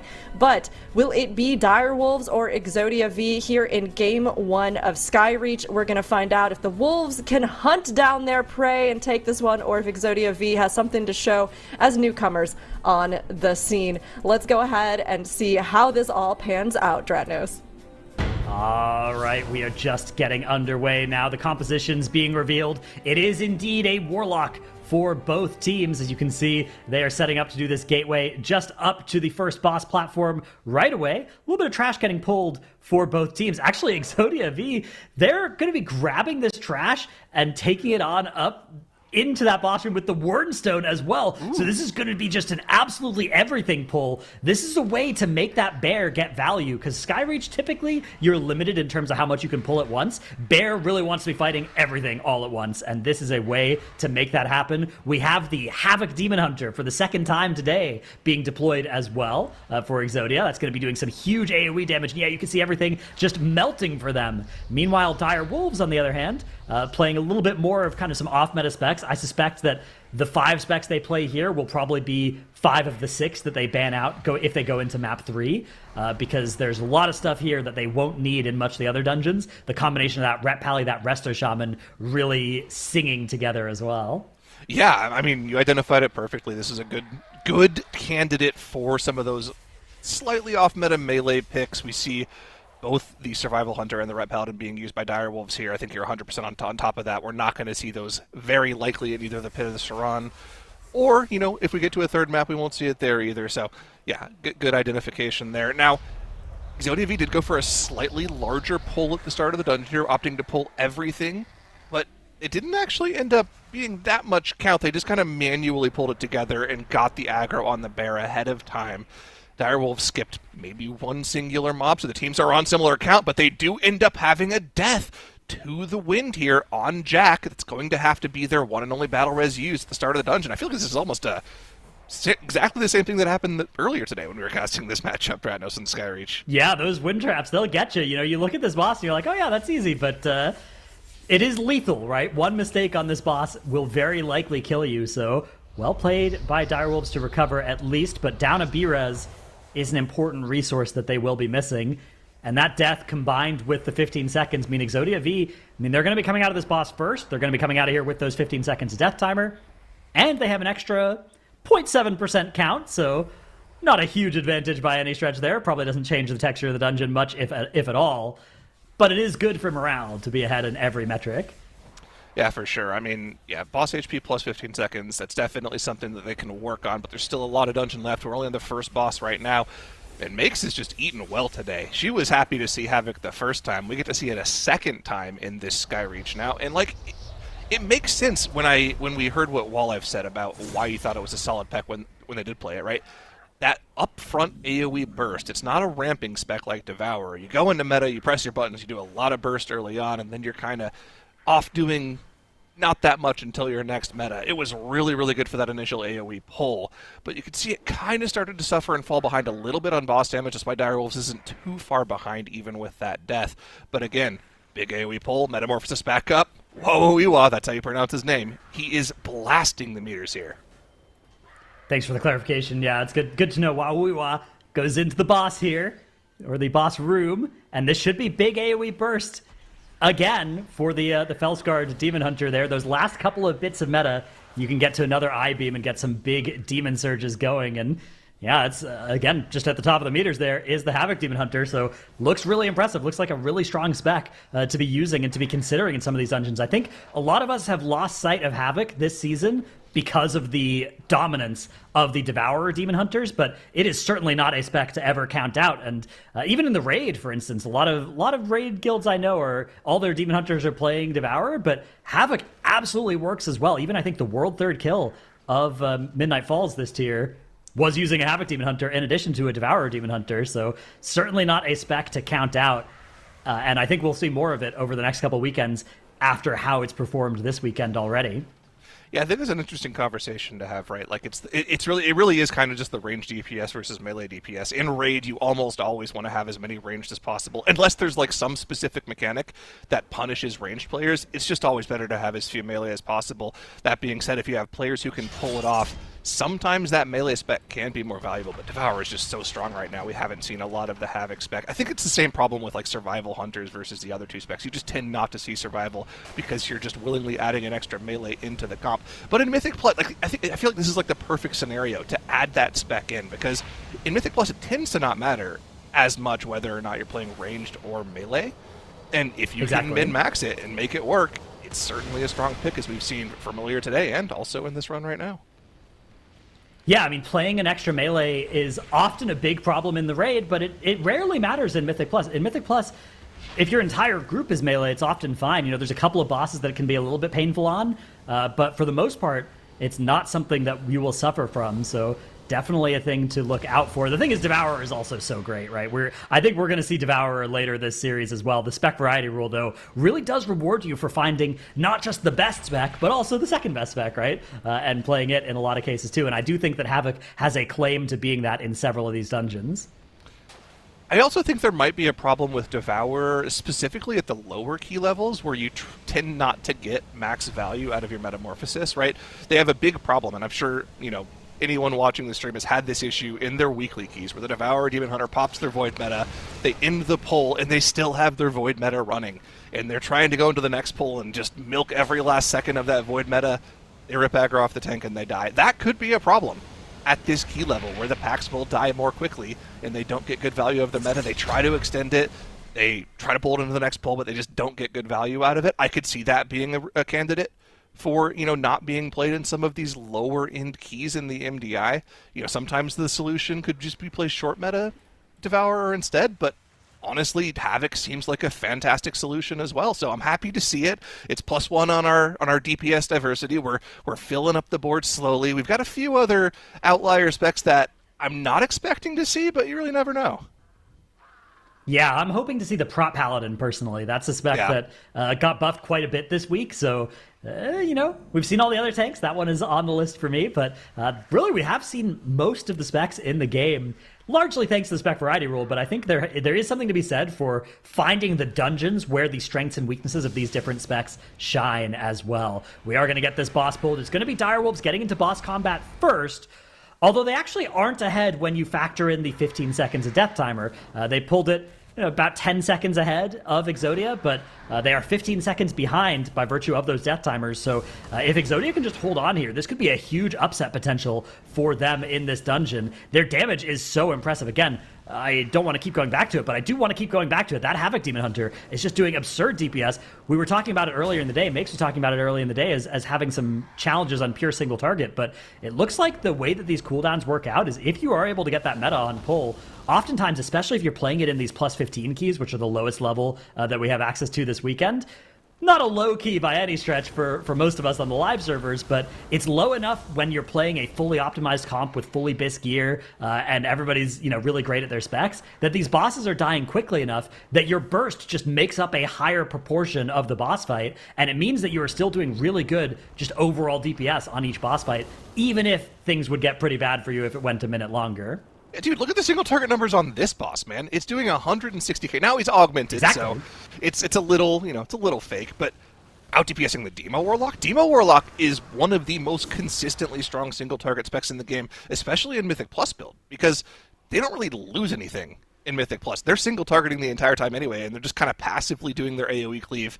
So, like, their single target doesn't really suffer in Mythic Plus build, and Havoc is outperforming that. Over on the side of Direwolves, they were all hovering around 100 to 110k, so yeah, Havoc clearly outperforming every other spec on the single target on the second, or on the third boss there. Either way, teams still neck and neck as we head up towards the final boss area. And one of the question marks for me as we head up here, Dranos, Direwolves is missing about one singular mob's worth of count. We know that was from the first pull of the dungeon, where EXODIA V were more meticulous with how they rounded up their count heading into the first boss. Direwolves went for the gateway up quickly strategy.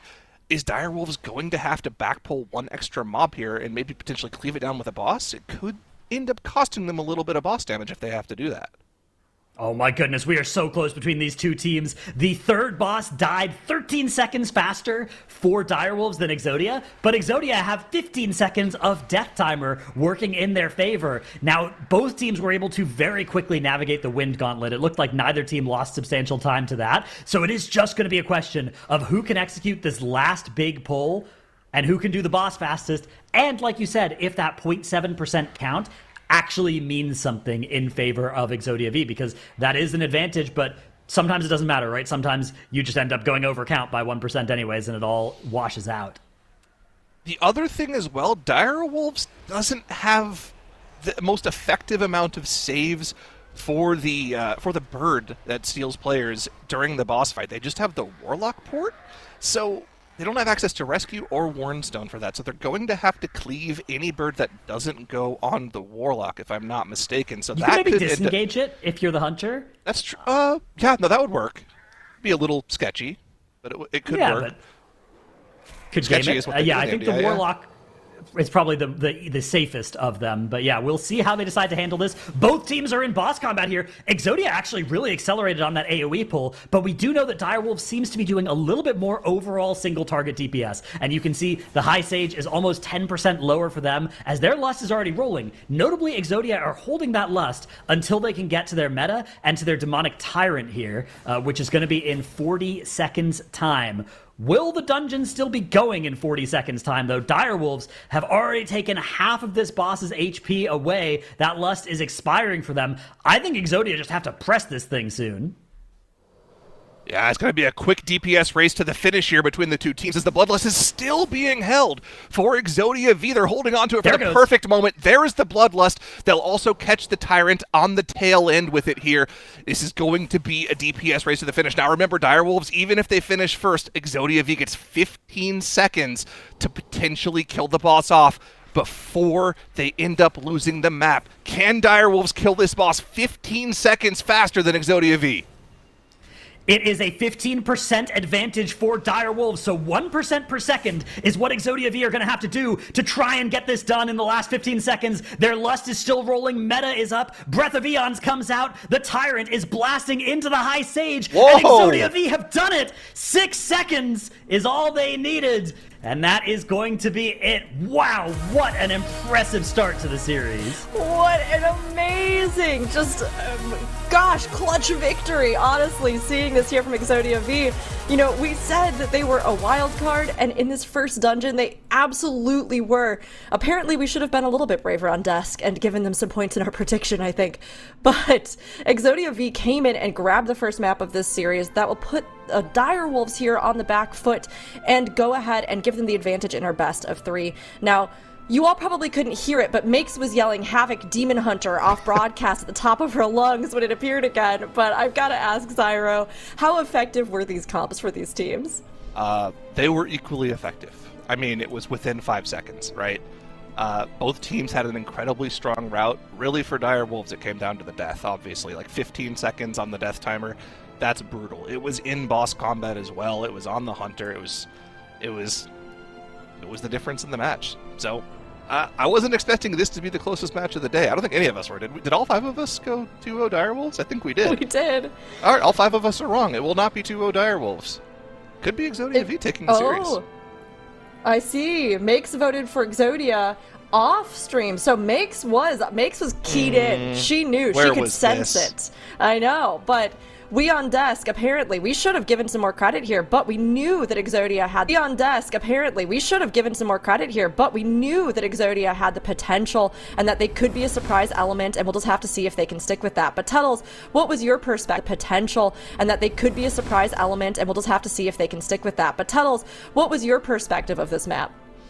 I mean, I feel like it's just like a comp diff, right? Like Direwolves, they're kind of playing like a tier 2 comp straight across the board with this Ret Paladin, the Survival Hunter. Maybe the Demonology Warlock isn't like a pure tier 2 pick, but like I felt like for EXODIA V, they put all of their eggs in the Skyreach basket, right? They had to have won this dungeon, given the composition that they were playing. For Direwolves, it was incredibly back and forth, kind of like you were saying, and ultimately what ended up losing them the map was Jack getting knocked back by the tornado, and then knocked into the other tornado from the Chakram, and it was just an unfortunate series of events. But for EXODIA V, they were able to capitalize on it, right? They ended up doing the triple construct pull. They were able to do similar skips, and it felt like this was a very on-rails dungeon on both sides. Direwolves was never able to kind of open up a sizable time lead, and I really think that the EXODIA V composition in this dungeon, with that Augmentation Evoker, with that Havoc Demon Hunter, I think it's just a better comp for this dungeon, for the things that are provided in this dungeon. I feel like every single time we see Survival Hunter, I'm a little bit underwhelmed by it. Like, it's not horrible, but I feel like every single time we've seen it, it's not the best thing either. And for Direwolves, they're going to have to reverse sweep if they want to end up making it into that, continuing on in that upper bracket. And for EXODIA V, they're trying to play spoiler. They're already up 1 map.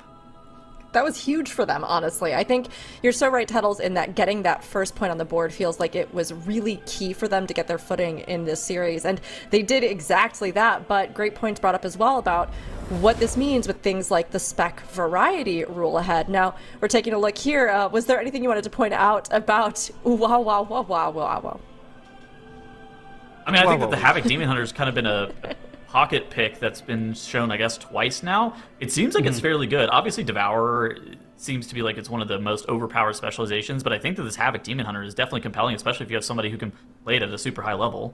So there's 2 talents that are worth noting as well about this build that they're playing in M+ right now. The first is Inertia, which is over there on the bottom left of the middle bottom left of the spec tree. That one means that they have to be doing these Fell Rushes and Vengeful Retreats to be getting full damage. The other is actually a choice node in that Fellscarred hero talent tree, the Immolation Aura enhancing one that's just to the right of the Fellscarred icon, up in the top right. That one really indexes you into doing AoE damage. It's a choice node against a single target option instead. So the fact that they were able to still do so much single target damage burst on those bosses, I think was the thing that, to me, surprised me the most, given what I had thought Havoc would do on that boss. Honestly, really impressive seeing it play. And, you know, Makes earlier was just such a big advocate for this, and this segment definitely not sponsored just exclusively by Makes to convince you all to play Havoc Demon Hunter. But, there it goes. Oh, there we go. But we've got our banned specs now popping up down below. So, Zyro, since you commented on it, what are you seeing with those? Nothing surprising on Direwolves' side. They banned out more of the off-meta survival. I agree with Tuttles. It really hasn't wowed me when people play it. It doesn't seem to be that great, but it is kind of filling a gap. They get to ban it out after 1 series, and like, you know, if they had a 0 death run, they would have won that map. So it's not awful. It just doesn't seem to be as good as the super top tier picks. Rat gone, not surprising. Resto Shaman gone. There's like 3 other healer specs you can play right now, so banning out the Shaman makes sense. Demo Warlock being banned out, it's probably fine. I mean, we identified it wasn't that great in either of the other 2 maps. There's no massive gateway skips that are needed in the next 2 maps in the series, so it's fine. Havoc being gone, sad to see it go, but you know, that's kind of how she goes. They're probably going to swap it back over to Devourer here, so we had our fun. But hey, listen, I'm on the Havoc train. 2 maps, 2 wins, 100% win rate. Stats don't lie. That's got to be strong. That's OP right there. You can totally tell. But honestly, I think it's been cool seeing how teams have been using this as an initial pick because it can be a strong opener depending on the map and then be something that you can strategically ban out to make way for others. And Pit of Saran is where we'll be heading next. So, Tuttles, as we take a look at Pit of Saran and everything that it has in store, with the teams as they are, do you think Direwolves, given that the comp they're going to be bringing in is going to be different this time around, will have an even stronger showing? Yeah, I definitely... think that... Go ahead. Yeah. I think that the standard live key composition is more in line with what we're going to be likely to see here with that augmentation of over that Devourer Demon Hunter, that Unholy DK with a Bear Druid and Mistweaver Monk. Does seem like that's kind of going to be the preferred angle. And I mean, with that being the case, I feel like Exodia V's bans are really solid here. Obviously, if we go to a game 3, the augmentation of Evoker would end up being banned for them. But I feel like the Exodia V, what's kind of strategically been the meta for Pit specifically, it kind of lines up with what Exodia V is doing here. Yeah. I think that's exactly right. I think Direwolves are definitely still the favorites in any given map. Are they the favorite now down a map, knowing that they need to win 2? We saw Exodia looked really, really good in that Sky Reach. They did use that Guardian Druid, where Direwolves did save it, so... I don't know. I mean, if this does go to a map 3...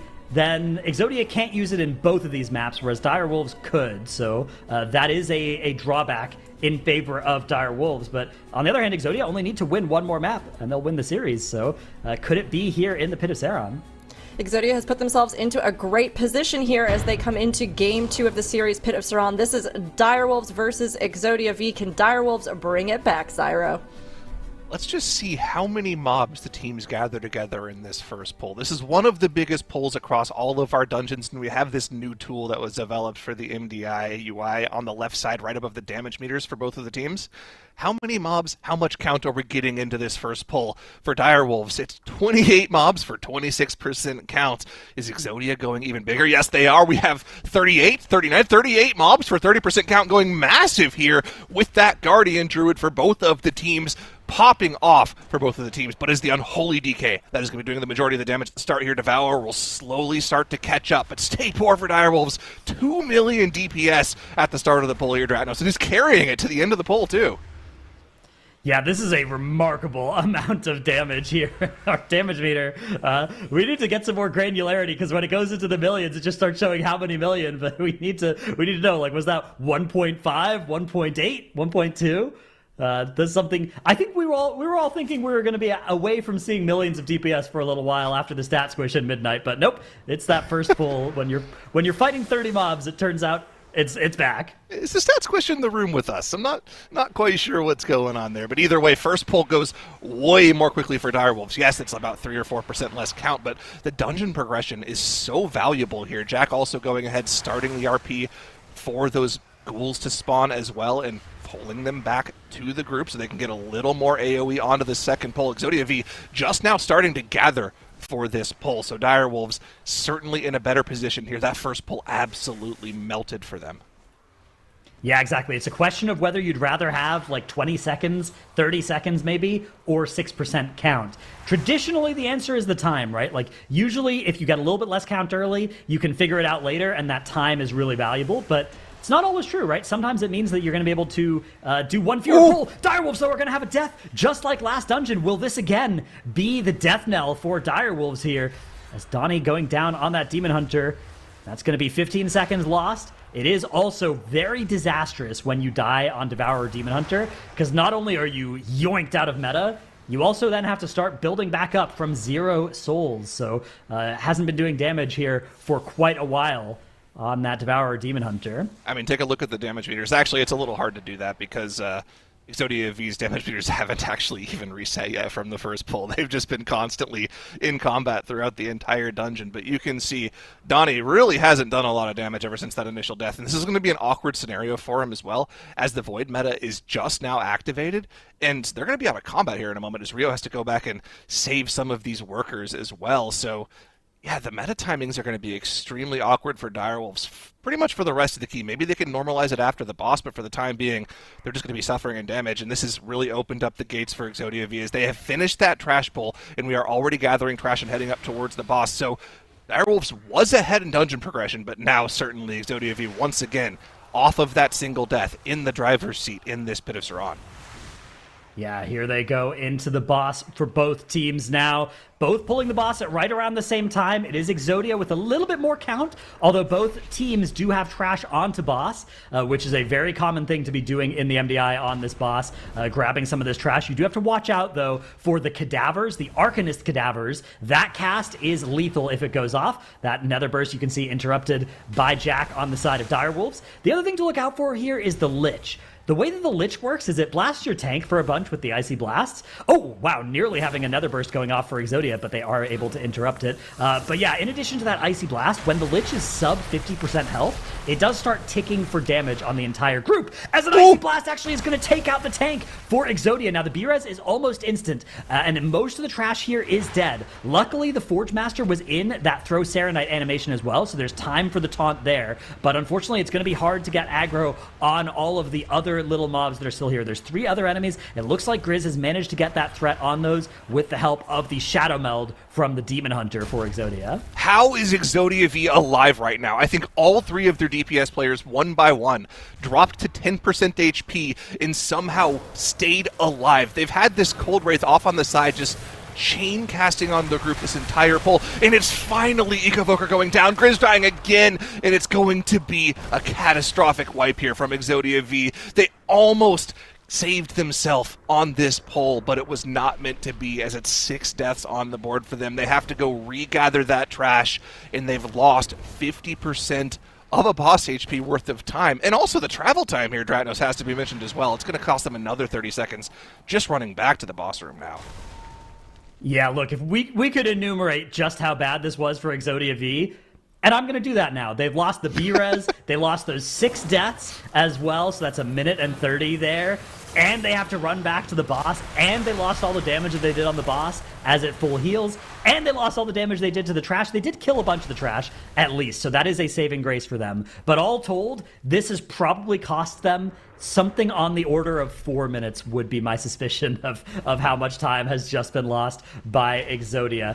Now, is it impossible to win an MDI match if you've lost 4 minutes? No.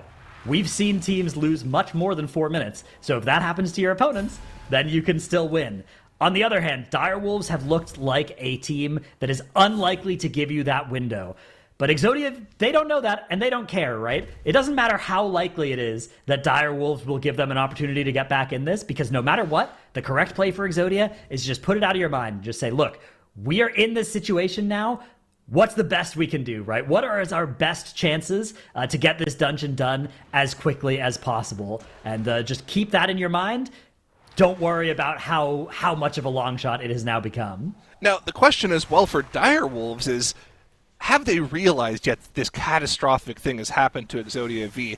If they had realized, they probably wouldn't be going for the crazy pull that they're going for. Whoa. Not only the guy send ghouls into the boss, but we also have the Drake plus Lich combo into the boss as well. Did they CC the cadaver in the back? I'm not seeing a cadaver in the pull, so they probably have it paralyzed way in the back, so they don't have to worry about that Nether Burst cast going off. So it's not necessarily that dangerous, but at some point here, we're going to have to swap to the totems to make sure they don't kill us off with their Shadow Novas.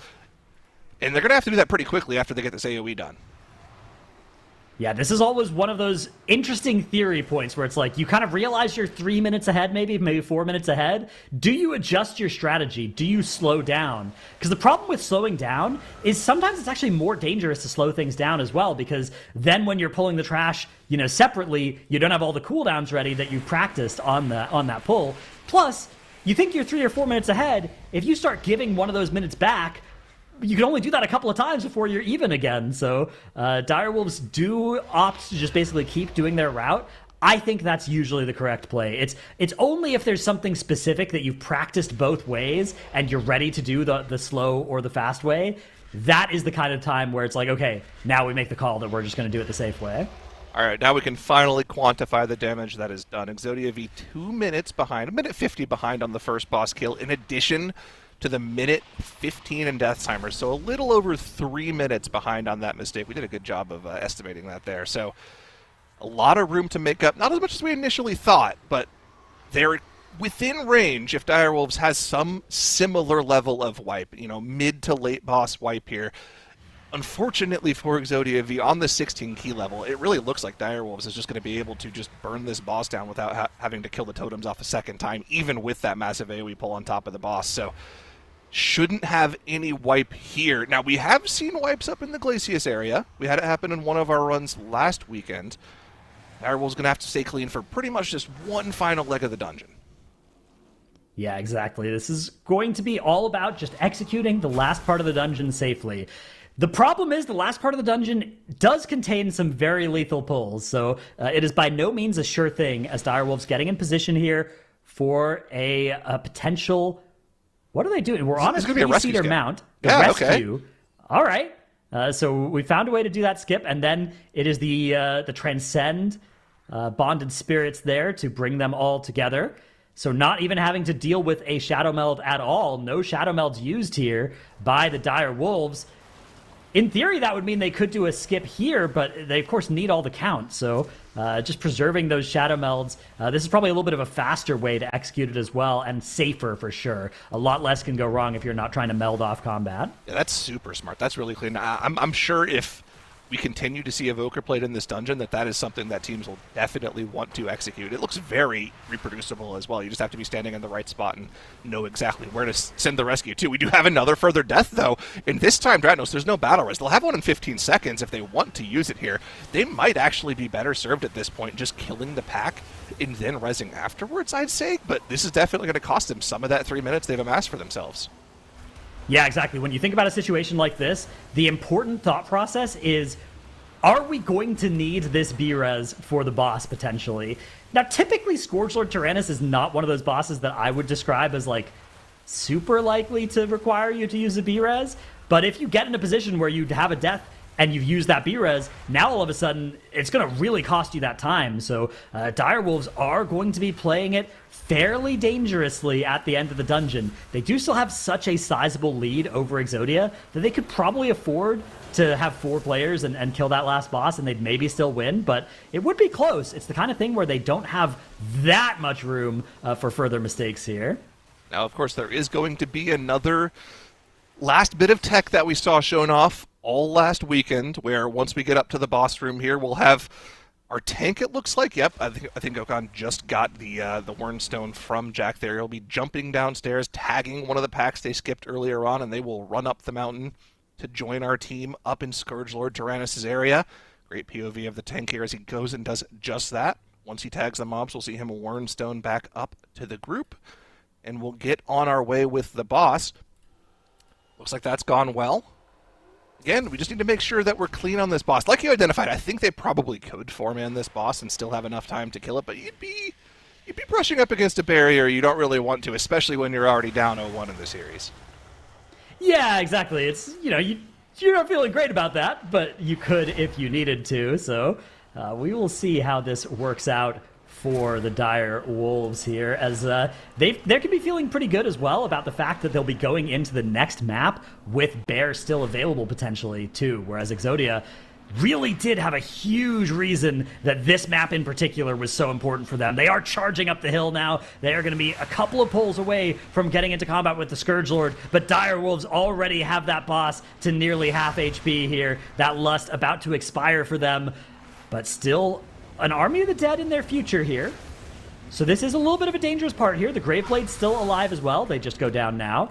We have one of those Plague Spreaders going to be gripped in potentially or just interrupted and walking into the group. Darkness is down as well for the Dire Wolves. Should mitigate quite a bit of that pulsing AoE damage that the Plague Spreader does cause while alive. And it looks like they're mostly just focusing their damage still on the Scourgelord here, keeping that Plague Spreader interrupted, but not worrying about focusing it down and saying, you know what, we can heal through this. Yeah, I mean, it's just free cleave, right? Give your healers something to do. They've got half a mana bar to deal with and only 30% of the boss's HP, Let them just heal the group. They can cleave it down with their comp. It's extremely efficient to just do that, and they do just that. It gets cleaved down with a couple basketballs from the Devourer Demon Hunter, a couple plagues from the Unholy Decay, and they're good to go. 20% left on Scourgelord Tyrannus. It wasn't the cleanest run from Direwolves. It's not what we've kind of known from them in the past, but of course it is a new team. New players on this team. They haven't played in the MDI in about 16 months now since Season 1 of The War Within. but it is a win. They're still in this series, and we're going to be heading to a deciding Game 3 to see which of our teams will be moving on to the upper bracket tomorrow. Always gotta love when it comes down to that Game 3, and Direwolves weren't ready to let this series go. They have beaten out EXODIA on map 2 and evened the score, bringing us to 1-1 on either side. I mean, Dratnos, there were some deaths, there were some mistakes on this one, but what were your kind of major takeaways from both of the teams' performance in Pit of Saran? Yeah, I mean, Direwolves looked weak once again compared to the perfection that was possible for them. Now, when we talk about Direwolves, this is a team that was the 8th seed in our time trials, so should you expect perfection out of that team? It's hard to say, right? Because the time trials sometimes teams don't put as much time into the time trials, sometimes they don't have the same specs as they used in the time trials. But in this map, they had the exact full time trial comp, and they still ended up having those 2 deaths. So definitely a vulnerability there. But this time, EXODIA weren't able to capitalize on it because they had that full wipe. Indeed. Unfortunate when you see that just added on. When you have the full wipe, I feel like, unless that other team is going to make a huge mistake as well, it is so hard to even conceive of rallying. But both teams did fight it out to the end, and it means we're going to be seeing this map 3. Now, Tettles, here on Pit of Saran, what was your summary of all of the map's action? I mean, I feel like you guys were pointing out, I think it was a tale of the deaths. That was going to... Like you guys were pointing out, I think it was a tale of the deaths. That was going to be the really big thing. And for EXODIA V, it felt like they kind of put all their eggs in the 2-0 basket, right? Where they actually came out and both teams were running a pretty aggressive strategy for the first pull of the dungeon. EXODIA V ended up getting a little bit more count than the Direwolves. I think Direwolves ended up ending with like 26% enemy forces on this first pull. EXODIA V was at, I want to say like 32% or something like that.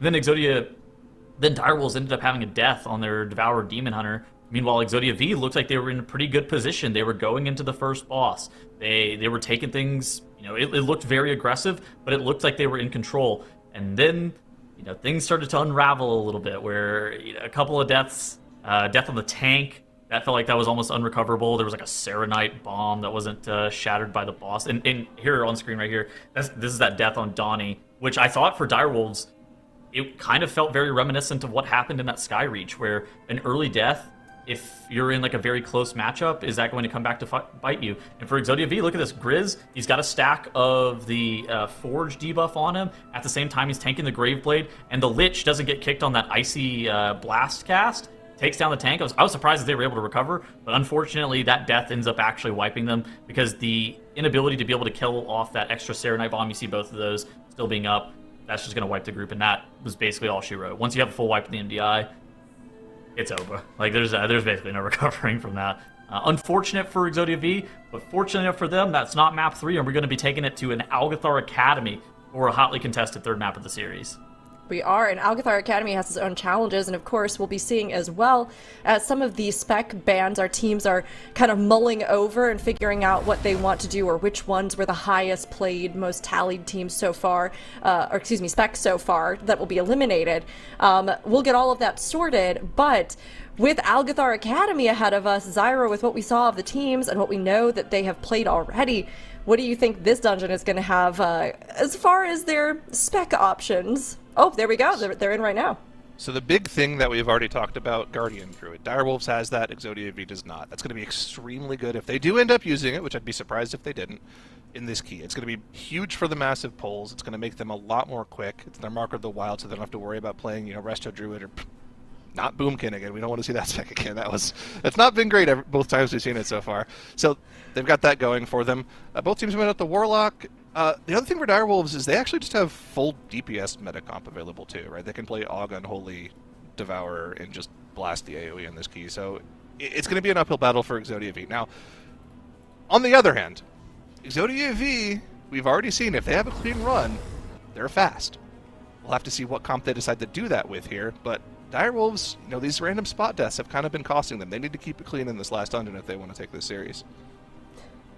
They do. I mean, as we've seen, deaths, especially too when you're in a kind of precarious position or up against a team that you're very close with, if you have those deaths coming in, it just immediately makes it that much harder for you. And while you can kind of hang in there, I mean, you reach a point where there's kind of a point of no return, as Tuttles was saying. So, I mean, with these two teams, we've got this final map, Algathar Academy, with the performances we've had for them so far. I mean, Tuttles, do you think they were more closely matched than you thought at the beginning, or is there something that you think is going to sway it towards one of them? Yeah, I mean, I think that they were definitely more closely matched than I thought at the beginning. I think for Exodia V, their strategy of like try to win the series 2-0, they won the Skyreach, and they were actually pretty close to the Pit of Saron. I think that they may have had even a faster route in the pit if they were able to execute it perfectly. Unfortunately, deaths, if you ever have like a full wipe or even a couple of deaths in the MDI, you just immediately lose your run on the spot. Really unfortunate setup for Exodia V. I feel like in this third map, Direwolves are certainly favored, but that's not an inevitability, right? It's not one of those things that Direwolves are guaranteed to win. I would say it's probably like 65-35, maybe 70-30, something like that for this map, but that's not guaranteed by any means. And I'm just talking from like a pure composition perspective. Indeed. I mean, again, they've got a lot of specs banned out at this point, but I think either one could take it. Exodia throwing down the gauntlet and saying it's time to duel in this particular matchup, and the Direwolves howling for blood as they try to get back into the game. Direwolves versus Exodia Vs. This is the final map of the series. Whoever takes it wins. And here we go, Zyro.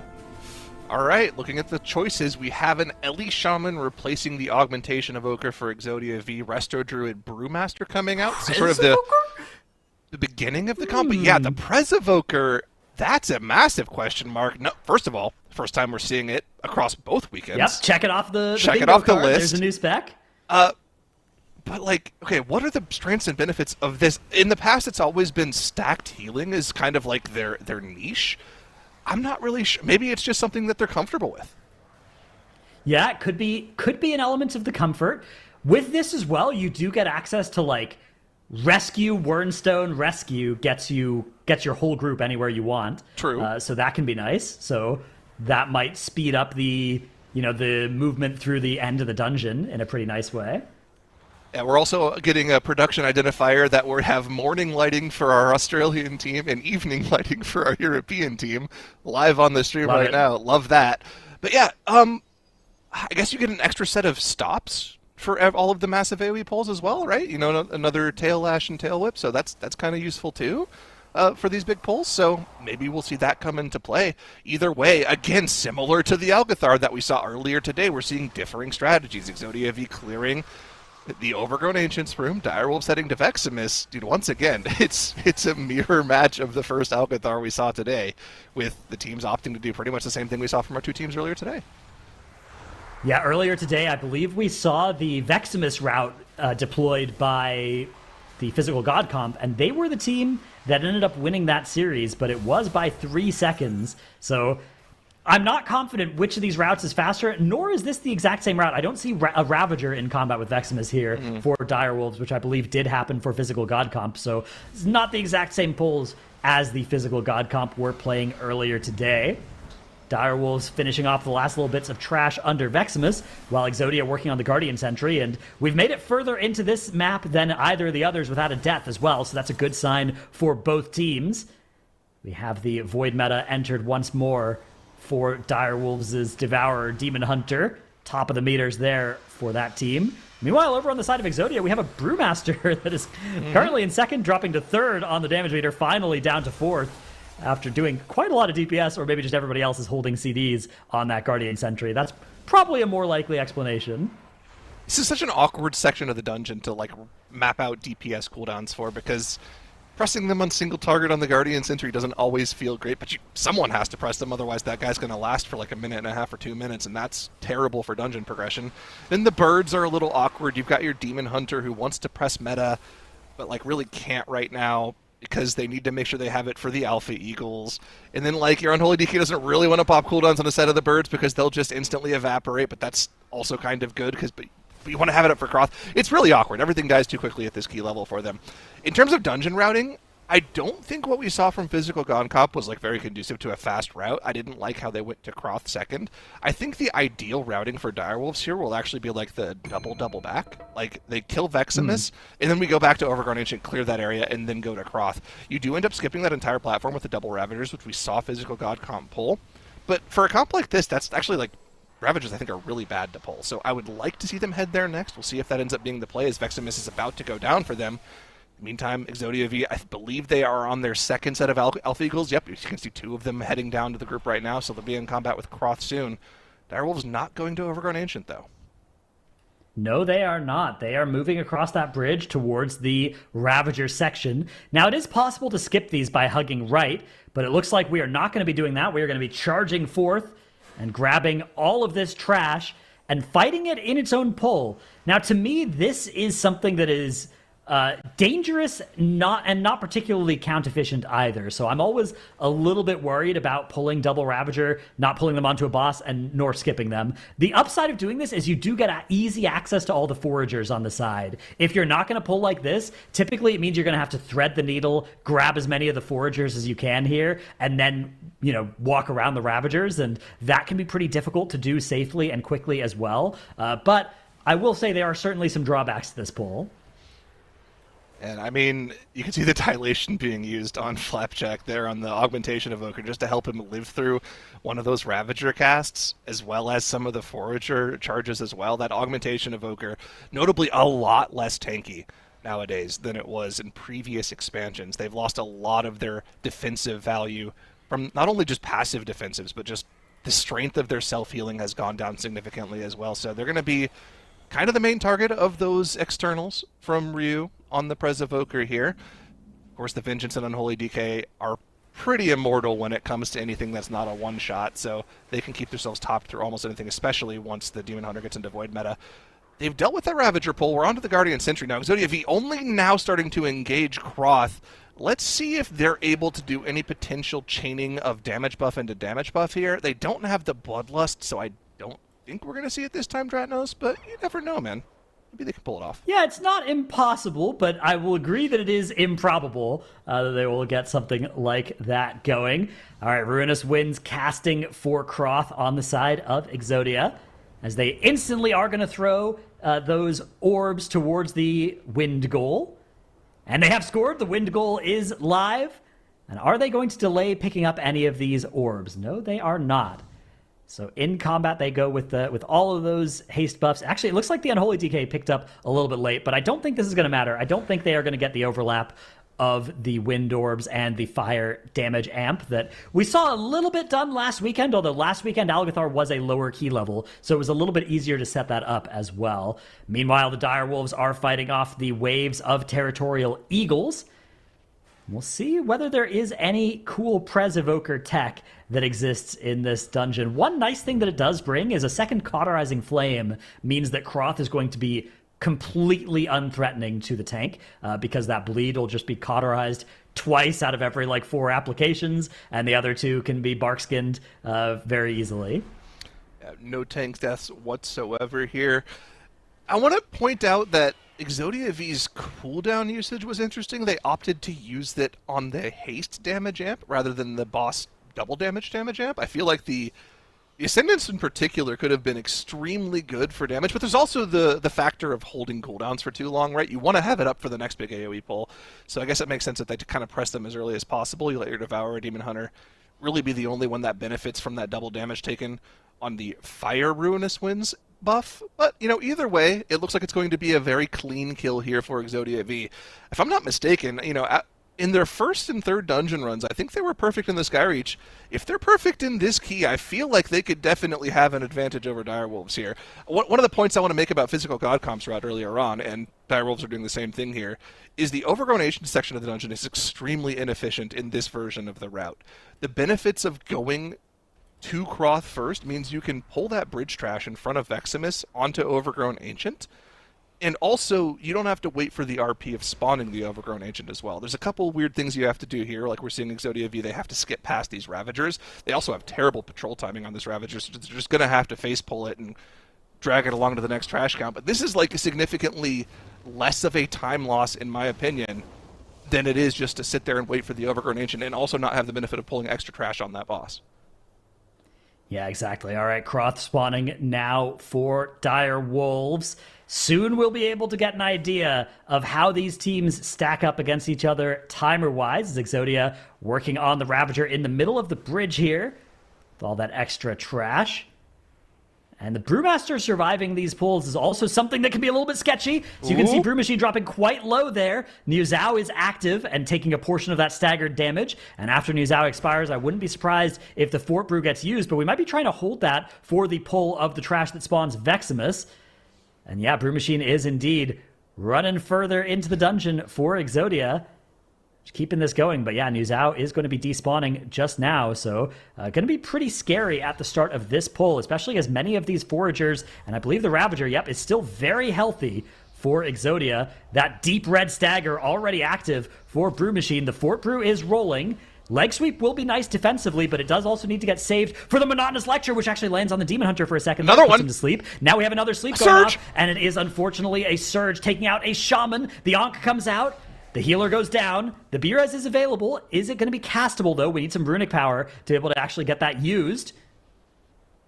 Oh no, it's just another disaster for EXODIA V once again, as that Ravager pull ends up costing them. They couldn't deal with the extra tank damage. They tried to chain it, they tried to get value of that Fort Brew, but it just ended up not being enough as the kicks were not there for EXODIA V. 2 channels going off, stopping a Surge from being interrupted, ends up wiping the group, and now we are in the same situation we were in the Pit of Saran. They might have had a faster strategy, but we're not going to see it come to fruition here, as they're now a minute 30 behind on death timers, but even further behind on trash progression here, Dratnos. This is just more of the same. They're probably once again about 3 minutes behind here. Yeah, while this is tragic for EXODIA, it is important that we give some credit to Dire Wolves here, as this is the only dungeon so far that they've been able to have 0 deaths on. Oh my goodness. How did he live there? He got cleaved by a Ravager charge, knocked off the bridge, and managed to shift back at the last second. That was crazy. Oh, that was indeed, as now EXODIA looks like they're going to be trying to set up this exact same big pull. A little bit of the trash is dead, but most of it is alive, and many of their cooldowns are gone. They are going to have Lust this time, and they do elect to just press it on this pull. A Monotonous Lecture actually does go out on the Shaman this time. Blinding Sleet is used, but it actually doesn't grab all the textbooks, so we have to then use Leg Sweep as well. And unfortunately, with the Leg Sweep, all of the auto attacks of the Battle Axes get synced up, and they all land on Brew Machine in the same second there. That is something that every tank has experienced on that pull, instantly going from 100 to 0 HP. As a result of that synced up auto attack. If you ever do decide to use like a leg sweep to hit a AoE CC on all of those axes, you've got to backpedal a little bit so that they do not all auto you at the same time. Down he goes, unfortunately. Meanwhile, Dire Wolves are going to be grabbing all of the lashers that they need to activate the Overgrown Ancient. They are ignoring and, in fact, crowd controlling, it looks like, one pack of the insects and just staying far away from the patrol section of the other. I think we have one of the groups on top of here, so they've managed to not dodge one of them, or they just pulled them in on purpose just for safety, just don't have to worry about CCing them off in the corner. Either way, we're going to be cleaving down these lashers. All of the hungry lashers are gone, just the vile ones that spawned the boss left. Great AoE damage from this comp for Dire Wolves, managing to stay on a deathless run so far in this key. Will be the difference maker for them. If they can get out of this dungeon with no wipes and no deaths, they will be moving on in the upper bracket. And this is really unfortunate for EXODIA V. I feel like for where they're seated in this competition, I feel like they've vastly exceeded my expectations of them. They have very strong routes. They have good compositions that they're putting together. And I think we're going to see them do really well in the lower bracket if they do end up getting sent down there in this series. Yeah, it is so impressive.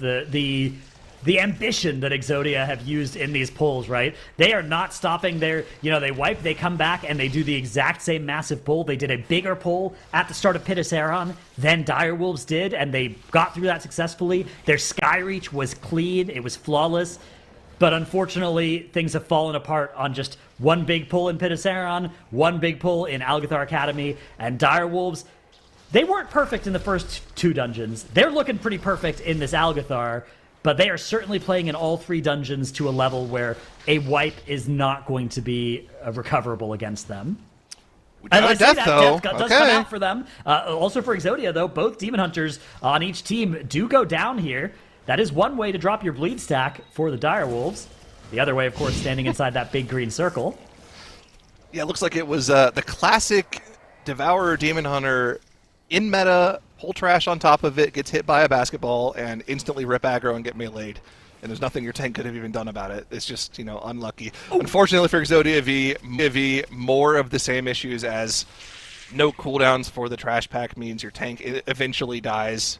And yeah, this is one of those spots where it does feel a little bit like a Guardian gap on that pull in particular. Yeah. Guardian can just pull all of that so safely. And Exodia they used Guardian in the first 2 maps, so they had to restrict it. They could not play it in this series, unfortunately, which means they're trying to make it work with that Brewmaster. I think their plan was to 2-0 this series, and they came heartbreakingly close. They are not going to come as close here in Map 3. They are down now 4 minutes of death timer alone, not to mention probably 5 minutes of dungeon progression. Direwolves now on the 3rd boss. Overgrown Ancient going down momentarily.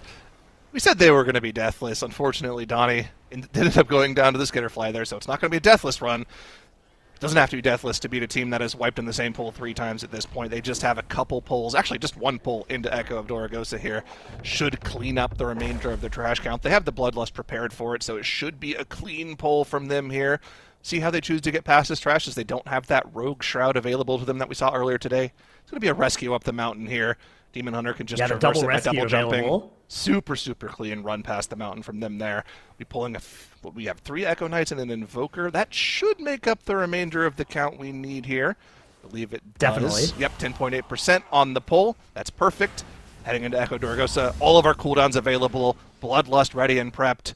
Be a blast to the finish for Direwolves. Yeah, they didn't even use the double rescue that they have access to there. They just still use the 3-seater mount. So I think you're probably right that the Preservation Evoker it's likely a combination of just comfort and the spec variety rule that are causing it to get played here for Direwolves. But it's certainly not a bad spec. Just because we hadn't seen it up to this point does not mean that it's not capable of healing these dungeons. In fact, have been some hotfixes to it over the past few months that have made it a little bit stronger in this sort of environment. So looking forward to seeing more teams potentially experiment with. I think the healer spot is one of those ones where it can be really good to play like 3 different healers across 3 maps and just really maximize the amount that you then get to stack, your Aug Evokers, your Guardian Druids across the other maps. Yeah, it's one of those rough scenarios where it's like it's just so good at filling buffs for your group, right? Be it the Mistweaver bringing the physical damage debuff, or the Resto Shaman giving you Sky Fury, or even the Resto Druid giving you Mark of the Wild. Like, all of those are such viable options right now, you don't tend to get to the other options. But it is good to see that, there are players that are comfortable just picking something that's a little off meta and making it work as well as Ryu has here.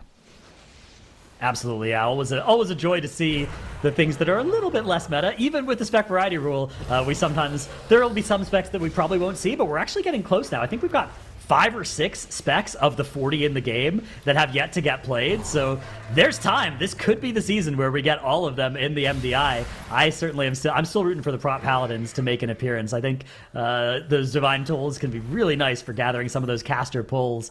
Unfortunately, so in Midnight, they've made it sort of nicer where most mobs that are casters will also just slowly walk towards you, right? They'll cast, walk, cast, which makes that Divine Toll silencing and interrupting everything a little bit less OP for gathering those sorts of caster pulls. But, there's still room, I think. Prop Paladin, post-buff, could be a spec you play, especially, you play the full damage build in a plus 15 and just absolutely nuke some bosses.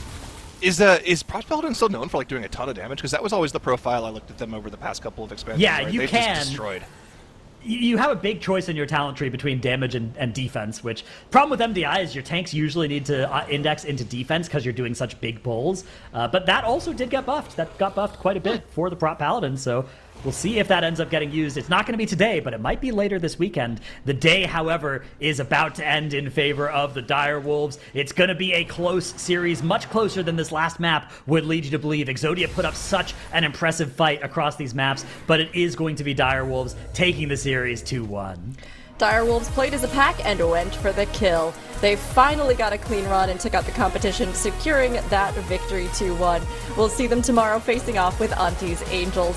And EXODIA were competitive on their first 2 maps, but couldn't keep up consistency through the end of the series. They're going to be heading down to the lower bracket, where they'll fight to avoid elimination against CHIZLE'S Bargain. Now, we wanted to see where Direwolves would be now that they've returned to the MDI, and for EXODIA, we were curious to see what this new team was able to accomplish. So what impression did this series leave you with, Dratnos? Yeah, I mean, I was impressed, especially actually with EXODIA. Direwolves was a team where I saw them coming in at the 8th seed, and I was thinking, maybe this is one of those secret 3rd seed teams, right? Where it's like, you come in at the 8th seed of the time trials, and you're actually way, way, way better than that. And that's certainly still possible, but the fact that they've had deaths in all 3 of these maps has made me think, okay, maybe they are about in that correct spot there from the time trials. Whereas EXODIA really overperformed, except for those big wipes where everything fell apart. But everything apart from that looked really good from them. So the question is, are they going to be able to prevent that from happening in the rest of the tournament? They're moving down to the lower bracket where they will not be able to afford that ever happening again. It's true. You know, it's tough when you don't have quite as much experience as a team in the competitive setting. Sometimes nerves get to you, and I think we see those teams a lot of times fall prey a bit more to like the big wipes and the cascade. But Tettles, when you were watching, what did you see from both of our teams? I mean, realistically, it's kind of exactly what Dratnos said. For Direwolves, moving into the upper bracket, they need to have like completely deathless runs, especially if they're going up against ANTTIS Angels tomorrow. I think that deathless runs are going to be required for them to be able to take down that series. For EXODIA V, it's going to be about consistency, right? Like I feel like whenever they have like a strong run, they can actually make like a redemption tour level run in the lower bracket. But you know, the accidents that happened in the Pit of Saron, the accidental wipe in the Algathar Academy, they're going to have to kind of clean those up. I do think that they have potential to play spoiler. I feel like their strategies are pretty clean. But, you know, the deaths and the full wipe that you're seeing on screen right here, just to like letting an accidental surge go off, and they didn't get their CC chain in time, and then they get stuck with the lecture going off. That cannot happen, right? Like that's kind of the stuff that's going to get them eliminated into tomorrow, as opposed to them being able to make a lower bracket run. For Direwolves, though, I mean, just circling back a little bit, they're fast. It feels like their strategies are pretty on point with what we've been seeing as like the meta over the course of the entire weekend.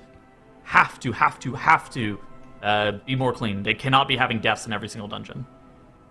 Yeah, I mean, deaths definitely, especially when you look at that upper bracket, it's something where that single death can just immediately take that victor away from you. And now in the lower brackets, we see much more competition and back and forth as those mistakes might happen, or as you're just trying to avoid elimination. But tomorrow, our teams have to play at their best, or they will be removed from the competition and lose that chance at the group finals and BlizzCon beyond. Now, as we look at our bracket here for day 1 of Group B weekend, we've had a lot of things happen, and we are set up for tomorrow as well. Zyra, taking a look at what we can expect from the upper bracket, what are you seeing from the teams we'll have facing off? Yeah, we have 2 interesting matchups. We, both of the expected outcome bracket matches here for us in the quarterfinals. Physical God Comp looked pretty good today, but they're going to have to be perfect to pose a threat to Triple Threat tomorrow, because that team looked literally perfect in their matchup against Barely Qualified. ANTTIS Angels versus Direwolves is probably the most important matchup of the day tomorrow, because as we've talked about today, you know, the main prize for the weekend is being one of the top 2 teams. You get to go to the grand finals and then play for BlizzCon. So obviously Triple Threat looks like the best team based off of the one matchup we've seen from all of our teams. Our second best team should technically be either ANTTIS Angels or Direwolves, so that matchup is extremely exciting to look forward to tomorrow. Yeah, they're going to be, honestly, I think, so close, and I think there's potential for great surprises. So I totally agree with you, Zyro. And I mean, as we look at the lower bracket, Tettles, we've got some great teams down there too, and I think we're in for some really good matchups. Yeah, I think that the CHIZLE'S Bargain versus EXODIA V matchup is going to be something that's kind of interesting. CHIZLE'S Bargain kind of in a similar spot to where EXODIA V were, where there was potential. They ended up running it into a buzzsaw that was ANTTIS Angels, but I feel like that matchup tomorrow in that lower bracket could be something that is very competitive. I think that's something that we're going to have to be watching out for. Yeah, I'm looking at that match as kind of a... CHIZLE'S Bargain looked like they're maybe a little slower on paper, but probably more consistent than EXODIA V based off of the full wipes that we saw out of EXODIA, whereas EXODIA, they have the potential, right? That Skyreach, if they just repeat that performance, they're a upper bracket team that is in the lower bracket right now. that consistency, it's key, but I agree with both of your observations on that, and honestly, I can't wait to see who's going to make it through. I think we have some real top contenders in this group, and it's been exciting even to just see how they've approached the dungeons on day one. Now, Group B has already given us some incredibly close runs and surprising spec picks as well from all of our teams. What else does our group have in store? You will all want to be back here on the Warcraft channels at 10 a.m. PT, 7 p.m. CET tomorrow to find out. Tomorrow, losing matches won't just mean that, well, you know, you're going to go down to the lower bracket. It means that you are literally going to go home. You don't want to miss out on seeing which of our teams are going to blast through dungeons and open their way to the group finals. All right, everybody, we'll see you for, day 2 of Group B tomorrow. Bye.